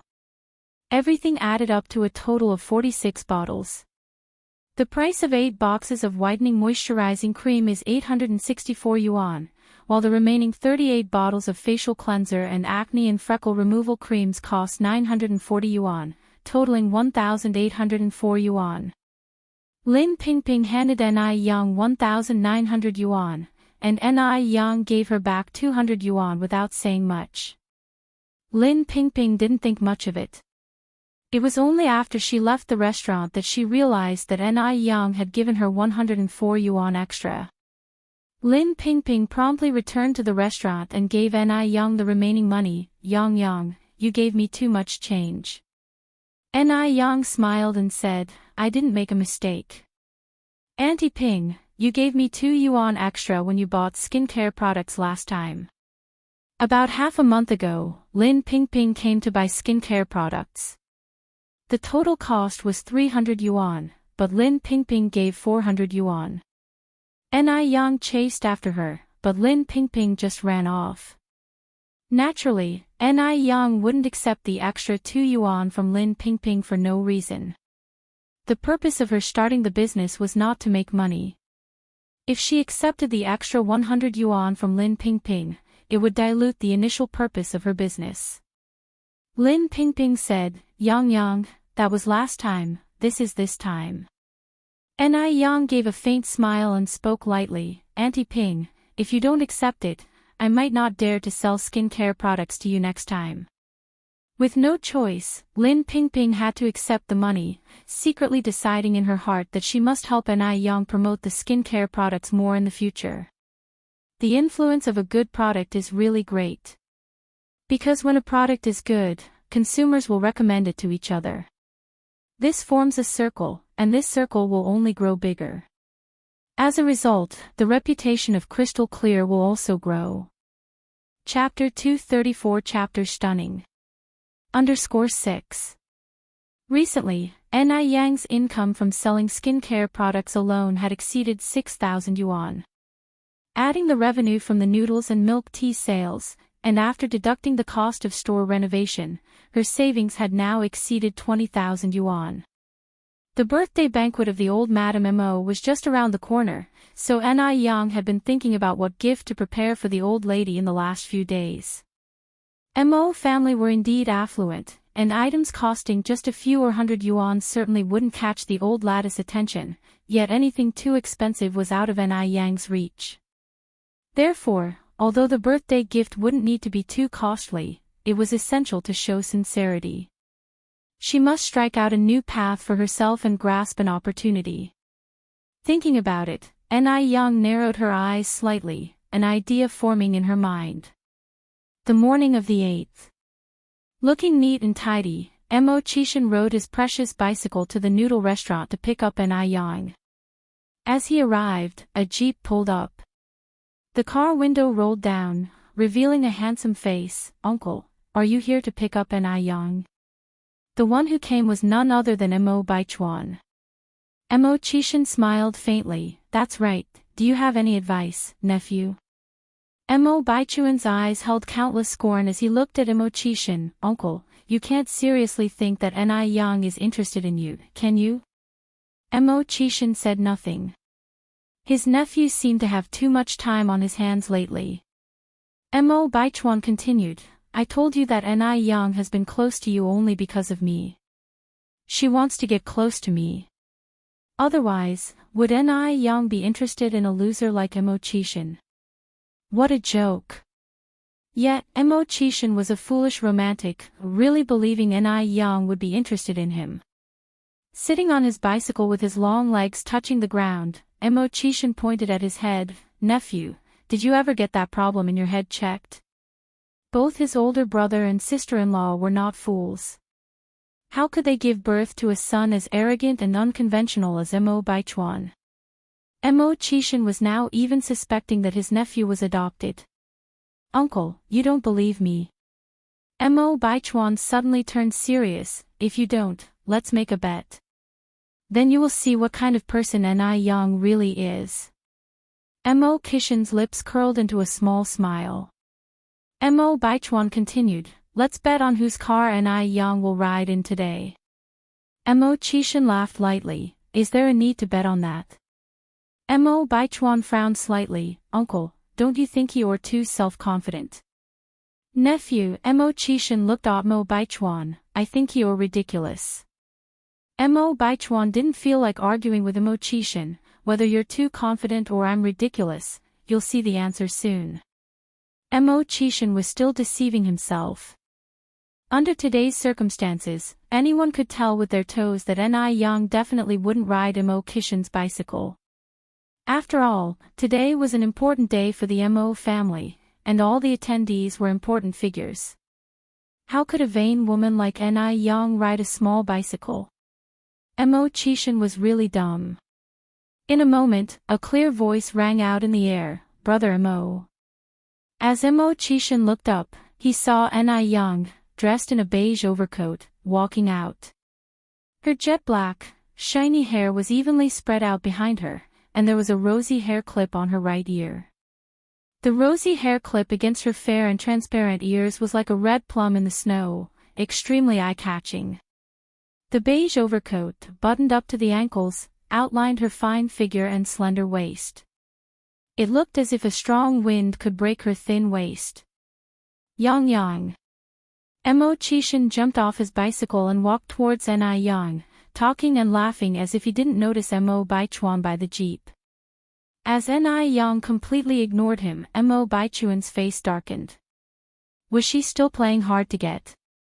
Miss Mo Baichuan walked straight up to Yang, looking down at her. To repay you for saving my life in Dam Village, I personally came to invite you to my grandmother's birthday banquet today. Wasn't this what Yang wanted? She had followed him all the way from Dam Village to Beijing, just to draw his attention with the life-saving grace. He would grant her wish today. He didn't believe that Yang could still play coy when he had put it all out on the table. Chapter 235, Stunning. _7 Yang gave him a velvet smile and retorted, Did I save someone in Dam Village? It's clear that the only thing I saved in Dam Village was a dog with a penchant for biting people. Dear sir, don't behave like a dog. I've already made my intentions very clear. Have some self-awareness, would you? True, Yang had saved Mo Baichuan. But it felt just like saving a dog. If it was a dog, at least the dog would wag its tail at her. Unlike Mo Baichuan, who simply bit her back like a maniac, sticking to her like glue no matter how much she tried to shake him off. You! Mo Baichuan was suddenly filled with rage. He didn't expect Yang to keep playing coy even after all he had done. Was this amusing to her? Didn't she realize she was playing her part way too well? As Mo Qishan was just about to voice his thoughts, he heard Yang say, Brother Mo, let's get going. We shouldn't waste our time on irrelevant people. If a dog bites you, would you bite it back? These words quite unexpectedly chimed with Mo Qishan's own thinking. Nodding, he agreed, Indeed, let's move. Mo Qishan maneuvered his bicycle, and Yang took up her usual place on the back seat. Yang, hold on tight, we're setting off. Okay. Yang smartly held onto Mo Qishan's waist with one hand and her belongings with the other. As the handsome lad and pretty girl rode under the morning sun, bathed in its warm golden light, it should have been a beautiful sight. But to Mo Baichuan, it was irritatingly dazzling. That was crossing the line. Yang was overreacting. He had even stooped to the level of personally driving to pick her up, but she still chose to ride off with Mo Qishan on his bicycle. Mo Baichuan initially came to declare war to Mo Qishan. He wanted to let Mo Qishan know that Yang was close to him only because of Mo Baichuan. Unexpectedly, he ended up getting slapped by Mo Qishan instead. Just wait, he swore that one day, he would expose Yang's true face. Mo Baichuan clenched his fists tight, his suppressed rage making the veins in his neck pop. He looked truly vicious. At that moment, he thought of another person. Li Xianxian. Since Ni Yang failed to appreciate his kindness and insisted on playing coy, he could try winning over Li Xianxian. With a car, he could reach home long before the slow-paced bicycle. As long as he fetched Li Xianxian home before Mo Qishan, making Ni Yang witness it all, she would undoubtedly lose her cool. Jealousy could make people bare their ugliest side. Squinting his eyes, Mo Baichuan got into his car. Soon after, his car could be spotted parked under the ladies' dormitory at the base. Being a formidable figure on the base, Mo Baichuan's car parked under the ladies' dormitory drew the attention of countless female onlookers. In their faces, Mo Baichuan found the recognition he sought. Could you please go and fetch Li Xianxian from room 106 for me? Tell her I'm waiting for her downstairs. Mo Baichuan grabbed a random girl's hand and made the request. Of course, of course. The girl's face turned a shade of shrimp red. When Li Xianxian found out that Mo Baichuan had come to fetch her himself, she felt as though she was dreaming. No. She never even dreamed that Mo Baichuan would come to fetch her one day. Now, she turned into the envy of all. Li Xianxian quickly donned a beautiful and stylish strapless dress and put on her crystal shoes before walking out. Baichuan. Let's go. Mo Baichuan barely glanced at her before turning around to get back into the car. Excited, Li Xianxian got into the passenger seat. The air conditioning in the car was very strong, so Li Xianxian didn't feel cold. All the way, Li Xianxian was stealthily observing Mo Baichuan's expression. Since Mo Baichuan always maintained the same facial expression, Li Xianxian was unable to notice any abnormalities. The car was speeding up and soon caught up with the bicycle. Later, the speed of the car maintained an appropriate distance from the bicycle. About half an hour later, the car finally stopped in front of the Mo family's villa. Don't get out of the car yet, Mo Baichuan spoke out coldly. Li Xianxian was taken aback. Mo Baichuan noticed that the bicycle was about to enter the villa. He then opened the car door and walked over to open the door for Li Xianxian. Exhibiting gentlemanly manners, he extended a hand towards Li Xianxian. Xianxian, we've arrived. Mo Baichuan's attitude was different from what it had been earlier. This was the first time he had taken the initiative to hold her hand. Li Xianxian was overjoyed, her heart as if about to jump out of her chest. Cautiously, she extended her hand, placing it on top of Mo Baichuan's hand. Her cheeks turned slightly red. Mo Baichuan hid well the disgust in his eyes and led Li Xianxian out of the car. At the right moment, Mo Qishan also arrived with Ni Yang. Without turning his head, Mo Baichuan led Li Xianxian into the hall. Ni Yang also noticed Li Xianxian immediately. It seemed her guess was correct. Li Xianxian did show up at the Mo family's house. The trip was not in vain. Looking at the backless silhouette of Li Xianxian, Ni Yang shivered uncontrollably. Is Li Xianxian not cold wearing such a dress during winter? Mo Qishan parked the bike and turned to look at Ni Yang. Yang, my brothers and sisters-in-law are all here today. Don't be nervous, just stay by my side. Ni Yang nodded, okay. They entered the house. The hall was lively with people coming and going. The heating was very strong. Ni Yang couldn't stand the heat after walking only a few steps. Fortunately, she was wearing a plain cheongsam under her coat, so it was fine to take off the coat. After all, a proper dress is required for such banquets. And a cheongsam is also a type of formal attire. Ni Yang was unbuttoning her coat as they walked. She took off her coat and casually draped it over her arm. Mo Qishan extended his hand to take her coat. Yang, we have a lot of family members today, let me keep your coat for you. All right, Ni Yang nodded, thank you, brother Mo. Mo Qishan smiled faintly, you're welcome. While Li Xianxian and Mo Baichuan were walking in front, Mo Huti saw Li Xianxian and contrary to her usual self, was overly warm. Her little face was smiling so brightly it almost bloomed. She opened her arms and ran over quickly, Sister Xianxian. At this time, the other guests in the room also looked in this direction, their eyes filled with admiration. Feeling everyone's gaze, Li Xianxian straightened her back. She had been preparing for quite a while for this day in order to stand out. This attire alone took 2 months to prepare. With a gentle and decent smile on her face, Li Xianxian half squatted down, opened her arms and welcomed Mo Huti, Xiaodai. However, Mo Huti ran straight past Li Xianxian and jumped into the arms of the person behind Li Xianxian, Sister Ni Yang.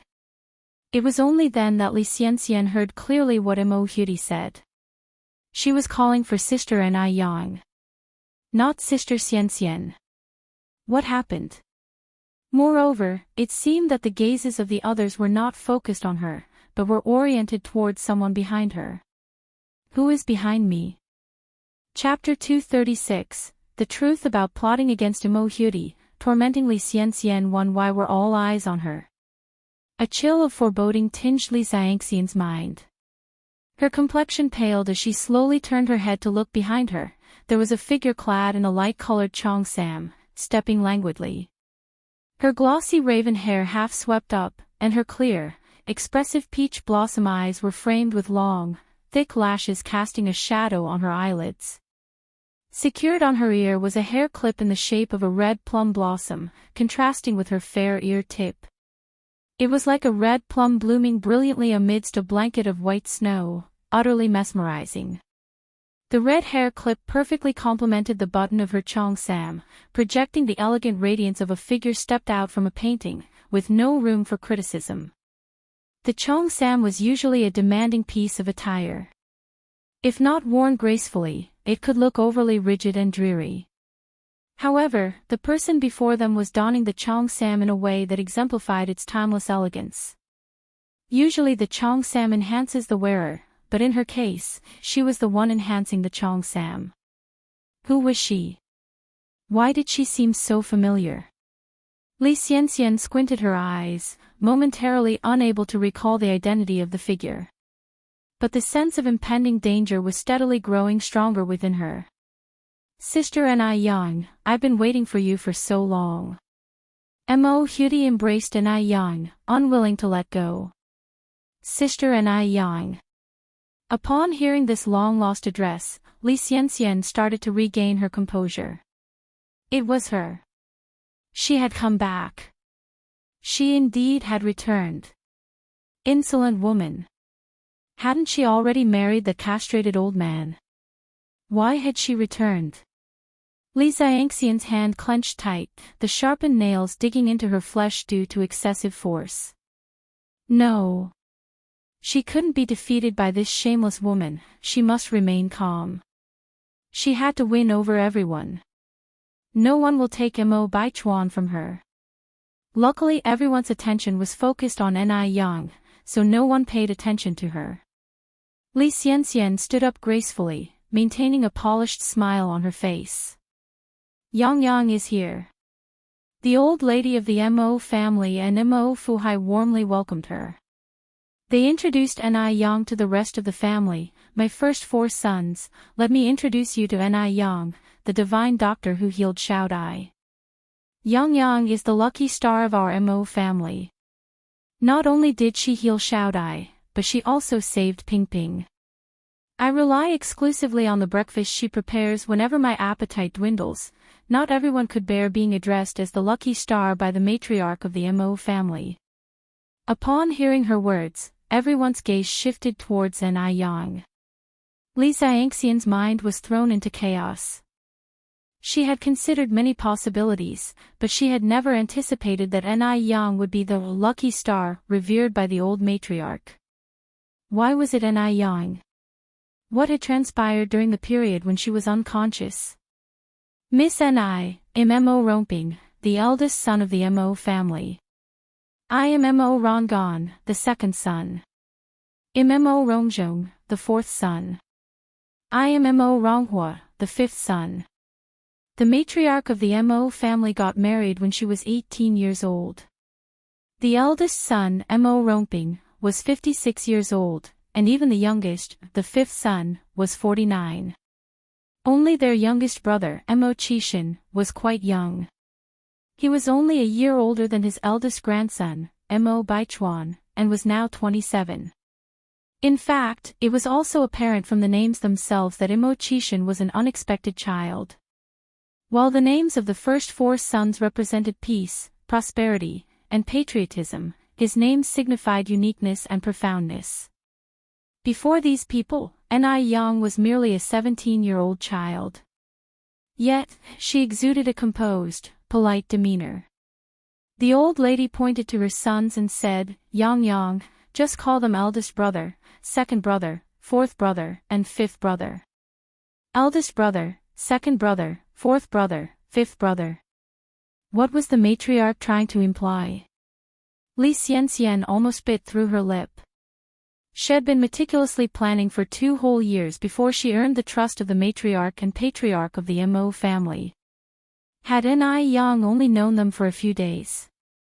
How could they trust Ni Yang so easily? This was unfair. This was unfair to her. Why was this insolent woman always after what she desired? It was the same in her previous life. And it was the same in this life. Li Xiangxian's lowered eyes were filled with venomous indignation. Mo Baichuan also found the matriarch's behavior rather befuddling. If Ni Yang was to address his uncles as brothers, wouldn't she become his senior? How could that make sense? Ni Yang was initially worried about how to address them. After all, she addressed Emochishin as Brother Mo. It would be strange for her to call his elder brothers as uncles. On the other hand, addressing them as brothers would accentuate their age difference. Chapter 237, The Truth About Plotting Against Mo Hyuri, Torturing Li Xianxian _2. Now that the old lady Mo has said so, Ni Yang didn't put on airs, and directly greeted, Hello, elder brother, second brother, fourth brother, fifth brother. Ni Yang's good looks, her sensible behavior, and her kindness towards the Mo family, made all of the Mo family's sons quite willing to accept her as their sister. Old Lady Mo then pulled Ni Yang to Li Xiangxian's side and introduced, Xianxian, this is the lucky charm I've told you about before. Yang, this is Li Xianxian. She is 3 years older than you and usually stays with Chuan, serving as his capable assistant. Ni Yang gave a small smile, reaching out to shake Li Xiangxian's hand, Hello, Sister Xianxian. Her smile was light and pure, as if a neighboring sister with affable charm, inevitably causing one to drop all guards and defenses. However, Li Xianxian couldn't relax at all. Sister Xianxian. Ni Yang was actually calling her Sister Xianxian. What was she trying to do? In her past life, Ni Yang was indifferent to her, even going as far as ignoring gifts and attempts to curry favor with her. In this life, would she really be so well-intentioned? But then again, Ni Yang in this life is only 17 years old. 17 years old, still a green young girl. What could such a young girl understand? Even if Ni Yang accidentally climbed the ranks of the Mo family, she had ways to bring her down from her pedestal. Could a young girl outsmart her? Holding on to this thought, Li Xianxian was greatly relieved and shook Ni Yang's hand. Hello, Yang. Grandma often mentions you. Now that I've met you in person, you truly live up to your reputation. Ni Yang accepted Li Xiangxian's praise without a word. Thank you, Sister Xianxian. Li Xiangxian's eyes narrowed. She felt something off about the Ni Yang before her eyes. At this time, Ni Yang should have just fled from the countryside, still maintaining her unsophisticated naivete, overwhelmed when faced with her sophisticated grace, and feeling extreme shame and inferiority. But what about Ni Yang? Ni Yang didn't show the slightest bit of inferiority, but was radiant and generous. Sister Ni Yang, would you like me to show you my room? Mo Hyuri approached, taking Ni Yang's hand. Sure. Ni Yang patted Mo Hyuri's head and followed her up the stairs. Watching their figures disappear, a glint of ominous light flashed in Li Xiangxian's eyes. This Mo Hyuri, truly ungrateful. She treated her so well, always bringing toys for her whenever she visited the Mo family, always trying to make her happy. But Mo Hyuri. She wasn't the least bit grateful, even embarrassing her in public. Inviting Ni Yang to tour her room, without inviting her. An absolute ingrate. She deserved to lose her parents, becoming an orphan. Ni Yang went upstairs with Mo Hyuri, meeting Mo Chishin on their way who was coming down the spiral staircase. Yang, where are you two going? Mo Chishin had his hands in his pockets, smiling at the duo. Hyuri wants to show me her room. Ni Yang replied. Uncle, would you like to come with us? Mo Hyuri caught hold of Mo Chishin's hand with her other one. Sure. Mo Chishin nodded. The trio then headed for Mo Hyuri's room. Witnessing the scene atop the spiral staircase, Lee Zhangxian's face was full of scorn. She was initially worried about whether Ni Yang had also returned from the past, like her. It seems that she was overthinking it. If Ni Yang had also returned from the past, she would not have walked away with a waist like Mo Chishin. Mo Hyuri's room was over 50 square meters, and was exquisitely decorated with imported stuffed toys from overseas scattered all over. Next to the window, there was a desk with an open notebook on it. The notebook was filled with scribbles, beside which lay an extravagant Picasso pen. Sister Ni Yang, these are my writings. Mo Hyuri gave the notebook on the desk to Ni Yang. Had Li Xianxian been there, she would have died of anger on the spot. A few days ago, she too had wanted to look at the contents of this notebook, but was denied by Mo Hyuri. Moreover, Mo Hyuri had told her that it was a diary and hence, not to be seen by outsiders. When Ni Yang opened the first page of the notebook, she was shocked. It wasn't just the beautiful handwriting that shocked her, but mainly, the name written in the column. Chapter 238 The Truth About Planning to Harm Mo Hyuri, Tormenting Li Xianxian _3. The Butterfly Flies. If her memory serves her correctly, in the future, there is a very famous contemporary author named The Butterfly Flies. Her writing is highly revered by many, becoming a marvel in the modern literary world. Ni Yang had also read her works. Is Mo Hyuri that same Butterfly Flies? Mo Hyuri introduced herself, Sister Ni Yang, Butterfly Flies is my pseudonym. What do you think of the name? Does flies means liberating flight? Nayoung asked. That's correct. Mo Hyuri nodded, smiling brightly. Sister Nayoung, you're really sharp. It does indeed mean the leisurely flight. The previously bedridden Mo Hyuri longed to live like a normal child, which had influenced her choice of pseudonym. She hoped she could become a true butterfly one day. Ni Yang flipped a few more pages in the notebook, her face getting more shocked as she read on. Clearly, Mo Hyuri and the future butterfly flies were one and the same. Because this notebook was full of famous quotes from the butterfly flies. Mo Hyuri was currently 12 years old and based on time calculation, she should rise to fame about 15 years from now, when she would be in her 20s. But Ni Yang had read Butterfly Fly's autobiography. If she remembered correctly, Butterfly Flies rose to fame around her 30s. Something was off. It did not match up with Mo Hyuri's current age. Xiaodai, have you ever thought about publishing your own book? Ni Yang turned to look at Mo Hyuri. Publish a book? Mo Hyuri blinked, no. She was just bored and wrote these things to pass the time, she had never even contemplated publishing them. Ni Yang went on, Xiaodai, your literary talent far surpasses the average person. Actually, you could consider pursuing a career in publishing. Who would believe these life-inspiring sentences were penned by a mere 12-year-old girl? Seeing Ni Yang's reaction, Mo Chishin took the notebook from Ni Yang. But Mo Hyuri pressed his hand. Uncle, this is a secret between Sister Ni Yang and me, you're a boy, you're not allowed to see. Mo Chishin chuckled and pinched her face. You let Sister Ni Yang read this, but not me? Xiao Dai, isn't that showing favoritism? This will make me sad.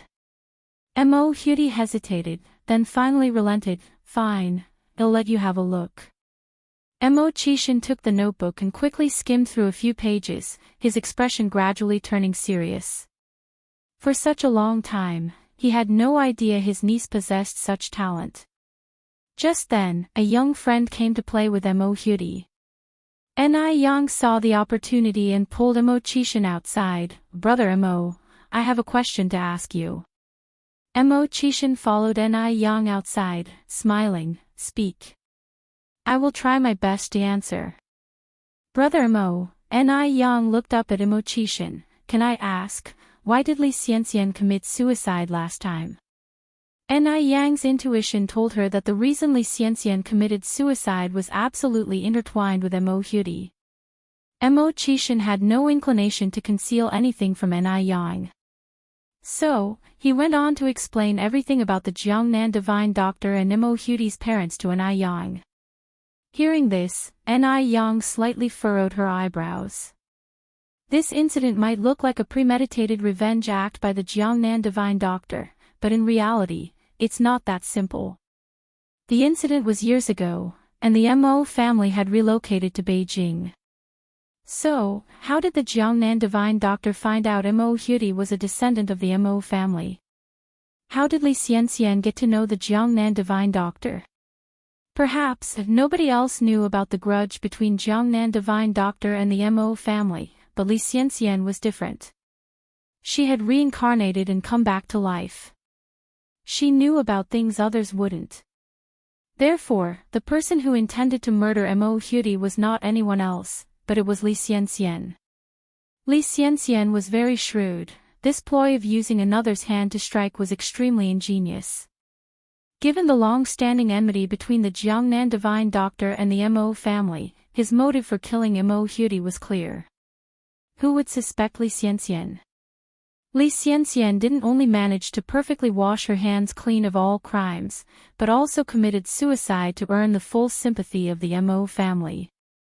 This was truly a triple victory. However, what Li Xianxian did not foresee was that Mo Hudy didn't die in the end. Since Mo Hudy did not die, all of Li Xianxian's plans must be sped up. Considering this, a glint of light flashed in Ni Yang's eyes. Yang, have you noticed something? Mo Chishan detected something odd about Ni Yang. Chapter 239, The Truth About Plotting Against Mo Hudy, Tormenting Li Xianxian _4. Ni Yang slightly raised her eyes. No big deal. By the way, Brother Mo, I think Xiao Dai really has the potential. You can hire a tutor to guide her. I believe she will achieve great things in the future. Mo Chishan nodded approvingly. I also think Xiao Dai is pretty smart. Ni Yang continued, Brother Mo, I have a suggestion for you. Go ahead, Yang. Ni Yang said quietly, Hey Race, what I recommend, let's keep this a secret for now. Once Xiao Dai's book is finally published, we can surprise everyone. Sure, I'll follow your advice. Mo Chishan had no objections about this matter. He firmly believed that everything Ni Yang said was right. The two of them chatted while walking downstairs. The Mo family was a prominent family in Beijing, so there were many people who came to wish Grandma Mo a happy birthday today. In no time, the ground floor lobby was crowded with people. As the host, Mo Chishan was immediately approached by a servant as soon as he got downstairs, who wanted to discuss the details of the birthday banquet with him. Ni Yang smiled, Go on, Brother Mo, I can manage on my own.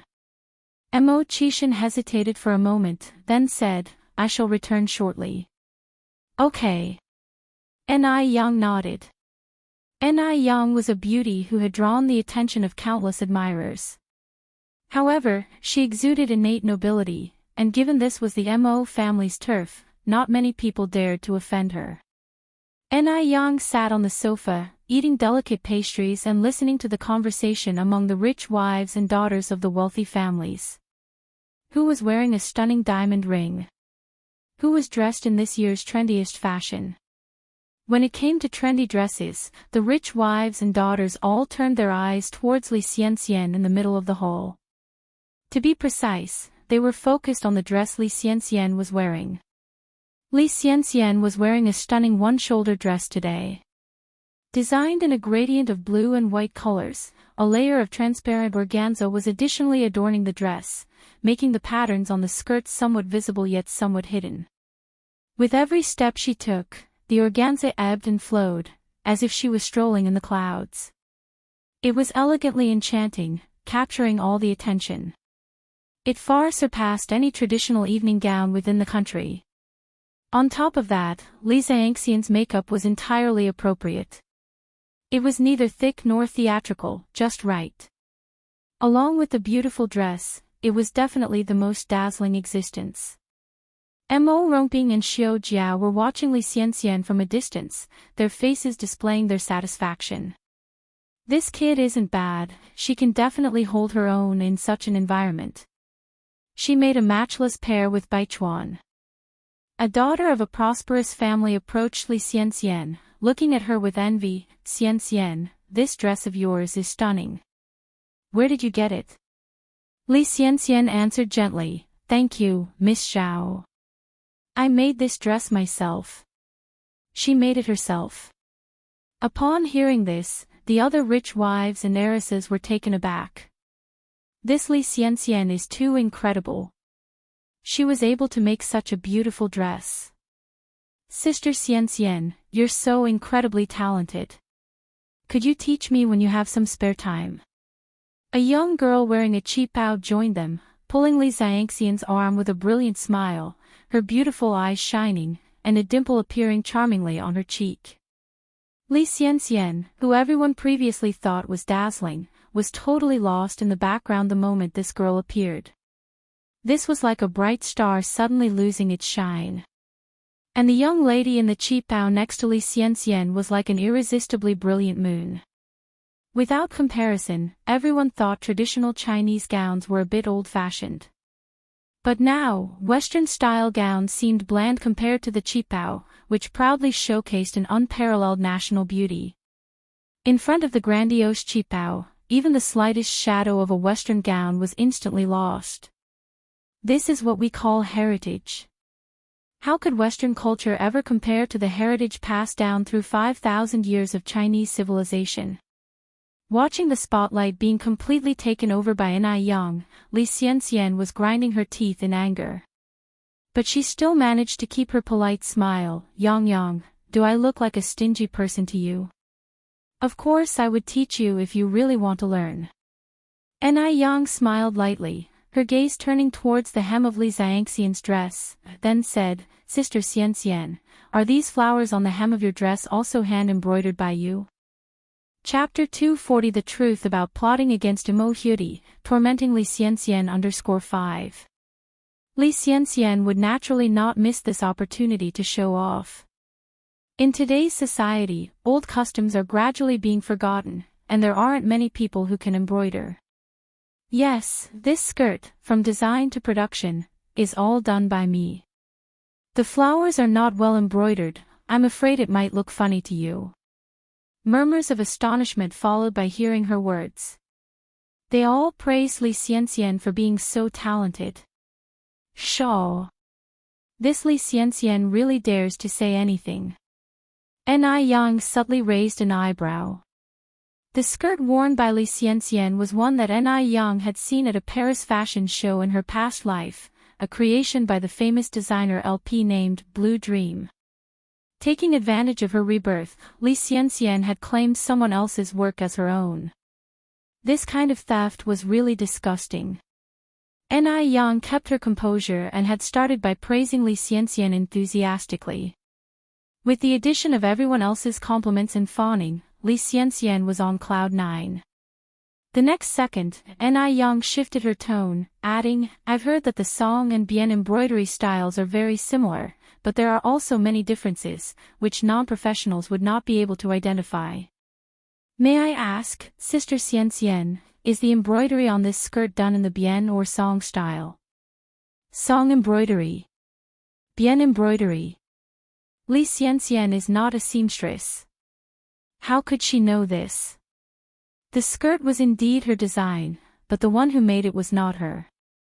Damn it, now she had landed herself in a hot soup. However, Li Xianxian quickly regained her composure. After all, everyone present were high society ladies who were not familiar with the intricacies of embroidery. Thinking of this, Li Xianxian was significantly relieved. She laughed and said, "It's done in the song style." Ni Yang looked at Li Xianxian with an expression of adoration, excitedly saying, "Sister Xianxian, I admire you so much, you even know how to do the complex song embroidery." Li Xianxian patted Ni Yang's hand and humbly said, "With deep practice, even an iron rod could be ground into a needle, it's nothing special." Virtuous, talented and modest. Everyone looked at Li Xianxian with admiration. Nonsense. If you don't understand embroidery, don't pretend to be skilled and mislead others. That is clearly Suzhou embroidery. Suddenly, an aged voice with a stern tone rang through the room. Everyone looked towards the speaker and found it to be old lady Zheng. The always amiable old lady Zheng now looked as stern as a changed person, glaring at Li Xianxian. Old lady Zheng, raising her walking stick, slowly walked towards Li Xianxian, pointedly saying, "Young people should remain grounded." Old lady Zheng is native to Sioux City. Her family had been silk dealers for generations, one specifically providing embroidery for the imperial court. Her family still preserved a plaque written by Emperor Qianlong himself, thus her words carried extraordinary weight. If this skirt was really made by Li Xianxian herself, would she not even know the type of embroidery used? Old lady Zheng deeply valued embroidery and detested young people who, under the guise of understanding embroidery, misled others with pretentious bragging. Today, Li Xianxian truly touched a raw nerve. Upon hearing this, Li Xianxian turned pale. The other's gaze also changed. From initial shock and admiration, it turned to ridicule and disdain. These looks were like knives, revealing the most rotten part of Li Xianxian's inner self. Li Xianxian's back was now covered with layers of cold sweat. At this point, she wished she could just burrow into the ground. The torment of being skinned alive through people's gaze was really unbearable. It was all Ni Yang's fault. This damnable girl set a trap and she fell right in. After 1,000 calculations, Li Xianxian never expected old lady Zheng to be in the crowd. This meddlesome old hag. When Mo Romping and his wife saw the scene, their satisfied expressions vanished in an instant. His wife, Xiao Jiao, shook her head saying, "This girl is not good, she is too pretentious. She is not suitable for our Chuan. Mo Romping nodded, "I also think that our mother was mistaken this time. Where was this girl worthy of being the daughter-in-law of the Mo family?" After lecturing Li Xianxian, old lady Zheng noticed Ni Yang. Her expression immediately softened again. Holding Ni Yang's hands, she said, "Good child, you're here too." Every time she saw this child, old lady Zheng felt an inexplicable sense of familiarity. "Old lady Zheng." Ni Yang courteously responded. Chapter 241 The Truth About Plotting Against Mo Hyudi, Tormenting Li Xianxian _6. Madame Zheng smiled and replied, "My dear child, don't call me old lady. Just call me grandma. Our Xianjing is about the same age as you." Ni Yang, ever the sweet talker, immediately addressed her as grandma. Seeing Madame Zheng's response, Li Xianxian became even more frustrated. Why did everyone seem to favor Ni Yang? Was she predestined to be a stepping stone for Ni Yang? Ni Yang deserved to die. Madame Zheng deserved to die. The whole lot of them deserved to die. Xianxian, just then, a hand gripped Li Xianxian's wrist. Li Xianxian looked up and saw Baichuan, shining brilliantly. "Baichuan," she sighed as she tightened her grip on his hand.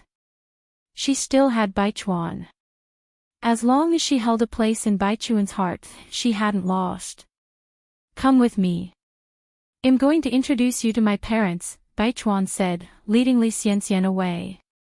Baichuan did this on purpose.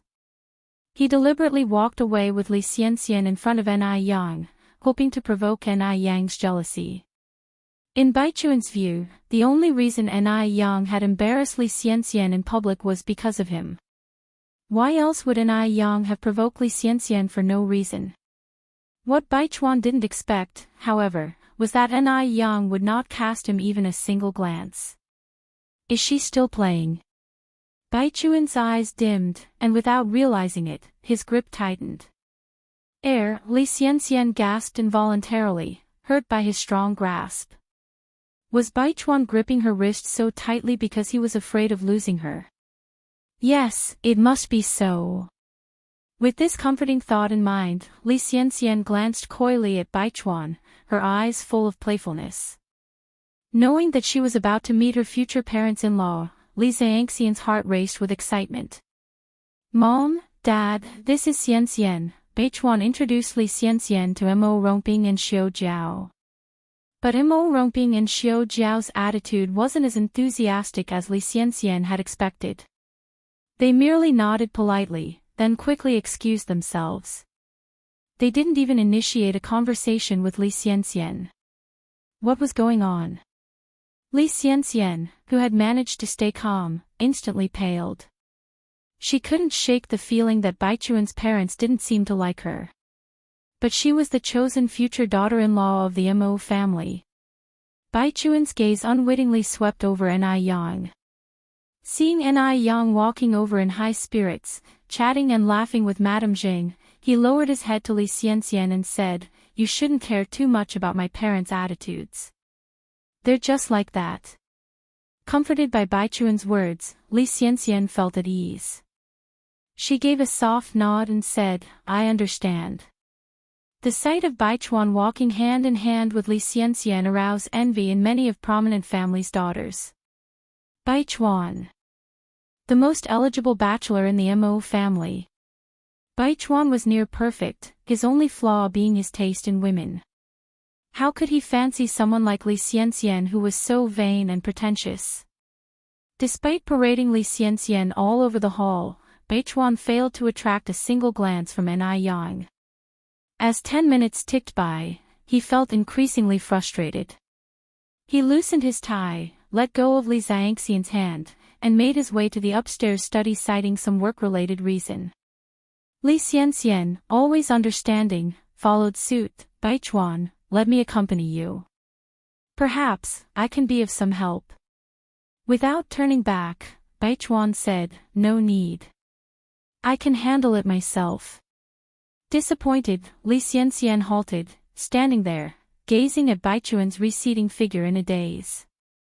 Jing Xianjing, naturally in attendance at such an important banquet, wasn't by Madame Jing's side. She was off looking for Mo Qishan. She would never pass up an opportunity for some time alone with Mo Qishan. Her perseverance paid off, eventually leading her to Mo Qishan at the back of the Mo residence.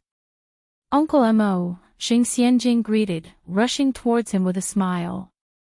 Mo Qishan subtly stepped back to maintain some distance from Jing Xianjing. Do you need something? Uncle Mo, what are you so busy with? Is there anything I can help you with?" Jing Xianjing continued asking. "No need." Mo Qishan abruptly began walking back to the main hall. "Uncle Mo," Jing Xianjing hurried forward to keep pace with him. "Don't walk so fast, I can hardly keep up with you." Mo Qishan turned back irritably and retorted, "Why are you being such a pesky fly? Can't you back off a bit?" If Ni Yang noticed this, he'd be in mortal trouble. Even the yellow river would not be enough to cleanse him. With a pitiful face, Jing Xianjing sighed, her eyes beginning to well up. "Uncle Mo, what don't you like about me? I can change."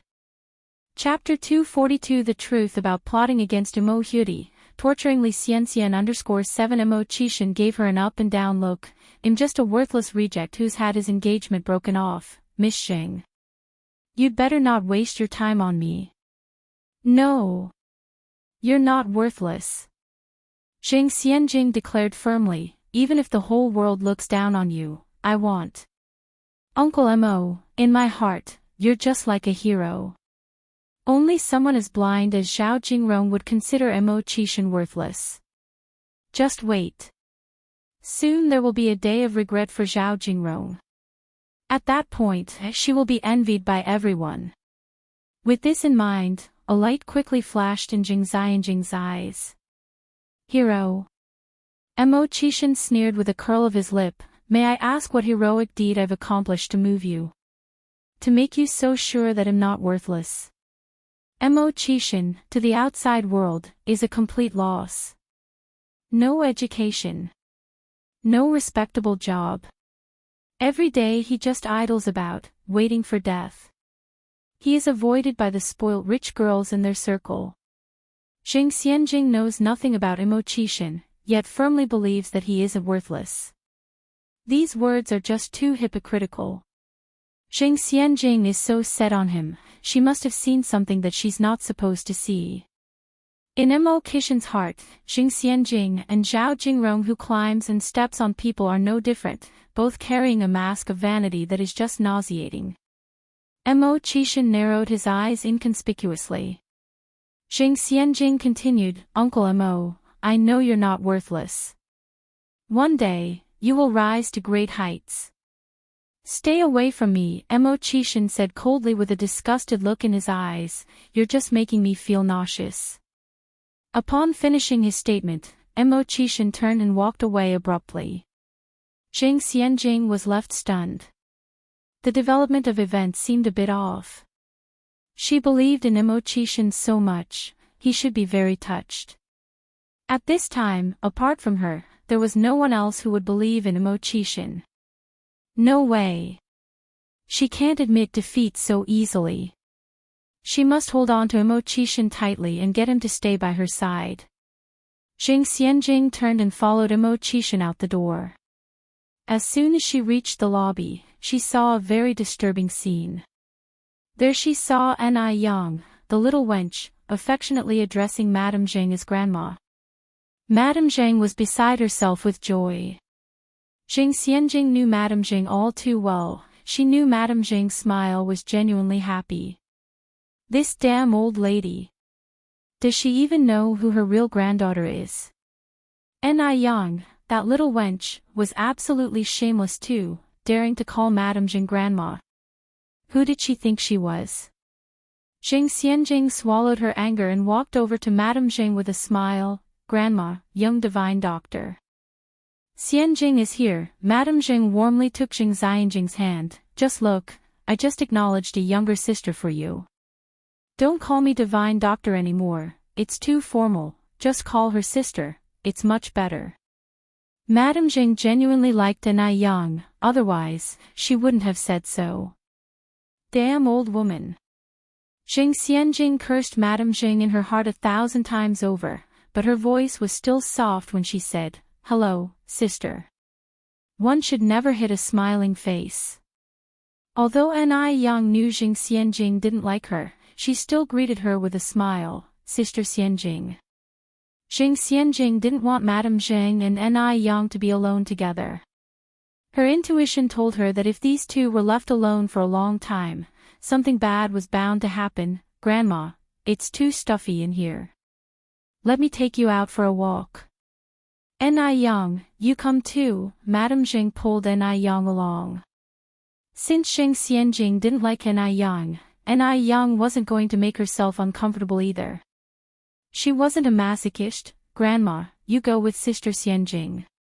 I'm going to find Brother Mo. Brother Mo. Jing Xianjing narrowed her eyes subtly. Was Ni Yang's brother Mo referring to Mo Qishan or Mo Baichuan?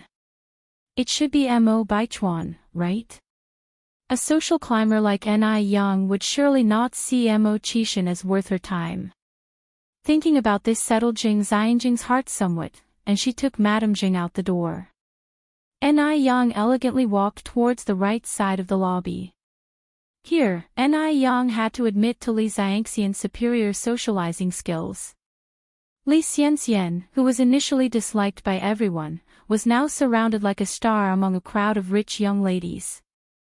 Miss Li, you really have a way to buy the limited edition Ice Skin Jade Whitening Moisturizer. Li Xianxian nodded, her tone gentle. Yes, really. Why would I deceive everyone? Miss Li, could you help me get one? I haven't been able to buy a second one since I bought the first. I want one too. Me too.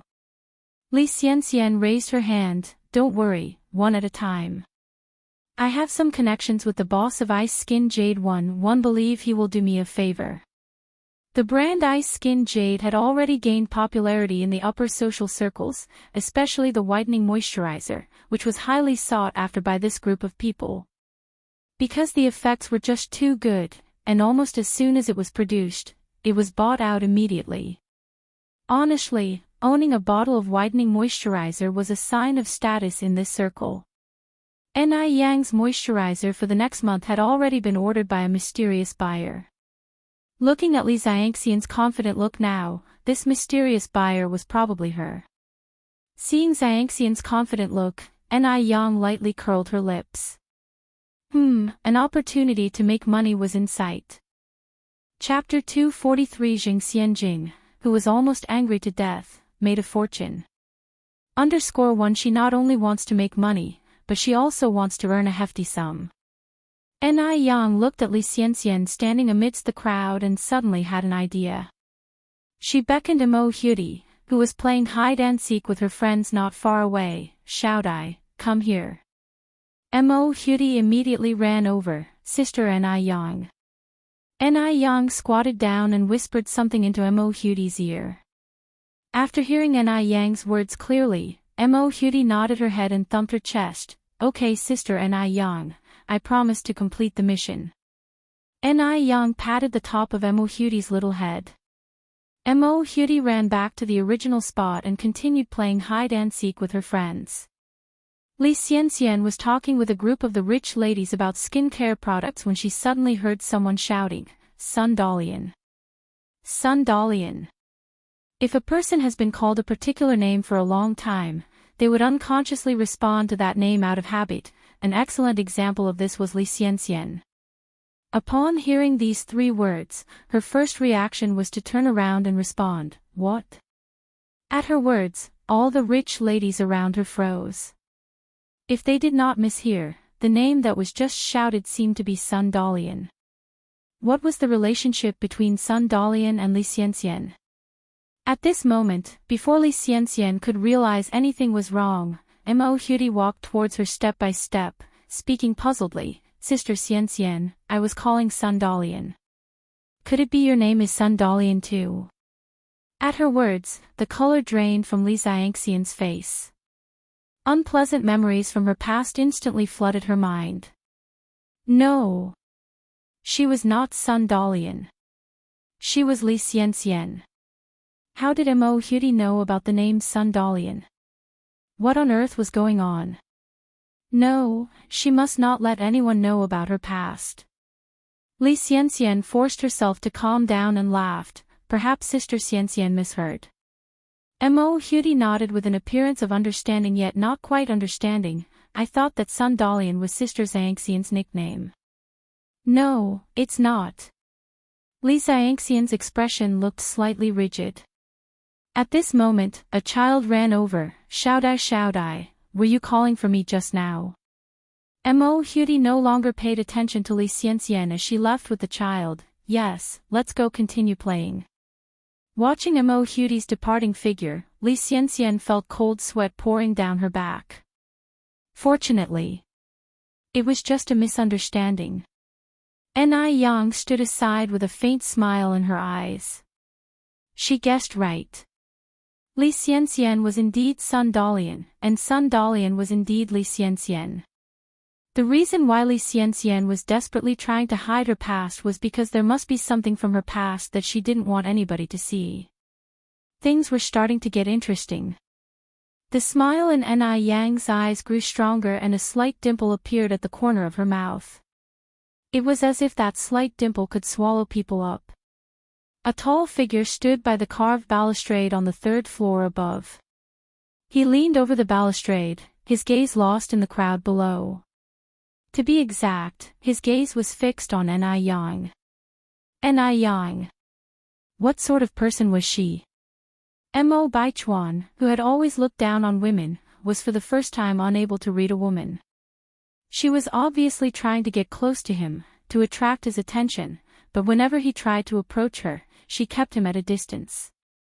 What was she trying to do? If she truly wasn't interested in him, why was she going to such lengths to trouble Li Xianxian? Claiming not to be interested while she was deliberately making life difficult for Li Xianxian, it was so hypocritical. Mo Baichuan narrowed his eyes. The atmosphere downstairs was getting more bustling, and the number of guests was steadily increasing. From the corner of her eye, Li Xianxian saw a regal, well-shaped figure walking in from outside. A glint flashed in her eyes as she quickly approached him, Mr. Song. That's right, it was Song Beiqing. As the only grandson of the Mo family and the heir to the immense Song family business, Li Xianxian needs Song Beiqing's support to secure her position in the Mo family. To survive in the Mo family, she must find a reliable backing. She needs to make Song Beiqing notice her, and, even better, to make Song Beiqing fall head over heels for her. Song Beiqing is known to be a ladies' man, catching his attention should be a piece of cake. Isn't that how it's often described in novels? A man who falls for the heroine would sacrifice anything to make her happy. Li Xianxian was confident that she could make Song Beiqing her devoted admirer, willing to give up everything for her. Chapter 244 Jing Xianjing, almost outraged, made a fortune. _2. Song Beiqing nodded politely at Li Xianxian, Miss Li. Li Xianxian chuckled and said, Mr. Song, there's no need to be so formal, we're already so familiar, you can just call me by my first name. Before Li Xianxian could finish her sentence, something seemed to catch Song Beiqing's eye. He quickly walked towards that direction, excitedly exclaiming, Ni Yang. Song Beiqing. Ni Yang gave a faint smile in response to Song Beiqing. Ni Yang. Her again. The unabashed Jezebel. Seeing this, Li Xianxian nearly gnashed her silver teeth in exasperation. She and Song Beiqing still addressed each other as Mr. and Mississippi after all this time. How many days has Ni Yang known Song Beiqing? What gave her the right to call him by his full name? All the status and connections Li Xianxian had painstakingly built up within the Mo family over nearly 2 years had been effortlessly snatched away by Ni Yang. Li Xianxian was so angry she could have suffocated herself. Observing from the third floor, even Mo Baichuan was surprised to see Ni Yang and Song Beiqing so chummy. It was unexpected that Song Beiqing, an infamous playboy, would fall for Ni Yang's tricks too. How he had underestimated Ni Yang. Aside from the 2 outrageously expensive invitations, Ni Yang actually had quite a good impression of Song Beiqing. Song Beiqing was a thoughtful man with a witty way of speaking. His dialogues expressed no condescension towards women. As the two were engrossed in their conversation, a deep voice suddenly interrupted them, Yang Yang. Turning her head, Ni Yang saw that the man was Mo Qishan, brother Mo. Uncle. Song Beiqing also greeted him respectfully. Although Mo Qishan was known as good for nothing in the circle, Song Beiqing was quite respectful to his uncle. They generally got along well. Mo Qishan chuckled, Beiqing, I just saw the misses of the Wang and Zhao families looking for you over there. Upon hearing this, Song Beiqing visibly flinched, quickly covering his face with his hands. He whispered in a low voice, Uncle, keep an eye out for me, they'll go and hide at my grandmother's place. If they come looking here, tell them I didn't come. Mo Qishan nodded, acting like a concerned elder, don't worry, just go. Be more careful in the future. Fearing those women would find him, Song Beiqing hastily departed. Mo Qishan turned to Ni Yang, continuing, my nephew is a good man, handsome and virtuous. But he has one flaw, he loves to flirt. Young, be careful if you continue to associate with him. This kid is quite a womanizer. Even though Mo Chishan was only 2 years older than Song Beiqing, he acted like a sagely elder when dispensing this advice. Like a monarch pointing at the map of his empire. Poor Song Beiqing had no idea his beloved uncle was going behind his back. Nayoung nodded, I understand, brother Mo. Young, Mo Chishan continued, I've finished most of my work, let's take a stroll. Okay. Young turned and followed Mo Chishan's footsteps. Watching the retreating figures of Young and Mo Chishan, most of Li Xiangxian's anger dissipated instantly. It seems she needed to instigate a relationship between these two. A lowly creature like Young deserved a waste like Mo Chishan. Li Xianxian slowly let a smile curl upon her lips. Mo Chishan led Young to the garden in the back of the Mo family villa. Even though it was winter, the greenhouse was in full bloom, perfuming the air with the fragrance of spring. When they returned to the front hall, the birthday celebration had officially begun. The matriarch of the Mo family sat in the master's seat, graciously receiving the blessings of her descendants. The Mo family was a traditional household that observed the custom of formal bows, meaning the younger generations had to prostrate themselves before the birthday honoree. The matriarch had 5 sons and 2 daughters, minus 1 daughter who had passed away. She had more than 20 descendants. The sight of them all kneeling together was quite a spectacle. At that moment, 2 blonde, blue-eyed foreigners from F country entered. Seeing the 2 foreigners, Xing Xianjing became excited and anxious, knowing that they had certainly come looking for Mo Chishan. Simultaneously, she worried about Mo Chishan's identity being revealed, attracting even more women to vie for him. What advantage would she have then? Thinking about this, Xing Xianjing was filled with trepidation. But things did not turn out as Xing Xianjing had feared. The 2 foreigners walked past Mo Chishan, approached the matriarch, and slightly bowed, saying, Madam Mo, I am Morris. This is my colleague Morris. We are assistants to Mr. Mogg. Today, we are here on Mr. Mogg's behalf to congratulate you on your birthday, wishing you endless prosperity and a longevity that rivals the southern mountain. Chapter 245, Xing Xianjing, almost died of anger, made a big profit. 3 Meanwhile, Morris prepared a birthday gift for Madame Mo in advance. Mr. Mogg. At the mention of this name, a gasp of surprise resonated from the crowd. Such an esteemed Mr. Mogg. When did the Mo family establish a relationship with Mr. Mogg? Standing by Mo Baichuan, Li Xiangxian's lips twitched upward slightly. Although she had never met Mr. Mogg, her memories from her previous life provided knowledge most average people lacked. Mr. Mogg's last name is Mo, hailing from the Mo family in Beijing. Because of his low-key behavior, he has always remained out of the media limelight. In the Mo family aside Mo Baichuan, who else could possibly be Mr. Mogg? The Mo family's 4 sons were too old and did not fit Mr. Mogg's age range. Mo Chishan, the only one left, was a good-for-nothing. Mr. Mogg is a graduate of a prestigious foreign university, but Mo Chishan didn't even complete high school. He doesn't even qualify to tie Mr. Mogg's shoes. Therefore, in the entire Mo family, only Mo Baichuan could possibly be Mr. Mogg. This is because Mo Baichuan had spent 4 years abroad, which meets the qualifications of Mr. Mogg's prestigious university degree. Before Li Xianxian got close to the Mo family, she had already clearly figured these details out. Mr. Mogg's visit to offer birthday gifts to Madame Mo today only confirmed Li Xiangxian's belief that Mo Baichuan is indeed Mr. Mogg. Just the thought that she was favored by such a heavy hitter filled Li Xianxian with more and more excitement.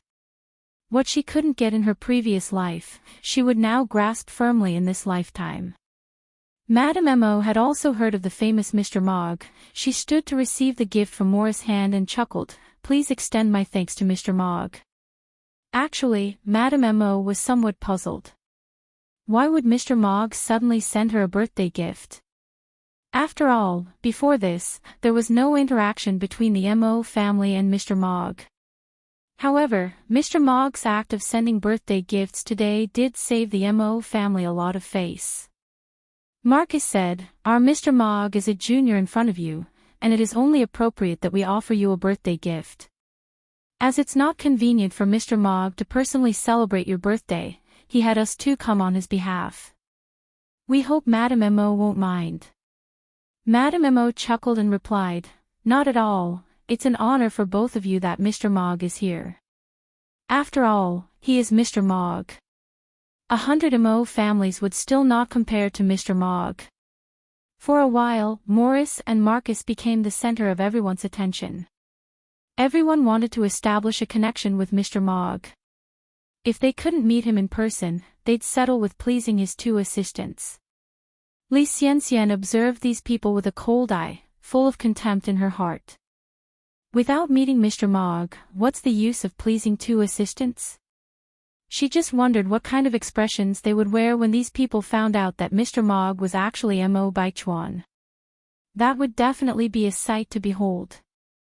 Jing Xianjing stole a glance at Imo Qixin and found him extremely reserved. Despite being Mr. Mogg, he still maintained a low profile. Fortunately, she had found out everything ahead of time. Otherwise, she too would have become one of the many fools. Seeing Ni Yang standing next to Imo Qixin, Jing Xianjing's eyes darkened for a moment. Damn slut. Why was she standing at the side of Imo Qixin? This wasn't right. She must teach this little slut a lesson today. She would make her understand that a country bumpkin should know their own place. Jing Xianjing approached Madame Mo and said with a smile, "Grandma Mo, I have prepared a surprise for you." Madame Mo's face was filled with kindness as she asked, "Oh. What surprise has Xianjing prepared for Grandma?" A servant brought over a box. Jing Xianjing opened the box and continued, "I know Grandma Mo is a devout Buddhist, so I specifically purchased an enlightened strand of top-grade Zetan Buddha beads. I hope Grandma won't find it shoddy." This strand of Buddha beads was smooth with distinct patterns and top-tier quality. It couldn't be bought without tens of thousands of yuan. That's why Jing Xianjing was so confident. She had already learned that Ni Yang was just a country bumpkin. What sort of decent birthday gift could a country bumpkin come up with? Madame Mo laughed and said, "Not shoddy at all, how could it be?" "Xianjing, you are really thoughtful." Jing Xianjing accordingly responded, "I should respect Grandma Mo." Saying this, she turned her gaze to Ni Yang, adding gently, "The gift in Sister Ni Yang's hand, is it prepared for Grandma Mo?"